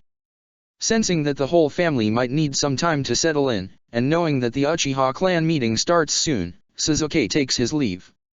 Sai looks a little overwhelmed, and Sasuke doesn't blame him. Minato and Kushina can be a lot if you aren't used to them. Are you alright? He asks the child, out of habit more than anything else. To his immense surprise, Sai nods his little head. How much exactly can Sai understand? This is definitely something Sasuke is going to need to look into immediately. He knows Sai can walk, Sasuke had watched him do it last night. But Sai is so small, and so thin. What little fat he does have makes his small face round, and young looking. Sakura had called him a toddler. Sasuke had previously thought that toddlers were supposed to be talking, fully fledged children. He hadn't considered the line between baby and toddler was so close. He's relatively certain that Sai isn't even 2 years old. He looks far closer to 1. Not that Sasuke has had what anyone would constitute as actual experience with a child. The closest he's come is watching Ataka from a distance from the time of his birth, to ensure that he was safe. Sai looks about the size Ataka looked after a little more than a year, and that's all Sasuke has to go off of. He realizes with a small start he doesn't even know when Sai's birthday is. If he's older than Sasuke thinks, he might turn too soon. And what kind of parent would Sasuke be if he forgot his son's birthday? He'll have to ask Sakura the next time he runs into her. To pull his mind away from his spiraling thoughts, so he can put himself back together for the clan meeting, Sasuke makes his way to Ichiraku, and orders ramen. It turns out that Sai isn't quite capable of using chopsticks, so Sasuke feeds him small chunks of meat and noodles and vegetables. Tuka looks brightly at the pair of them, and Sasuke sees that the daughter, whose name Sasuke either never learned or forgot, is moving around the kitchen, carefully and eagerly helping. She looks to be about Shisui's age. He supposes for a civilian, that's a young age to be working, but the girl looks happy helping her father. After Sasuke and Sai finish, and manage to make far less mess than Sasuke had anticipated, they pay and leave the stand, making their way to the Uchiha compound. It occurs to Sasuke, belatedly, that he's not supposed to bring Sai to this meeting. There's really no time for him to find someone to watch Sai now, so Sasuke resigns himself to explaining exactly why he's bringing an infant to the clan meeting. Sure enough, the second he walks through the entrance, Fugaku raises his brow at him. Sasuke heads his way, noting neither of his students have arrived yet. Fugaku doesn't speak, instead waiting for Sasuke to explain himself. This is, Sasuke looks down at Sai. Well, it's now or never. This is my son, Sai. I apologize for bringing him, I couldn't find someone to watch him on such short notice. Fugaku's brow raises so high Sasuke is slightly surprised it doesn't hit Fugaku's hairline. I wasn't aware you had a child. I didn't, until yesterday. Sasuke shrugs, as if this sort of thing could happen to anyone at any time. The circumstances were unique. He's not mine by blood, but he is, as of yesterday, legally my son. Fugaku splutters, and tries to hide it with a cough. When he recovers himself, he states, calmly. So, that is to say that you now have two sons, and neither of them are your blood children. Sasuke hadn't considered until this exact moment that being Kakashi's guardian was legally the same as being his father. Should he have been treating Kakashi like a son instead of a brother, or particularly young roommate all this time? Surely Kakashi wouldn't have accepted it from him. Is this something he should bring up with Kakashi? I suppose that's so. Fugaku says nothing else, but after a moment, he nods, and Sasuke takes his leave, going to find his normal seat. Already there are Obito, Shisui, and Itachi. And they're all staring open-mouthed at Sai. Sasuke ignores the stares and sits between Shisui and Obito, as he usually does. Sensei, is he really your son? Shisui whispers loudly. Yes, he is. His name is Sai. Their jaws somehow manage to drop even farther. No way, that's so cool. Obito exclaims, and then winces when several elders shoot withering looks his way. Sasuke decides that, of the three boys, Shisui probably could use the distraction the most, so he places Sai into Shisui's lap, much to Shisui's delight, as well as Itachi's, who is sitting next to him. They both immediately start smiling wildly at Sai. Way to stick it to the elders, Aniki. Obito says, grinning.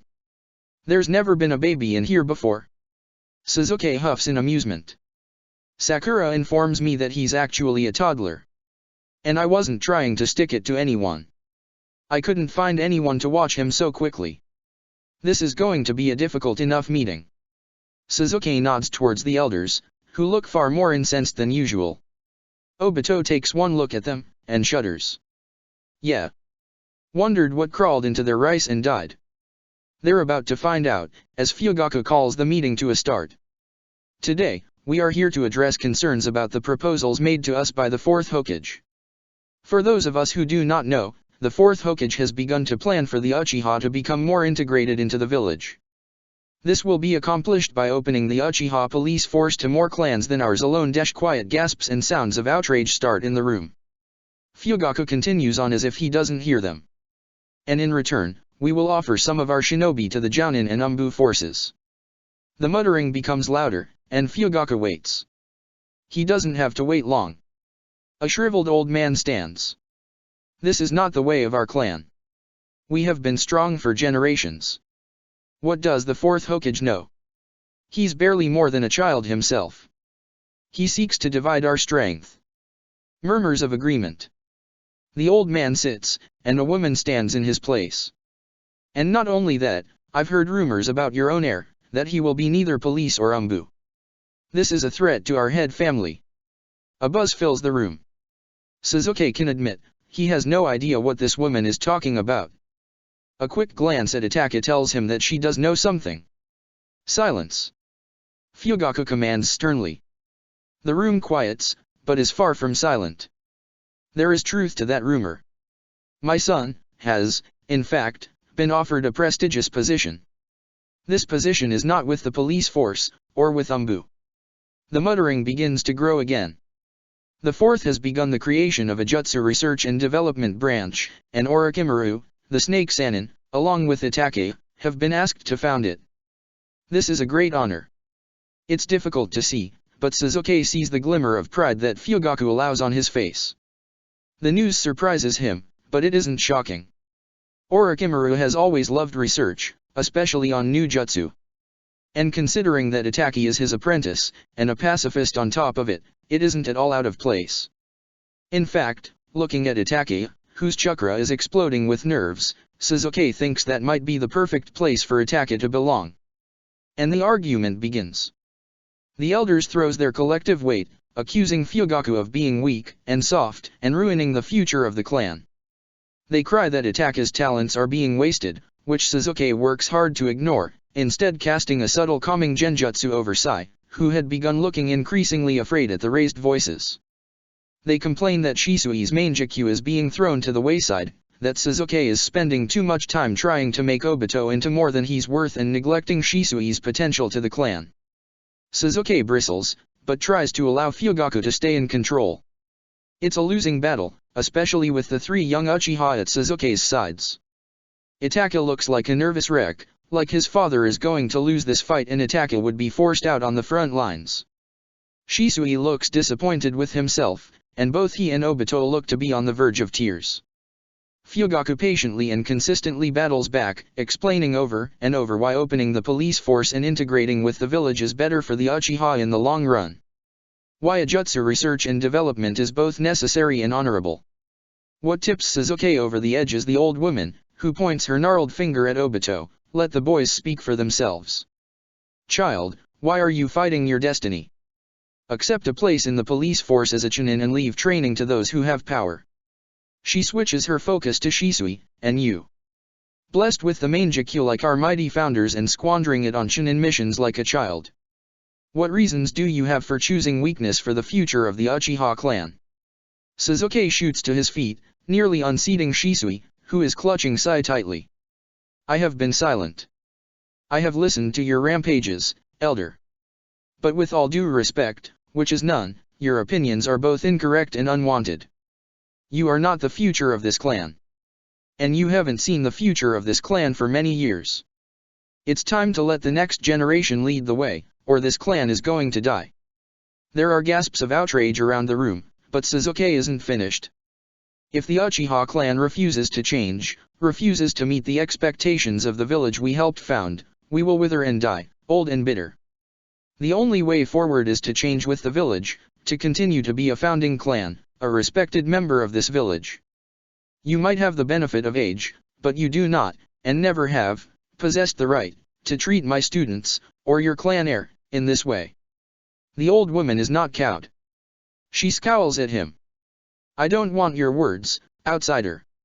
Fugaku may have brought you in because you share our blood, but you are not one of us. You do not understand the Uchiha way. You even brought an infant to a clan meeting. You disrespect our clan, and you disrespect us, with your filthy outsider ways. She probably expects this to be a killing blow to Sasuke. But Sasuke has stared death in the face too many times. Words like that, words he has no value for, aren't going to hurt him. He shoots a look to Fugaku, who is staring at him with a look that clearly says, don't do anything stupid. Sasuke decides to do something a bit stupid. He bows to the old woman. I apologize. Let me take on a form you might be willing to listen to. Then, utilizing Naruto's jutsu, Sasuke transforms himself into Madara Uchiha. With full battle armor, he's not actually Naruto. Yells of outrage are heard around the room, Many of the elders jump to their feet. Fugaku nearly puts his head in his hands. Suzuki deepens his voice to match that of Madara's. Is this form more pleasing? An old man yells the loudest. How dare you impersonate the great Madara? You have no right. You killed him. Suzuki scoffs, in Madara's voice. Maybe I'm Madara reincarnated. Perhaps I am even his son. If I'm an outsider, so was Madara. Your way of running the Uchiha caused even your great Madara to leave you, and you still think your plans are the best. The elders all start yelling at once, their voices overlapping in a cacophony of rage. Fugaku gets to his feet. Enough. Fugaku turns to Suzuki, and Suzuki releases the jutsu, and returns to his seat. Obito leans over and whispers, "That was awesome," into his ear. Shisui seems to be torn between laughing and crying. Itaka just looks stunned. Suzuki, that's enough, thank you.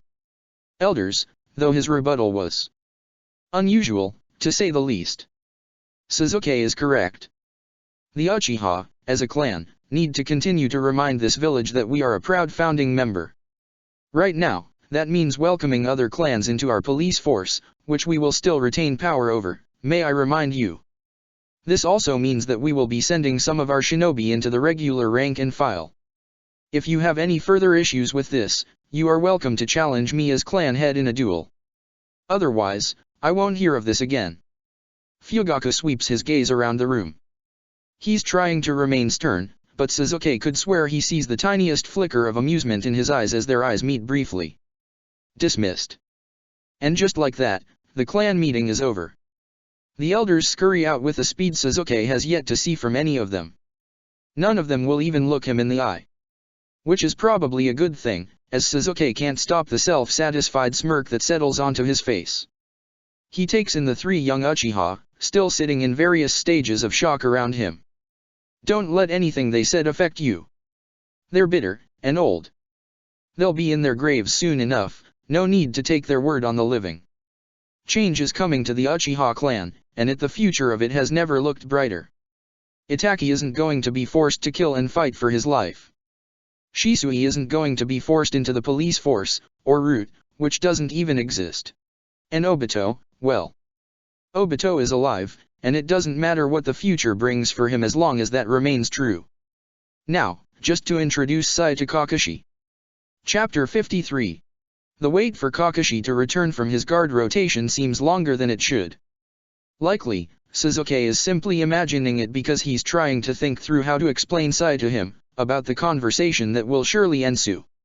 Will Kakashi take it well, and if he doesn't, what should Suzuki do about that? He runs through as many scenarios in his head as he can, but they all feel flat, fake.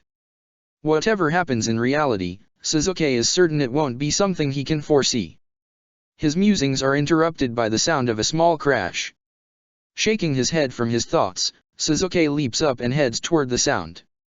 Sai is standing by the kitchen, looking slightly wet. At his feet, a shattered cup.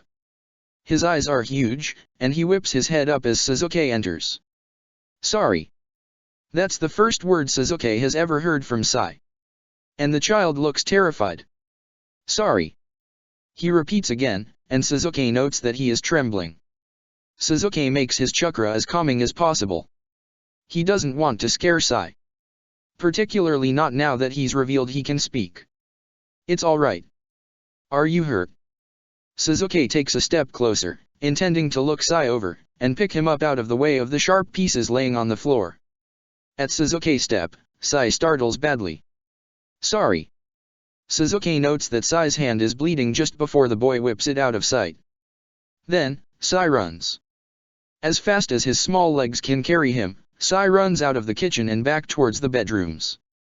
Suzuki tries to decide if it's worth giving Sai a minute to feel safe and collect himself, or whether Suzuki should go after him immediately since he's injured. Suzuki decides to give the child a moment. The amount of fear Sai may have outstrips the need to check over his injuries. Suzuki is fairly certain they're not severe. It was a small amount of blood, and the cup can't have shattered too hard. Sai isn't tall enough to drop it from a meaningful height. Instead, Suzuki cleans up the mess. It isn't difficult, and takes him almost no time at all. Sasuke will have to see if there are more child-friendly cups that he can purchase so that this doesn't happen again. After he's removed the shards and the water from the floor, Sasuke runs out of reasons to leave Sai alone, and goes after him. As expected, Sai has retreated to the guest room that Sasuke has started remodeling into a child's room. Sai is sitting in the far back corner of the room, curled up into the wall. He seems to be gingerly holding his injured hand. There are a few drops of blood leading to where Sai sits, but nothing that causes Sasuke alarm. Sasuke knows Sai heard him enter, because the child curls up into himself further. Making his way across the room smoothly, Sasuke kneels in front of Sai. "Can I see your hand?" Sai full body flinches, and Sasuke can almost hear a whispered sorry. He genuinely hopes that isn't the only thing Sai knows how to say. "It was just a cup, Sai. I'm not upset about it. I saw that you are bleeding. And that, we need to fix." Sasuke tries speak slowly and clearly. He still doesn't know exactly how much Sai understands, how much Sai can communicate back. Sai slowly raises his head from where he has buried it in his arms. His eyes are wet, but he's somehow managing not to cry. Sasuke gives what he hopes is an encouraging nod. "That's right. Can I see your hand?" It doesn't look like he wants to give Sasuke his hand at all, but after a few seconds, a small hand stretches its way out towards Sasuke. The cut is, as he had suspected, is rather small. Easily within Sasuke's limited ability to heal. Moving carefully, Sasuke gently cups Sai's hand in his own, and green healing chakra fills his palm. The stiffness of Sai's body melts away as Sasuke's healing chakra washes over him, and he watches his hand heal intently. Sasuke discreetly checks for other wounds and finds none. The small cut heals over as if it had never been there in the first place. There's an openness in Sai's face that Sasuke hasn't seen before. At that exact moment, the front door opens and Kakashi calls out, "I'm home." Sai blinks, and the look is gone. Sasuke calls back, "Welcome home." Sasuke stands, and motions for Sai to follow him. Without looking to see if he actually does or not, Sasuke heads towards the front of the house to greet Kakashi. The soft padding of feet behind him tells Sasuke that Sai is trailing behind. Kakashi looks tired, but not nearly as exhausted as he had after the root training. Guarding the Hokage's wife while she gives birth is likely one of the lightest tasks an Umbu can be assigned. Regardless, Sasuke steps towards Kakashi, and puts his arm around Kakashi's shoulders. Sasuke had been told that one of the most important grounding techniques was non-combative physical touch. Sasuke has not gotten used to it yet, and judging by the brief stiffness before he relaxes, neither has Kakashi. If it helps Kakashi in the long run, Sasuke is willing to put up with the awkwardness of the action for now. Sasuke releases Kakashi easily, and Kakashi immediately drops into a crouch, and addresses Sai. "Hello Sai. I'm Kakashi." Sai nods, but says nothing. He's standing some distance away, looking wary. Sasuke's brain stops, then restarts. Of course Kakashi knows about Sai. He'd been on Kushina's guard rotation. In fact, he probably saw Sasuke approach the house with Sai, and the introductions and all. For a moment, he feels so stupid he could kick himself. But the reality of the hard part of the conversation still needs to happen forces him to stay in the present. Am I going to get to hear the story about how Sai got here? Kakashi keeps his voice light, still crouched on the floor. Sasuke isn't sure if he's trying to be calm for Sai, or if he's hiding his emotions from Sasuke. Sai continues to watch carefully. Of course. Sai was one of Danzo's. He'd been placed with a pair of trainers before our sweep, and we didn't catch them in our net until very recently. He's undergone some training already, so he needed to be placed with a jonin. Sasuke watches as Kakashi pulls his mask down to his neck, smiles at Sai, and then slowly pulls it back up as Sai watches in fascination. "And the reason you ended up being that jonin?" Kakashi's tone is almost playful, and Sasuke is convinced he's trying to earn Sai's trust. It's working somewhat, as well. Sai has taken a tentative step forward. Sakura and Kushina joined forces. I have my suspicions that Mikoto was involved as well. Ah. Sai has taken another step closer to Kakashi. Sasuke takes a deep breath. I apologize that I didn't discuss this with you beforehand. It happened rather suddenly. If you wish, I will make alternate arrangements. Kakashi's head snaps towards Suzuki. There is a flicker of confusion in his eyes. Really? Suzuki nods. Yes. You deserve to have a final say. This is an enormous decision, it really shouldn't be finalized without your input. Besides, this is your house. Our house, Kakashi corrects. Right, our house. Suzuki agrees easily. It's sort of a strange feeling. All these years, Suzuki has come to see the Haytake house as a home, but he'd still always mentally categorized it as Kakashi's. To hear Kakashi casually claim Suzuki as an equal member is... well, it makes something in Suzuki's chest swell at the sound of it. Kakashi watches Suzuki, and Sai watches Kakashi. After a moment, Kakashi dips his head and smiles behind his mask. I don't know anything about kids. It's as good as a resounding yes from Kakashi. Relieved, Suzuki lets go a breath he didn't know he was holding. Neither do I. Now it's time for the part of the conversation Suzuki couldn't prepare himself for. Steeling himself, he goes for it. I do have a question for you, however. The looks he gets in retaliation is wary, very similar to how Sai is still looking at Kakashi, taking careful, small steps forward. Suzuki continues. I am planning to have Sai refer to me as Otosan, as he will be essentially my son. Would you prefer to be a big brother, or an uncle, to Sai? Kakashi squints. This about more than what Sai will call me. Kakashi's ability to see underneath the underneath is legendary for a reason. He always sees the heart of a conversation immediately. Often, it makes Suzuki question whether or not some of the conversations he's had with Kakashi had meant more than one thing, and Suzuki had just failed to pick up on it. You are correct. You called me Aniki, once. I haven't brought it up again, but I did hear it. If that's how you see me, I would be honored to call you my brother. However, someone helped me to realize recently that I've been your guardian for a very long time. Although it would have frightened me at first, if you desire it, I would be equally honored to be your father, as well. Suzuki knows he sounds awkward. He certainly feels it. Perhaps he should have given Kakashi a third option where Kakashi calls him Suzuki-san or something. It's too late now, Kakashi would easily guess he added it on. It's best if he stays silent for now. Come to think of it, he struggles to remember the last time Kakashi addressed him as anything. Perhaps that was intentional. Kakashi blinks, and drops fully into a seated position on the floor. He looks dumbstruck. You'd let me call you Otosan. Suzuki wants to shift awkwardly on his feet, but restrains himself. Yes, I would. If that is what you'd like. I would never presume to take Sakumo's place, of course. He drifts off uncomfortably into silence. Kakashi is still looking at him with a deep, unreadable expression in his eyes. I loved Sakumo. But, I don't remember him well, anymore. Not the him that he was before. Before all of that. I think. Sai should be my brother. The weight of the statement hits Suzuki like a punch from Sakura. Kakashi sees Suzuki like a father. Fugaku had been right. Unable to speak, Suzuki ruffles Kakashi's hair fondly, and hopes Kakashi understands. Before anything else can be said, there's a single, loud knock on the door and then the door flies open. Suzuki-sensei, Kakashi-senpai. Guess what?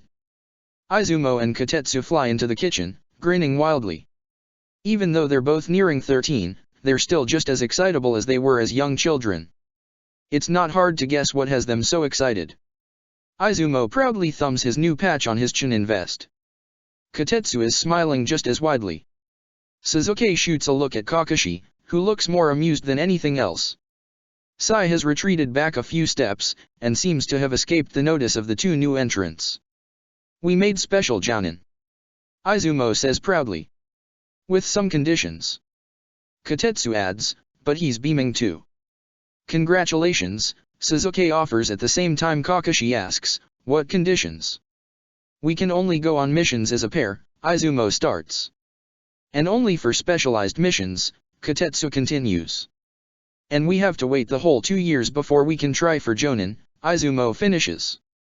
The qualifications are somewhat standard for special jonin, excepting their requirement to stay as a pair. Staying as a pair will work best for the both of them. They've been trained as a pair, and are most efficient together.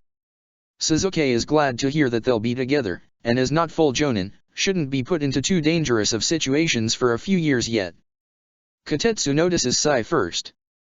Who is that? Izumo follows Kotetsu's gaze, and jumps. He points a finger at Sai. Who are you? Sai, predictably, doesn't answer. He just looks wide-eyed at Suzuki for help. Suzuki walks over to him and scoops him up, before one of the others does. This is Sai. Kotetsu and Izumo explode together. That's so cool. Is he your son? Yes, he is.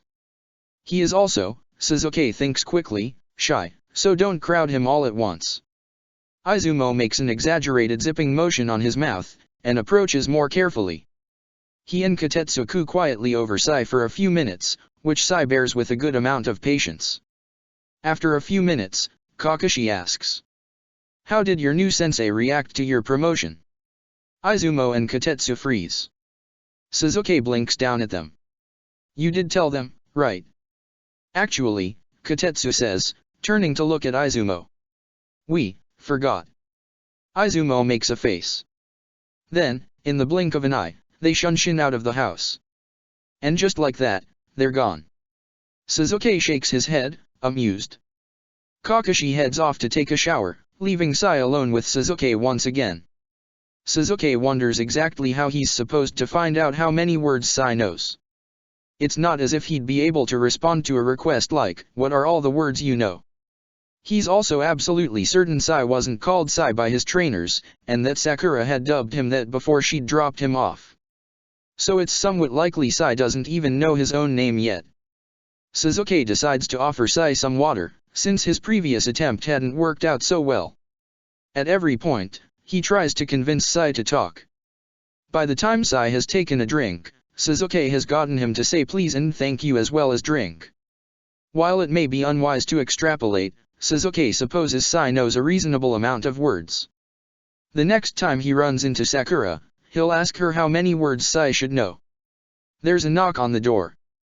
Suzuki wonders just how many visitors he should expect to have today, when he opens it to reveal a heavily bloodied Shisui. Shisui smiles, and there's blood in his mouth. I heard you got a kid. Can I meet him? Suzuki ushers him inside immediately. What happened to you? Shisui has a black eye, his nose is bleeding freely, he's limping as he walks into the house and dripping blood from somewhere Suzuki hasn't identified yet. I was racing Guy from one side of the village to the other and I saw Kotetsu and Izumo, so I tried to stop to say hi, but I was already going too fast, so I hit a tree. And Guy didn't see me hit the tree, so then Guy accidentally ran into me at full speed. But anyway, Izumo said you had a kid. So I came here to meet him. Shisui explains at a rapid pace. By the time he finishes speaking, they've made it into the house, and Shisui has caught his first glimpse of Sai. Hi, I'm Shisui.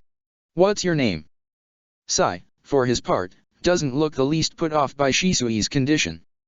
He takes a breath and responds. Sai. Suzuki finds himself impressed, despite his growing alarm for Shisui. For a child that young to learn a whole new name so quickly is impressive. Suzuki turns his full attention to his student. All right, you met him. Time to go to the hospital.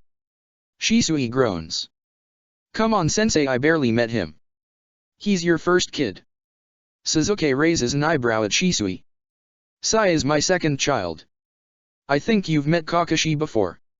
Anyway, I think even you know you need immediate medical intervention. Kakashi is an adult, he doesn't count. I didn't meet him as a baby. Shisui coughs into his hand, and grimaces, defeated. All right, sensei. I think I punctured a lung. Suzuki flips around, calling to Kakashi. I need you to look after Sai for a while. He calls down the hallway. Kakashi's voice floats back. All right. Suzuki ends up putting Shisui on his back, piggyback style, and leaping across the rooftops towards the hospital. Are you still going to be my sensei now that you have a baby? I know they're a lot of work. Itake's mom is so busy and tired all day because of taking care of her baby. Shisui's breaths have a wet, rasping sound. He definitely punctured something. Never a dull moment with his students. Yes, Shisui. In fact, once Obito makes Jonin, I'm going to file a request again to take you on as an apprentice. Sai will have babysitters while we train or go on missions. That's good. You know, you're really nice, sensei. Shisui lays his head on Suzuki's shoulder, slurring his words as he does. Great. Suzuki adds, potential concussion, to the list of injuries. Shisui, you can't sleep. You punctured a lung, remember? We're almost to the hospital, you're going to have to explain what you did. Suzuki speaks evenly. Shisui makes a displeased groan but doesn't otherwise respond. Mere seconds later, Suzuki strides through the doors of the hospital. The front desk attendant doesn't even blink when she sees the condition Shisui is in. I need to see Sakura. Is she in? The receptionist nods. I'll call her right away. Sakura materializes out of a hallway seconds later, a small child scurrying behind her. Ignoring the child for the moment, Suzuki starts walking towards Sakura. Shisui managed to shunshin into a tree, and then slammed by guy running at full speed. Took the time to visit me instead of coming straight here. Probable punctured lung, potential concussion, among other things. Before he realizes it, they're in a room. Sakura removes Shisui from his back and lays him on the stretcher. Her hands are already glowing. She talks as she works. A collapsed lung, a concussion, broken nose. Broken femur, Sakura winces. How was he even walking on that? Suzuki shrugs. The concussion, maybe. Sakura sighs, maybe. How fast was he going to get this injured from a shunshin? I've never seen this level of damage from one. He's even cracked his jaw. Shisui has the fastest shunshin I've ever seen. If he survives his poor decision-making long enough, he'll probably be famous for it. He's not in too much danger, is he? Suzuki tries not to worry. After all, Shisui had made it on foot to his house, and had presumably convinced Izumo, Katetsu, and Guy that he was well enough to go to the hospital alone. Suzuki can't imagine either of the three boys would have let him go if they knew he was going to visit Suzuki instead of going straight to the hospital. Sakura continues to work. Shisui's skin begins to regain color. In the field, this would be incredibly dangerous. But, he was in the village, he'll be fine. We see training accidents this bad more often than you probably think. Suzuki scoffs. After having a genin team, I have no trouble believing that. They're magnets for trouble. Shisui's breathing evens out, and Suzuki assumes he's only unconscious at this point because Sakura wants him to be. The child that was with Sakura has followed them into the room, and Suzuki turns his attention briefly. It's a boy, about Shisui's age, with silver hair, a mostly expressionless face and round glasses. Sakura, Suzuki says tightly. Who is this child? Sakura smiles at the boy as she continues to heal. Oh right, I haven't introduced you. Suzuki, this is Kabuto. He's my new apprentice. Suzuki very briefly sees red. His chakra swirls and he chokes his killing intent before it starts. But it's enough to make Kabuto jump. Sakura motions to Kabuto. Some jonin get very upset when their students get hurt. It's normal. Would you go get me a wrap brace from the 3rd floor? Shisui here is going to need his ribs wrapped while he heals. Kabuto nods, still just as expressionless as before. The second the door closes, Suzuki turns to Sakura, bristling. What are you doing with him? You know what he is. Sakura moves on to Shisui's head. Yes, I know all about him. Past and present. He's one of the rescued root. Stiffly, Suzuki tries to keep his response civil. Then you know why that's not a good idea. He deserves a chance, Suzuki. I disagree. What if he turns out like that? Suzuki stresses the importance of it. Kabuto was one of the most evil people Suzuki had ever met. You think I'm afraid to kill a teammate? I tried to kill you. I'd be much more successful this time. Sakura's tone is cool. Okay, fine. A second chance, maybe. But as your apprentice. He was the best medical prodigy Lady Tsunade and I had ever seen, Sasuke. He should have a chance to do that for good. You won't convince me otherwise. He's a little kid. There's no way for Sasuke to win this argument. Not after he'd befriended Orochimaru. Kabuto has never even met Orochimaru, in this timeline. Perhaps Sakura is right. In any case, he decides to drop it for now. And if he personally keeps his distance from Kabuto for a while, well. Sakura seems to sense that she's won the argument, because Shisui's eyes open a second later. And in true Shisui fashion, he immediately begins talking. I guess you were right about going to the hospital, sensei. I feel a little weird. Sasuke sighs, amused. You're already in the hospital. Shisui looks around, seeming surprised to see Sakura, and the room he is in. When Kabuto re-enters the room, Sasuke forces himself to remain relaxed. Sakura smiles at Kabuto, thanking him, and then gives a nod of acknowledgement to Sasuke. Sasuke watches Kabuto work, and while he's stiff and unemotional, his chakra doesn't glimmer with the evil that Sasuke knows it can. Kabuto seems intent on being helpful to Sakura, and doing whatever she asks correctly. Sasuke sighs. He forces himself to admit that even Kabuto probably deserves a second chance. He's certainly nothing like the one Sasuke had met in the future. Sakura and Kabuto finish wrapping Shisui's ribs, and Shisui gets released a few moments later, with stern instructions to wait an entire day before training heavily again. They leave the hospital, and Sasuke escorts Shisui home. On the way there, he remembers Sakura's promise to go on a date with him, if she survived the trip to the past.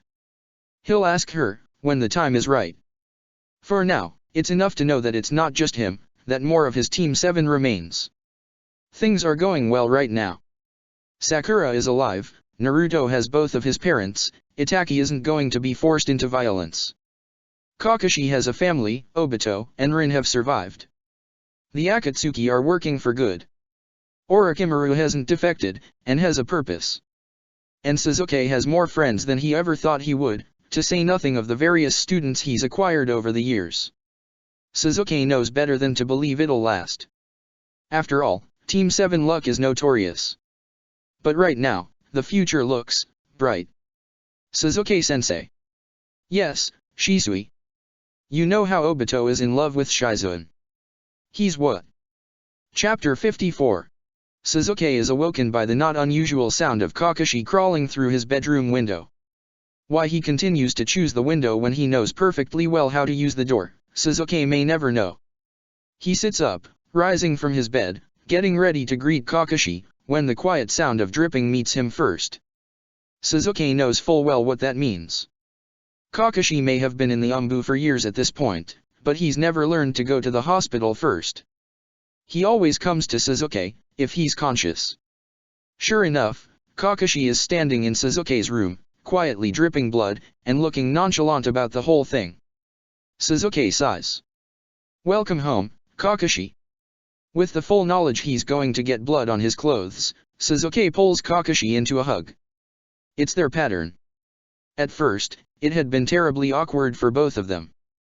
But now, it's such a habit that Sasuke can say with some confidence it no longer makes them uncomfortable. Kakashi rests his chin on Sasuke's shoulder, which alone tells Sasuke the mission content was difficult this time. He doesn't ask about it. If Kakashi needs to talk about it, he will. But some things are better left unspoken. Running a diagnostic jutsu Sakura had taught him, Sasuke finds the source of the blood. When they separate, Sasuke pokes Kakashi's shoulder carefully. How many times am I going to have to tell you to go to the hospital first if you've been stabbed? There's no heat in his words. Kakashi isn't in life-threatening danger and they both know it. Oh, probably a couple more times, Otosan. Kakashi is quiet, but there is warmth in his tone that tells Sasuke he'll be alright. I'm walking you there so you don't get lost, since you're so bad with simple instructions. Kakashi huffs, a small smile on his face. What will Sai think if he wakes up and you're gone? Kakashi, it's 5 in the morning. Sai won't wake up for hours. Even if he did, would he really be surprised I'm taking you to the hospital again? They head to the hospital, with Kakashi trying to convince Sasuke that Guy wakes up at 5 to train, it can't be that unreasonable of a time, and Sasuke arguing that Guy doing anything is grounds alone for it to be insane. They show up at the hospital near the end of Sakura's shift, which is obvious, since she doesn't even yell at Kakashi for being stupid, she just sighs and assigns Kabuto to him. Sakura had been right about Kabuto. He had some odd mannerisms left over from his root training, but he'd ended up being a decent kid, and apparently an excellent medic. He's careful and attentive to Kakashi's stab wound, and Sasuke notices that when he smiles, there's a light in his eyes that makes it truthful. Kakashi doesn't even attempt to ask Sasuke to leave. If Kakashi shows up injured, Sasuke accompanies him to the hospital and makes sure he gets treated. Sasuke learned his lesson after the first couple of times he trusted Kakashi to get himself to the hospital. Kakashi doesn't seem to mind Sasuke's presence, either. They haven't spoken of it, but Sasuke suspects Kakashi actually prefers for him to be there, if at all possible. Even if Kakashi is in his 20s now. By the time they leave the hospital, the sun is rising. I promised Rin I'd help her get ready today. Apparently picking an outfit is a big deal, whatever that means. She should have asked Sakura, in my opinion. Kakashi complains, but Sasuke knows he's just eager to see Rin. I'll see you later. Don't be late, and don't make Rin late either. Sasuke cautions lightly. To contrast his umbu personality, Kakashi has picked up some traits in his personal life that Sasuke remembers his Kakashi-sensei having. Mainly, being terrifically late, sarcasm, and odd taste in literature. Like Rin would let me be late to Obito's wedding. Kakashi grumbles. If Rin doesn't maim you, I'm sure Shizun will. Sasuke agrees cheerfully as they part ways. Rin is rarely angry, but when she is, it's absolutely terrifying. The whole village heard about it when she went after Genma for hiding injuries and avoiding the hospital. Fewer know that Rin is an umbu captain, and Genma one of her reporting squad mates. Still, it had done the trick. Rin's wrath is now village legend. Shizun gets angry easier, but she's also far more willing to poison someone to prove a point. Sasuke hopes the genin team she's going to be assigned in a month or so survives her. Ugh, the genin teams. Sasuke had worked all of the last week on helping Minato sort them out. Sai had been begging him for an answer, and when Sasuke had told him the teams were a sworn secret, he'd gotten Mito and Naruto on his side, and they'd all taken turns pestering him and Minato for answers. Their teamwork had been impressive, which made Minato feel a little less badly about putting them all on the same team. He'd bemoaned his status as Hokage, claiming everyone would hate him for his favoritism. As if he wasn't already the most popular Hokage in history, save maybe Hashirama. They'd decided to assign that team under Obito. Shizun was getting Ino, Hinata, and Tenten, who was inexplicably 1 year younger than Sasuke had thought she'd be. The numbers had worked out in the end, as Shikaku had graduated Shikamaru a year early, to ensure his son got on Guy's genin team. The evil glint in Shikaku's eye when he explained there was no way Shikamaru could get out of working hard if Guy was in charge had been rattling. Asuma rounded the new genin teams out, and he would be captaining Kiba, Koji, and Shino. Kurane had indeed made Jounin recently, and thrown her name in to be a sensei. She's been assigned a civilian team that may not actually make genin. Sasuke certainly doesn't remember any of them. Sasuke shakes those thoughts from his head. If he's still thinking about it when Sai wakes up, Sai will start pestering him again. The kid is incredibly smart, and reads Sasuke like a book. Sasuke reaches his home, and manages to clean up all the blood out of his room and wash out his clothes before Sai even wakes up. When Sasuke begins to make breakfast, he notices a large assortment of flowers on the table. Definitely from Sakura. Ever since she found out about the garden, which Sasuke let die years ago, she'd started leaving messages in flowers. At first, they were easy. Thinking of you, one of the early ones had said. Or, see you later. Now, they were such a baffling amount of various flowers, it occasionally took hours to puzzle them out. Sasuke uses his Sharingan to copy the flowers, and thinks through them all one by one while he starts cooking. She'd used a bright orange flower that Sasuke has learned is code for Kushina, and it's alongside a delicate white flower that also happens to be poisonous that Sasuke knows stands for Mikato. Whatever her message is, it has to do with the two of them. He's served breakfast and Sai has started stirring by the time he figures it out. Going away, Mikoto and Kushina, love blooms, love springs eternal, waiting for you. Sakura is going to get ready for the wedding with Mikoto and Kushina. And she'll see him there. Sai sits down at the table groggily, pulling a bowl towards himself. He eyes the flowers, dark eyes taking them in quickly. She could just write us a note, you know. Sai had taken to the flowers quickly, and Suzuki often went to Sai if he couldn't figure the messages out.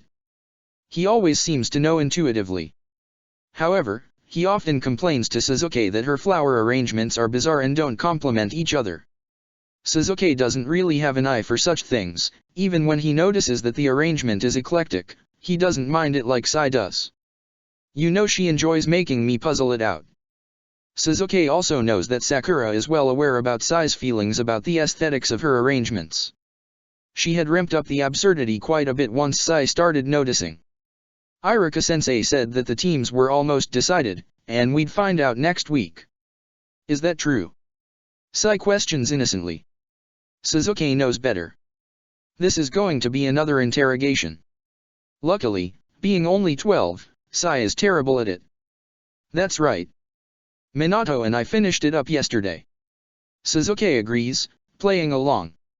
Who did you decide for the sensei? Can I at least know that? Sai goes straight to the point. Suzuki thinks it over for a moment. The assigned sensei is common knowledge among the ranks. It has to be, since some teams will need to temporarily merge or find replacements. Suzuki decides Sai could potentially hear it from any ranked shinobi, so it might as well be him. Alright, Sai. But I can't tell you which team you're on, you know that. Sai nods, trying to mask his excitement and failing. That's okay, Otosan. I'll be the first to know who the sensei are, and that's still more than anyone else. Suzuki thinks Minato probably cracked under Naruto's questioning already, but he doesn't say so. Minato is such a sucker for his sons, they can talk him into almost anything. Shizen, Obito, Asuma, and Kurane are the Genin sensei this year. Sai shovels food into his mouth, thinking it over. I'd be happy with any of those, except Asuma-san. I hope I don't get put on Asuma-san's team. Suzuki would never let his son be trained by a Sarutobi, but he's tried hard to hide his general dislike for the clan. He's certain he's never said it aloud. Why not Asuma? Asuma-san doesn't seem like he appreciates art. Shizen-senpai is good at poisons and medicine arts, Kurane-san is a genjutsu type and I heard she's super good at it. Obito-senpai at least appreciates it. What's the use of being a shinobi if you just want to stab people? I want to be good at jutsu, Otosan. I don't want to just fight people. Sai finishes his short outburst and immediately returns to eating. Suzuki feels relatively certain even a Sarutobi sees value in more than just fighting, but he feels no need to defend Asuma's character. Sai has been invested in art for a long time. After they got through the year or so it took for Sai to trust Suzuki, he'd tried to find activities and things for the child to do. He'd quickly gotten interested in painting, drawing, and any other art form someone was willing to teach him. By the time he'd started at the academy, he'd finally been comfortable with people even if Suzuki, Kakashi, or Yamato weren't there with him. And he'd flourished at the academy. Evidently, Iruka had explained the different styles and techniques as shinobi arts on the first day, and Sai had been hooked. He learned everything the best he could, and added his own flair to it. Suzuki has to admit, Sai is one of the most elegant fighters he's ever seen in a pre-genin. His downfall is, if he can't do it well, Sai will not perform it in a spar. Which doesn't bode well for life-threatening situations where you need to make something up on the fly. He's obsessed with perfection, and making everything an art. Suzuki is hoping he'll grow out of some of it, and that Mito and Naruto will cover for the rest of it. Naruto is much like Suzuki thought he'd be, bright, happy, loud. He's well loved and he definitely shows it. No longer the dead last, Naruto is on top of the class in nearly every area, except written tests, which he has little patience for. He has the capability of being calm, though it's kind of unsettling when he is. It reminds Suzuki far too much of Kushina when she's calculating your demise. This Naruto still gets a lot of looks from the villagers, but instead of hatred, this time around, it's fondness. The beloved, talented Hokage's son. Everyone in the village seems to smile a little brighter when Naruto is there, sharing his infectious spirit. Mito, on the opposite side of Naruto, is always calm, and always vicious. She'd been sent home from the academy a couple of times for fighting. And when Mito fights, it's the opposite of Sai. She fights dirty. She pulls hair, throws mud, anything to get an advantage. She's viciously protective of both Sai and Naruto, and she'd endeared herself to Sasuke greatly when her first fight had been in Sai's defense, as toddlers. She's a generally happy child, and she gets along well with people she's decided are worth her time. Or anyone Ataka likes, since she follows her big brother like he put the stars in the sky, though she'd fight anyone for saying so. Sasuke realizes he's been lost in thought too long, and needs to respond to Sai. I'm sure whoever your sensei is, they'll appreciate your dream and help you achieve it. Sai nods thoughtfully, and cleans out his bowl in the sink. I hope so. I really want Naruto and Mito on my team. But I like everybody else okay, too. Except for Kiba. He hates my drawings. Sasuke is in the middle of calculating a response when he notices the time. Sai, we need to leave quickly, or we're going to be late to the wedding. Understanding dawns on Sai's face, and there's a mad rush as the two of them hurry to get their best clothes on.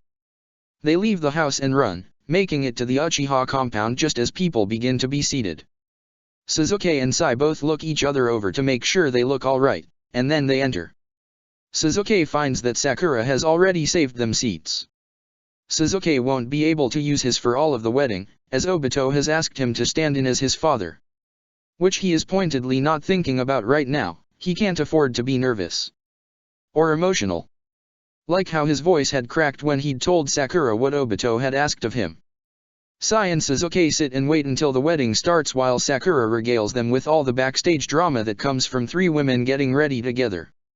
Apparently, Mito almost ripped her dress because Naruto had told her that he could now take her in a fight and she'd tried to prove him wrong. Kushina had lost a button somewhere and there was a scramble to find it. By the time Sakura finishes telling the story, Sasuke finds it amazing that they'd gotten ready at all. Soon enough, it's time for the wedding to begin. Sasuke rises and walks to the front. He notices as he passes that the Namikaze/Uzumaki family is not sitting next to either him or the Uchiha head family, which is probably for the best. Mito, Naruto, and Sai would be chaotic if allowed to sit together. Obito is already standing up front, and he looks delighted, and yet so nervous he may fall over at the same time. Out of habit, Sasuke grabs Obito's shoulder bracingly as he turns to welcome the guests. Shisui, Kakashi, Katetsu, and Izumo are helping seat last-minute guests. Sasuke waits until everyone is seated, and then thanks everyone on behalf of the Uchiha and welcomes them to the wedding. He manages it without problem. The more personal speech is to be done at the reception. Still, Obito's hand locks onto Sasuke's where it rests on Obito's shoulder. Sasuke locks eyes with him and nods. Obito takes a breath, smiles, and lets go. Sasuke sits again, and the ceremony begins. Shizune is dressed radiantly, the perfect bride. Attending to her are Tsunade as her mother, and Rin as her sister. They say their vows, and many of the women tear up, which Sasuke may never understand. All too soon, it's time for the reception, and the speech Sasuke is far more nervous about. He steels himself like he's going on a mission, and makes his way towards the head table. Obito and Shizune are sitting side by side, and they both radiate joy. Turning to the people gathered, he takes the seated guests in. First, I'd like to thank all of you again, on behalf of the Uchiha clan, for being here today. Sasuke tries to sound natural, like he didn't rehearse this several dozen times, which he had. When I first met Obito, he was loud and rambunctious, and he made trouble wherever he went, whether he intended it or not. There is some light laughter, mostly from people who knew Obito as a child. He was also singularly motivated to better himself as a shinobi. I got to know him as he trained after the academy. Obito has always been willing to put in hard work, every single day. A trait I'm certain will serve him as well in his marriage as it does on the field. A noise of agreement from married shinobi. The first time Shizune and Obito spent time together, they teamed up against a Chunin and 3 Genin, and blew an entire training field up in an incident that required involvement from 3 different Jonin. I believe that is cause enough to describe their relationship as starting off with a bang. Louder laughter this time. Sasuke hears Shisui whisper yell, "I was there for that." Now comes the more difficult, emotional section. Sasuke pulls in a measured breath. In all seriousness, I am proud to stand here today in place as Obito's father. I have seen him as family for a very long time, and though I consider myself more of a brother than a father, I can say that I am proud of the man that Obito has become. He turns to Obito, "You have worked hard for everything you've accomplished. You are a credit to your village, to your clan, and to your friends." Obito is crying freely, and Sasuke looks at Shizune in turn. I'm biased, but I think Obito deserves the best in life.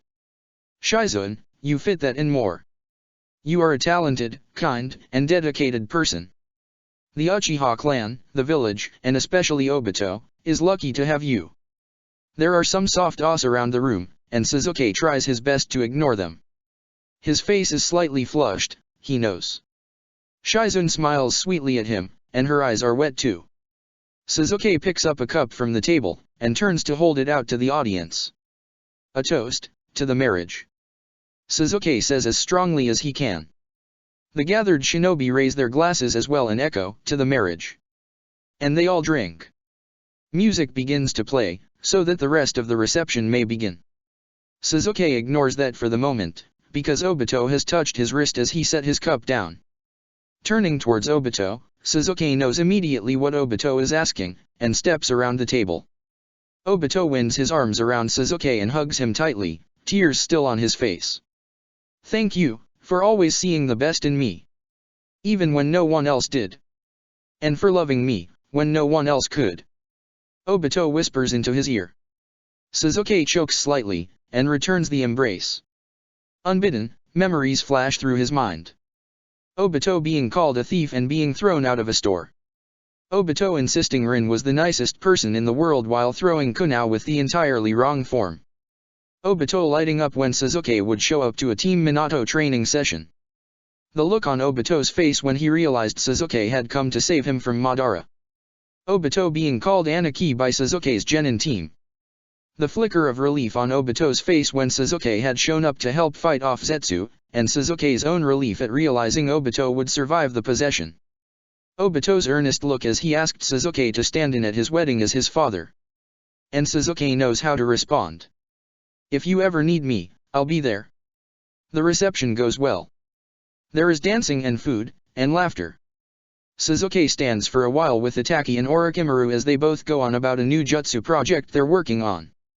Their lab has gone well, producing a few new shinobi tools, as well as jutsu research. There are 10 members now, with Orochimaru and Itachi heading it up. Itachi is much lighter than Sasuke ever imagined he could be. He's still a serious teen, but there is life in his eyes, and he now shares Orochimaru and Sasuke's dry sense of humor. Itachi has never been forced to kill a human being. He hasn't even awakened his main Jakkyuha. On the rare occasions Itachi goes on a mission, it's always a capture or incapacitate scenario. He's started taking more clan head training recently, and his political awareness and navigation skills are top-notch. Much of that can be attributed to Orochimaru, who has passed on many of the things he learned working under the third Hokage. Orochimaru as well, seems content with his life. Shisui slip in to join them, jabbering away at Itachi about a brand new weapon idea he's thought of. Shisui had made Jonin, when he was old enough, and he was now Sasuke's Jonin partner. Shisui had gotten his own page in the bingo book, once again under the name Shisui of the Shunshin. The two of them took high-profile bounty hunting missions mostly, though they were both famous enough that they occasionally were assigned protection detail for important people. Sasuke's favorite mission of theirs, and he's sure it's Shisui's too, is official field test subjects for Itachi and Orochimaru's jutsu and shinobi tool experiments. Shisui had stayed close friends with Itachi, just as Sasuke has with Orochimaru, so none of them mind spending free afternoons testing, and in Shisui's case, breaking, tools and jutsu. Right as Shisui is trying to explain to Itachi that they should start making 16-sided Fuma Shuriken, Kakashi slides up to Shisui. Shisui stops speaking immediately and looks at Kakashi, which means the others do as well. Is it time? Shisui asks. Kakashi nods. It is. That's not ominous at all. Itake, Orochimaru, and Sasuke all raise an eyebrow in unison, making Shisui laugh. Okay, so here's the thing. We've decided to prank Obito and Dash. Itake interrupts. Stop. Shisui grins wildly. Don't you want to know? Sasuke shakes his head. The less we know, the better. Kakashi shrugs. Suit yourself. The two scamper off. At some point in the evening, Sai, Naruto, and Mito manage to convince Minato to drink just enough that they are able to get their team assignment out of him. The delighted crowing of Naruto and Mito and the satisfied look on Sai's face has the other adults amused, or sighing in exasperation at their poor Hokage, who looks horrified at his own slip. Yamato joins in the laughter, though he does take the time to scold the three for interrogating the Hokage. Yamato is an academy sensei now, and has a classroom across from Refocus. From what Sasuke has heard, they're called the hot and cold duo, due to the fact that Iruka goes into fiery rages, and Yamato has perfected an ice-cold stare that can make even hardened troublemakers shiver. Both are well loved, and there's been more than one fight at the academy over which is the best. Later, Sakura drags Sasuke onto the dance floor, joining many other pairs spinning gently around the floor.